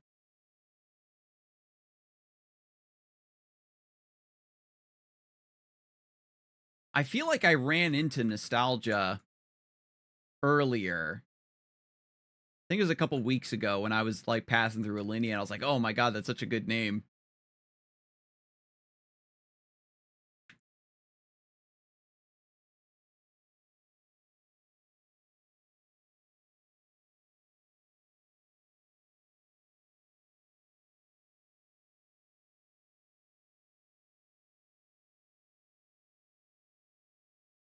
And seeing them with the that dragon, that blue like ghost dragon, means that they're a what's the name of the class? A priest. It's cleric, priest, bishop, right? I think is the job advance progression for that class. So their third job. I don't think that this version has fourth job yet.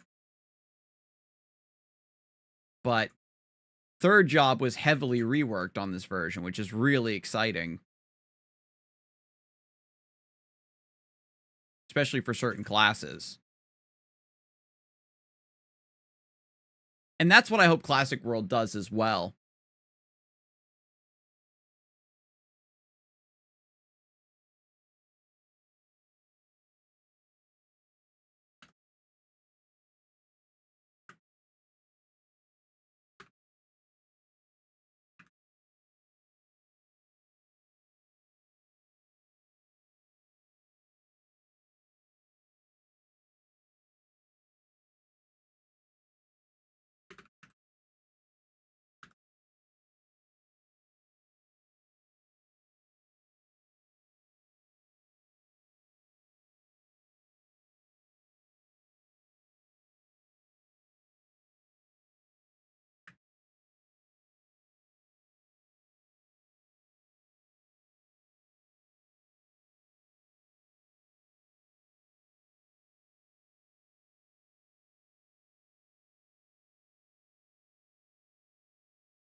Yeah, I hope that Classic World actually does some really deep reworks on third job. Because if we're being for real, right? Like when you go back to Classic Maplestory, third job is just such a no man's land. Only a couple classes actually get anything cool in third job, and it takes so long to level that the problem I was talking about with second job, where your skills don't scale to a usable level in a good way. So you're left using the same skills for 1,000 years from second job because your third job skills aren't up to the task yet. And it takes even longer to level up to go from 70 to go from level 70 to level 71 is the same amount of experience or something to go from like level 20 to level 40 or something. I must be exaggerating, but if you actually look at an old school XP table, it's it's terrifying.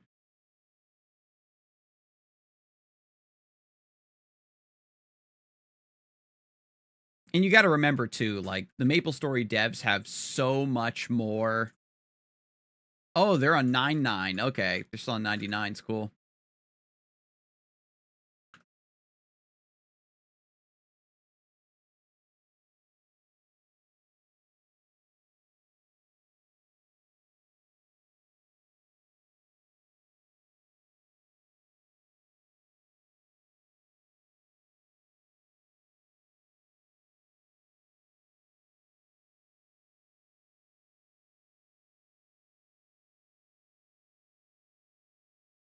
They have more experience about ideas for classes. You know what I mean? If Classic World is going to be sticking with the original 4 classes for quite some time, like if they go down the original path, you have the 4 original classes: warrior, thief, magician, and archers.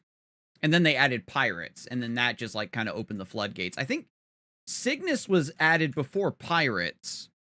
And what was interesting about Cygnus was that they had a lower level cap than a regular explorer, which is sort of the umbrella term for the original 4 classes. They like scaled faster.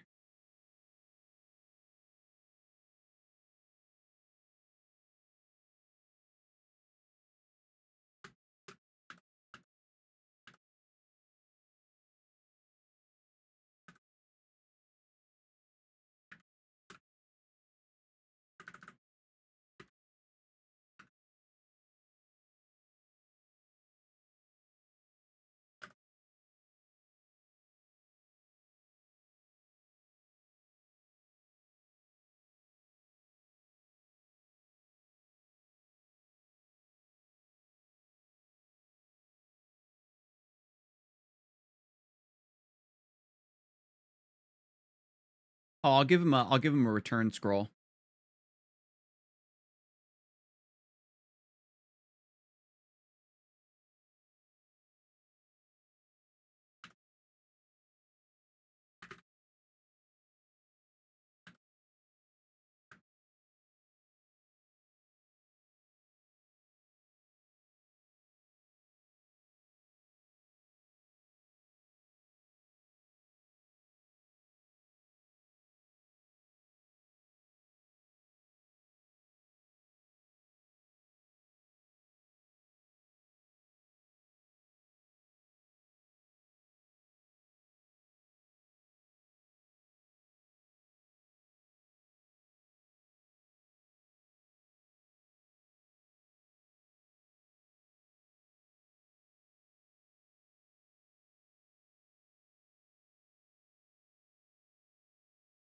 Look at that, making friends online in an MMO, crazy. Wait, how do you add people? How's the friends list work?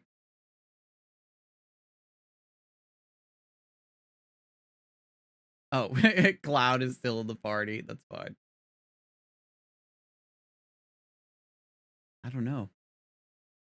Buddy, add. Oh, I see you go. Hang on. Party, sir. Mr. TSTR.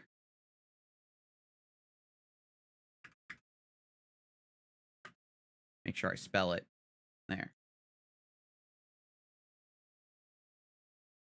I gotta add Radiance, too. I can't believe I never added you, Venom.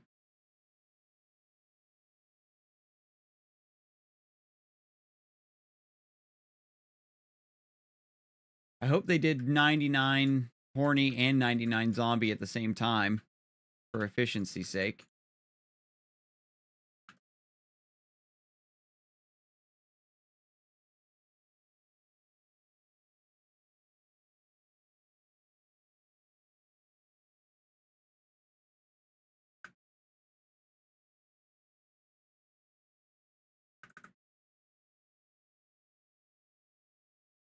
I forget how the chat system works.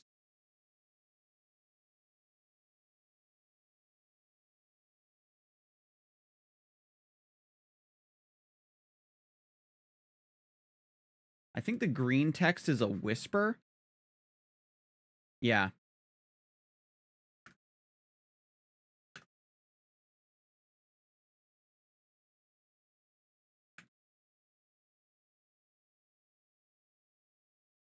And what am I at? 600 and 600. Wow, yeah, I'm actually super close. I don't know why. I remember the 999 quests being like taking way longer to do. I imagine that because of the damage formulas, I'm probably hitting harder for this level range or something. Typically, you do these quests, I think, when you're a little bit lower leveled as well. Because these quests unlock around, like, level 22 or something. So I'm a little bit over-leveled for this quest, but it's a lot... Yeah, you see where I can two-shot these? It's a lot more realistic for most of these quests to double back on them when you're stronger.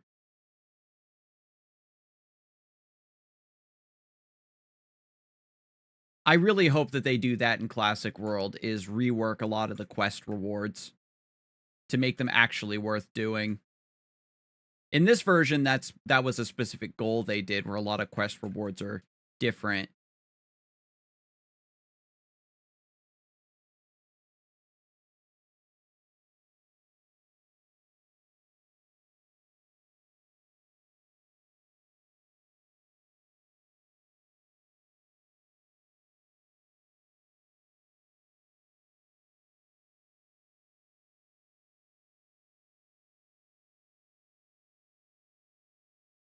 And it's probably not going to be the case. I wouldn't be surprised if they keep them the same.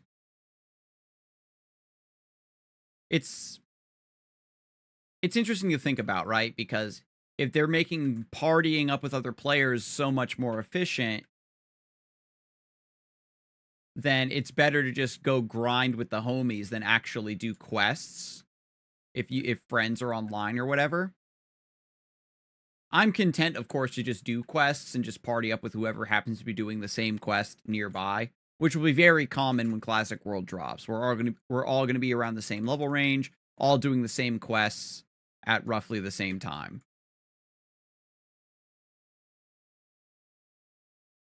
And even if the quest is like really a pain in the ass and inefficient, still more fun to do it with, you know, other players.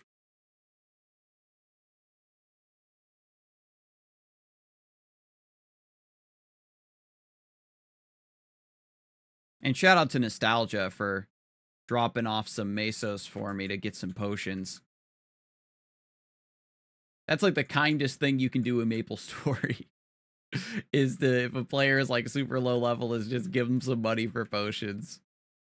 Or if you've got like a spare weapon or something in your inventory that you can give them. Because it's like you can sell it to an NPC for like 1,000 Mesos, but if you give it to somebody who can actually use it, it's worth 5 times that amount. You know what I mean? So it's better that you just make that lucky drop you got worth more. Stretch the value a bit further. Wow, I'm over halfway to level 29 as well. I'm not exactly sure how the XP values for monsters were changed. I never had those memorized. Of like, oh, this gives this amount of XP. It's just a sort of gut feeling you get around whether something is worth training on. Just a sort of rule of thumb regarding the progression, your level, your damage, available quests, all of that jazz. If I'm remembering correctly, horny mushrooms and zombie mushrooms are actually not the best monsters to train on mathematically, but their density makes up for it, and the 999 kill quest make up for it, because the Remember giving you a big chunk of XP and a bunch of really good potions at the end give you a lot of value on the back end. Especially if you're a cleric and you can use heal or a priest or whatever to hit the zombie mushrooms because they're undead monsters, it's super worth for you. And even the fact that they're buffing in Classic World, they're buffing Holy Arrow, I still think means that zombie mushrooms are one of the best monsters to train on. And you need Charm of the Undead for Jane Doe, and she gives you the Raggedy Cape, which is just a cape. I think it gives you avoidability. It's, you know, it's better than nothing.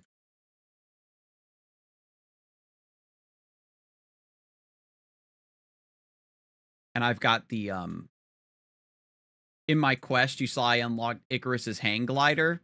That's a 3-part quest line to get a bunch of materials for Icarus.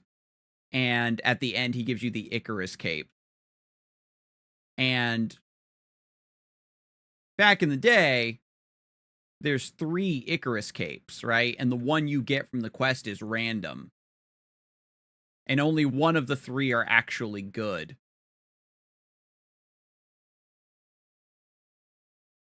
And so I don't know if they changed it so that you only get one normalized cape that's just always good, or if you get to pick.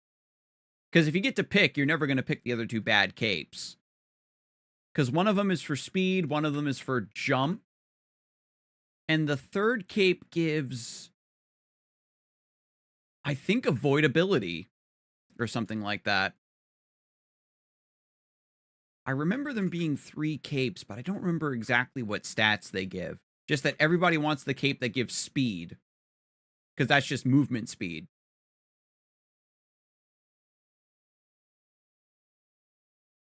And I wouldn't mind it if they made it so that they just normalize the Icarus cape a little bit, so it gives some speed, some jump.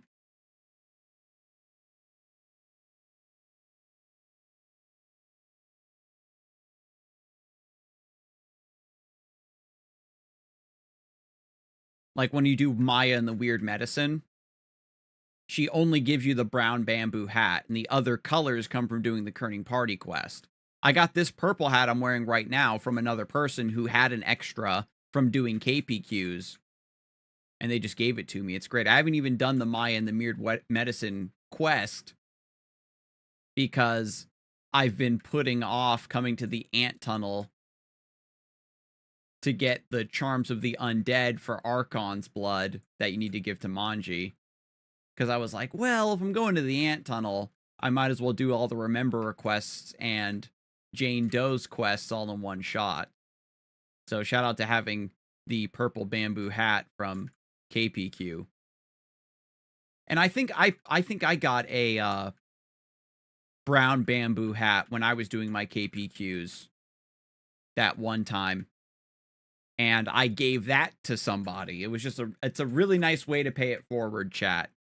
When you're doing KPQs, if somebody gets the color that you need and you get the color they need, just trade them.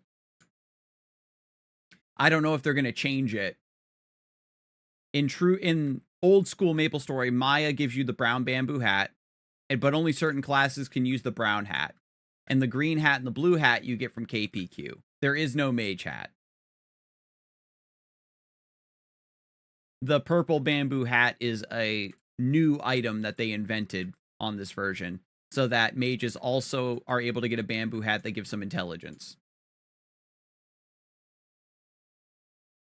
And if I remember correctly, it's brown hat for luck, green hat for dex, blue hat for strength, which are all the respective main damage stats of the other classes. So it only makes sense that there would be a fourth hat that gives intelligence. The reason they didn't do that, obviously, is that in old school Maplestory, the magic damage formula is completely broken. So intelligence is worth, 3 or 5 times more in your damage calculations than other classes get with their main attack stat. So a hat that gave 3 intelligence would just be absolutely broken. And in this version and in Classic World, I believe it was already confirmed that they're changing the damage formulas to disincentivize luckless and dexless builds. Because even without the existence of Maple weapons, dexless and luckless are theoretically still a thing. But I'm not exactly sure what part they play if you don't know the formula specifically. And if I'm being for real, I'm not exactly sure how players discovered the damage formulas. If it was like a trial and error thing, or if they were somehow able to look at the files, or what. Or if we already have the new damage formulas for Classic World. I haven't looked into it. But I believe it was confirmed that they were obviously updated and changed. Similar for this version, they not only updated damage formulas, they also updated the weapon defense formulas, which is huge. Which makes upgrading your equipment actually matter. That was the big folly of old school Maplestory, is that upgrading your armor and stuff has very, very minuscule returns beyond the first 20 levels or something like that. And then afterwards, it just doesn't really matter to invest in the few points of weapon defense that you'd be getting every 5 or 10 levels. And not to mention, because you have to invest in your secondary stat to wear new equipment, if your damage formulas don't properly account for your secondary stat, then you're giving up damage in order to wear more equipment, which doesn't make any sense. And Togain has a really great video about old damage formulas and just how, especially for mages, there's no incentive to wear better equipment by investing in luck. Because even the damage you get from equipping a better weapon is not greater than just using a basic weapon and investing everything into intelligence, your main attack stat. And for warriors, it's different. You have to put stats into dexterity in order to increase your accuracy to be able to hit stuff. But for classes that don't rely on a secondary stat for accuracy specifically, the calculations around whether or not you even want to invest in anything other than your main attack stat is always up for debate and always teetering on the abyss of whether or not it's important. And so I am grateful that they make getting better equipment with magic and physical defense on it is more enticing, especially because taking less damage from monsters means you're saving money on potions, and it becomes a pathway to actually being able to build wealth that's not tied to your character. As I said, assassins just are so efficient in terms of their damage, and they're so safe in terms of their damage, that they just make money hand over fist. And then you get Meso up in third job so that monsters actually drop more Mesos. And you get Alchemist, So your potions actually have augmented effectiveness, so your money stretches even further. And then for mages, especially for priests, you have an AoE attack that hits undead. So you would just jump into this pile of undead mushrooms and AoE them down. And then your heal is also healing you, so you don't have to spend money on healing potions. And then you get MP Eater in second job, so that when you damage a monster, you refill your MP. So then you just have this perpetual motion machine of killing undead monsters. So like the super try hard, sweaty way to play Maplestory is actually your first character should be a priest. Because like with a luckless priest, every single bit of meso you get is basically pure profit. And then you just roll that profit into your next character. You don't have to worry about not having enough money for your best equipment and the tons of potions you're going to need, right? Because if you have so much money, if you have like millions of mesos right up front, think of this. A new character, you have like several million mesos. That means that you can just buy all the potions you need all up front. You can buy all of the equipment that you plan to use pretty much up front.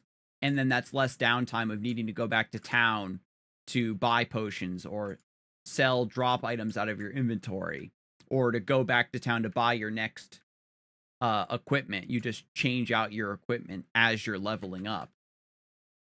And then, and I've talked about this before as well, with dexless and luckless builds, you have one set of the most efficient equipment that you unlock around level 25 or level 30, and that's your whole outfit for the rest of your character's lifespan, right?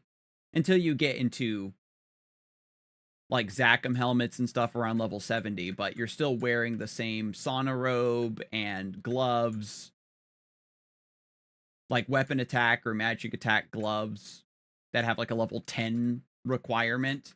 You can just equip those right away and get like a crazy boost in damage. Sauna robe, you just equip that as soon as you get to level 25 or whatever the requirement is. As soon as you hit level 25 with your bamboo hat, and you never have to change your equipment. So then quote unquote normal build would require you to spend like 100, 200,000 mesos every 5 levels for your next upgraded of armor and stuff. You get to save all of that money as well. So it just becomes the rich get richer sort of meta game. And that's why everybody was playing priest and assassin, because it's just economical. It's fun and economical.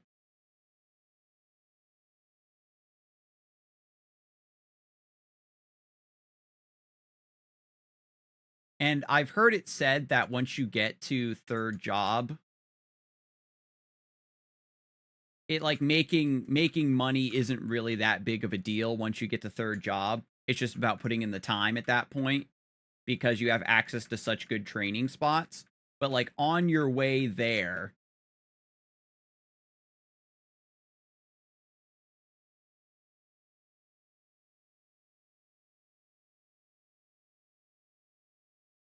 being able to accumulate a really big buffer that'll put you in a better position to buy more expensive mid-game, end-game gear.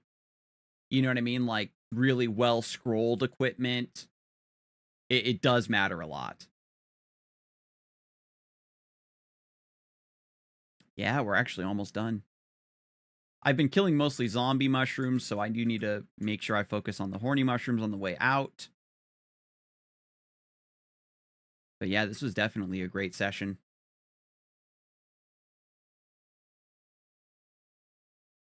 I got to remember to keep using my nimble feet and my HP recovery skill. On this version, they're actually worth. And look at that, I have 80 blue potions left. I spent so much money on potions. I think I actually lost out, even without the 20,000 mesos that I got from Nostalgia. I would be technically losing money, even though I spent on the cheap blue potions from Alinea. Because if you buy mana elixirs, they're more efficient in terms of how many they aren't more efficient. They're efficient in terms of inventory space because it's more mana restored per potion, but the price is offset by how expensive they are individually. So if you want to buy like several hundred of them. And on this version, I have augmented MP regeneration every 10 seconds.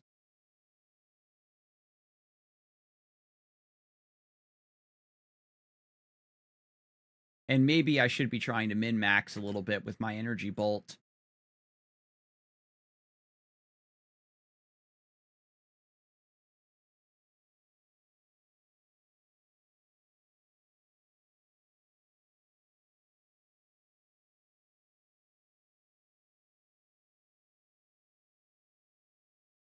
I'm also using a wand and not a staff, which is probably playing into the math around here a little bit.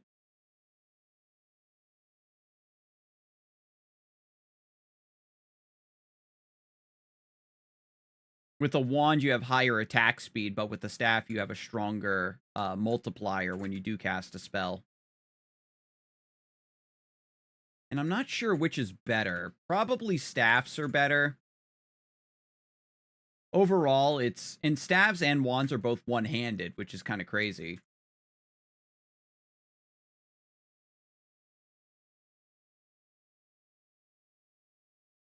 I do wonder. On this version, you have Spell Booster. They actually gave mages a booster skill. So, booster making your wand even faster might make the math make sense.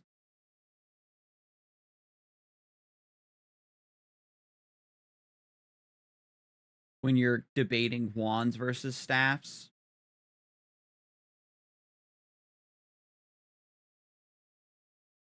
And even this buckler that I have equipped is a new item that they added to this version. The magic buckler gives a little bit of luck.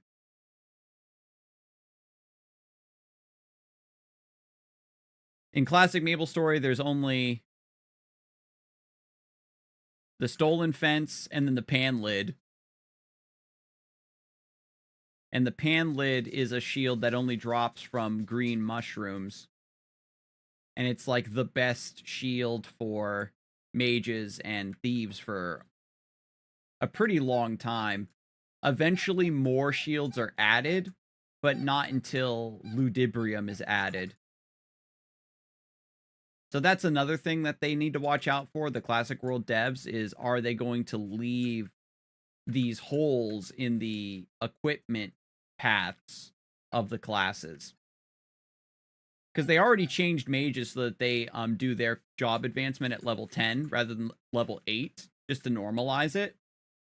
And that probably tells me that there's not going to be any over-level protection. Like on this version, you remember when I first made this character, mages still job advance at level 8, but if you do every single available quest on Maple Island, then you end up leaving Maple Island at level 9.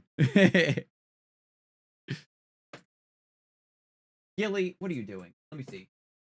Get out of there. Snooting around. But when I went and job advanced at level 9, I didn't lose out on those skill points. Like, I just still got those points added to my character, even though I advanced at level 9.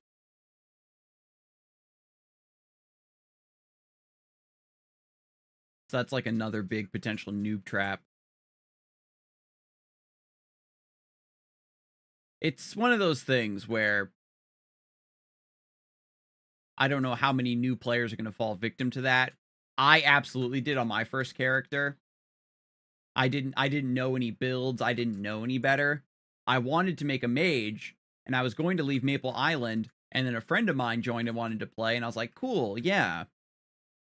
And so I was on Maple Island helping them like level up and just chilling and doing quests and stuff until I was like level 12 or level 14 or something as a beginner. And I was like putting points into strength because when you're a beginner, you're only using physical attacks to hit things, and those scale with strength. So I was like, okay, yeah, I'm hitting stuff. I'll eventually start putting points into my intelligence stat once I actually start getting magic spells. Like I didn't understand the builds or how the classes worked or anything like that. You know, your initial impression of Maplestory is that your character is a little bit more freeform than it really is. And that is one thing that's definitely stuck with me back when I was a giga beginner. And then you just kind of find out that like your character is ruined. Like there's really no way to make up for that lost time.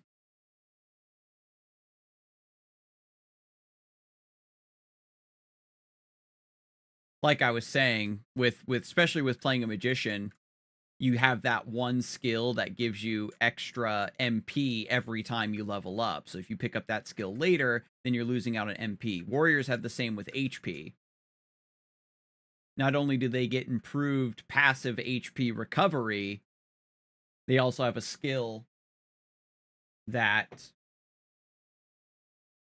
makes it so when they level up, they get more HP per level. And there is an under the hood calculation that gives you more HP per level based on how much strength you have. And it's the same for magicians and intelligence. When you have higher intelligence, you get more MP per level.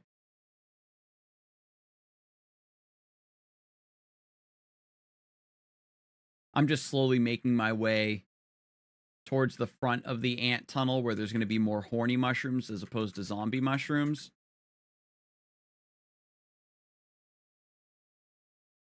Maybe I do want to stay on the other map, though, where it's a little bit more densely packed. I'm kind of just moving back and forth as I talk. It is almost 7 o'clock, though. I am way over time, and I'm getting hungry. It seemed like I was making good pace, but actually, yeah, I am almost done with zombie mushroom. So, yeah, it is going to be horny mushroom after that. So let's finish the zombie mushroom quest and turn that in, yeah. I can't remember if zombies appear in Ant Tunnel 1. Oh, they do. Good. This might have been changed. I think in the original Habitat, it was like the first map was all horny mushrooms, and then zombie mushrooms appear 2 or 3 maps in exclusively. But this map, you can see in the top left corner, is Ant Tunnel 1. So as soon as we climb up out of here, we'll be in Sleepywood.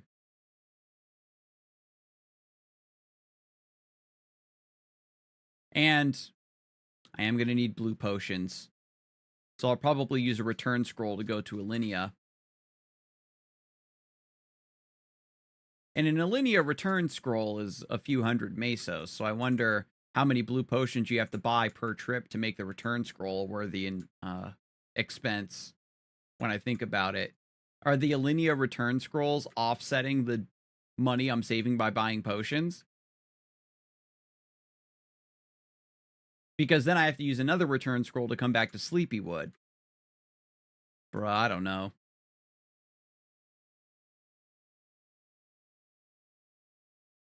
Got to pull out the spreadsheet. This math is beyond me.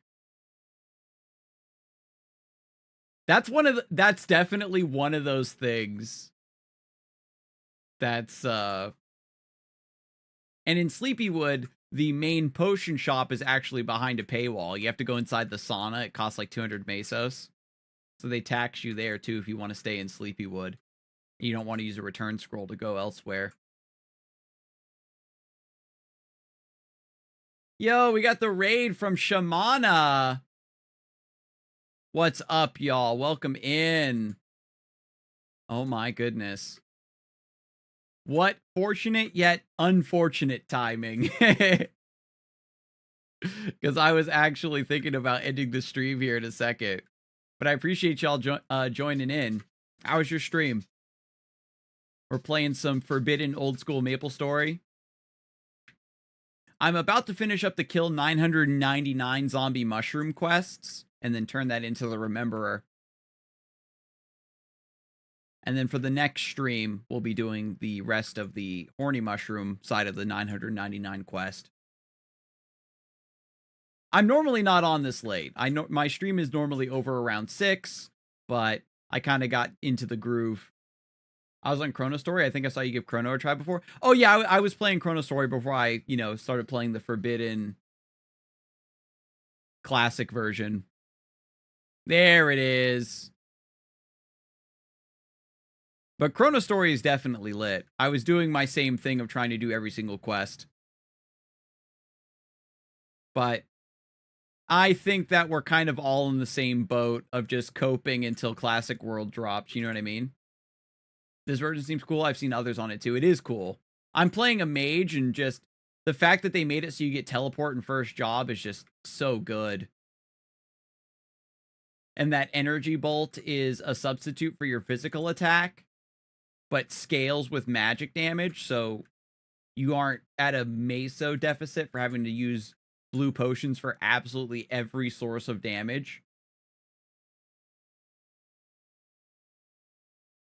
But definitely stay tuned, folks, because I'm going to be joining the YouTuber, classic tuber space and organizing a lot of my thoughts about how I think certain stuff should be handled.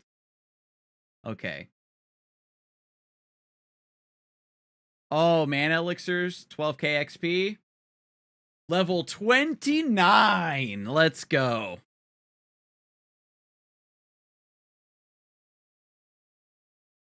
I could use the extra intelligence. And then that maxes our skills for this job. Amazing. I'm going Ice Lightning on this character. But thank you once again for that raid, Shamana. Classic World, here's the thing. I'm playing Ice Lightning on this version. But I also like the ideas that they put into Bandit. I want to hear more about what Classic World is going to do for third job. I'm probably going to make a video going over it, but essentially the cliff notes are, if they're going to be releasing third job with reworks, like heavy reworks, I really hope they heavily rework third job. Because that's like, I feel the bulk of where people are going to be spending their time playing Maplestory. Level 30, like level 40 to level 80 is probably the hardest bracket of levels in Maplestory. And we want to know what third job is going to be looking like, so you don't invest into a class that you don't actually, you aren't going to enjoy in the long term. And I think they could get really funky with it, in my opinion. Especially if they intend to keep the available classes low in Classic World, then you can go more extravagant with how these classes appear in third and fourth job. I've even heard people ask that they would really like a third job path for archers. The way that mages and warriors get 3 job advancement paths, that archers and thieves could maybe get 3 as well, which is kind of interesting. I don't know if they're going to go that silly with it. It'd be a way for them to add new classes, yet not. But it might overly benefit the players that are already invested into those paths, because they'll have extra equipment and stuff to use. They'd only have to switch out their weapon, potentially. But that's, again, a discussion for another time. Hopefully third job info soon. Because players are going to devour Classic World when it drops, and they're going to get to level 70 very quickly. I wouldn't be surprised, especially with partying up with 4 people is damn near double XP. And I'm speculating that there's probably going to be a Forgotten Hollow party quest to kind of fill the gap where LPQ doesn't exist yet. And so players might like KPQ to level 30, and then maybe they have to grind until level 35 or 40, and then maybe there's a Forgotten Hollow party quest from level 40 to 50 or something. But then that overlaps with LPQ too much, so I don't know exactly how players are going to want to handle that. Especially if they keep it to where LPQ has an exclusive equipment with the broken glasses, you know what I mean? And you have to perform LPQ a certain amount of times in order to get them. So if you're already beyond the level range for Ludi, then you miss out on that equipment. You're going to feel bad. So I don't know how they're going to do it. If there will be an equivalent piece of equipment that comes from Forgotten Hollow.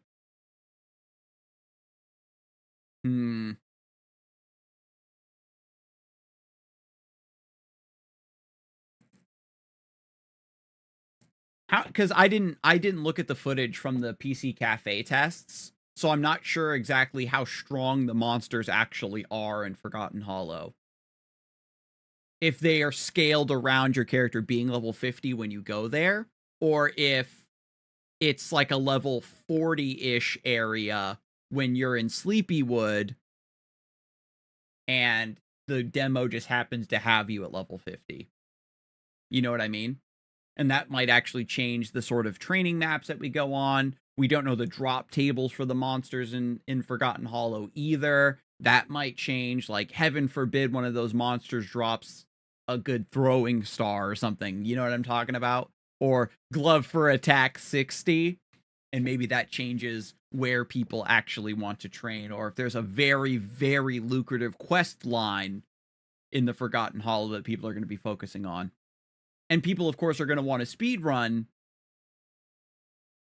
in Classic World in order to play Forgotten Hollow because it's new content.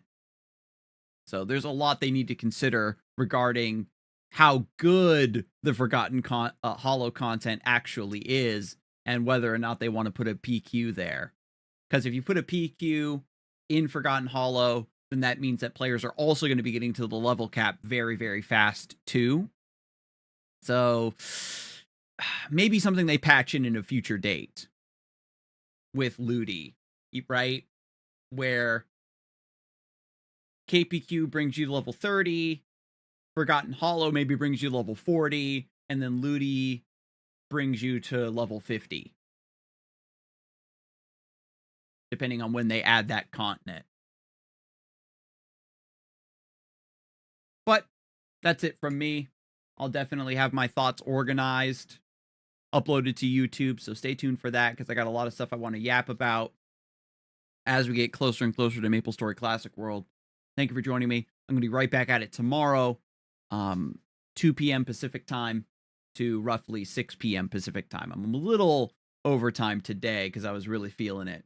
I hadn't had a chance to actually play Maplestory in a couple weeks because I had work, but this was a great session. We went up like 3 levels, I think, just on today's stream. So I'm super excited. Peace out, y'all. And I guess I should actually raid someone else. Yeah, have a great night, Sean. I'm like one of the only English streams on the Maplestory Classic World. The Maplestory Worlds category. Ooh, Squirrel is on. Tell you what, this is a bit of a whiplash, but I'm going to send y'all over to Squirrel. Squirrel is a fighting game player that I kind of keep tabs on. They make some really good YouTube videos because I'm a fighting game dabbler as well. Wait. I just saw, sorry about that. Sorry, Squirrel. I'm seeing somebody else is playing Maplestory. Trisha is a birdie. I don't know. I don't remember who this is, but I follow them at some point or another. So hey, more Maplestory content. They're probably playing modern then. So enjoy, and I'll see you tomorrow.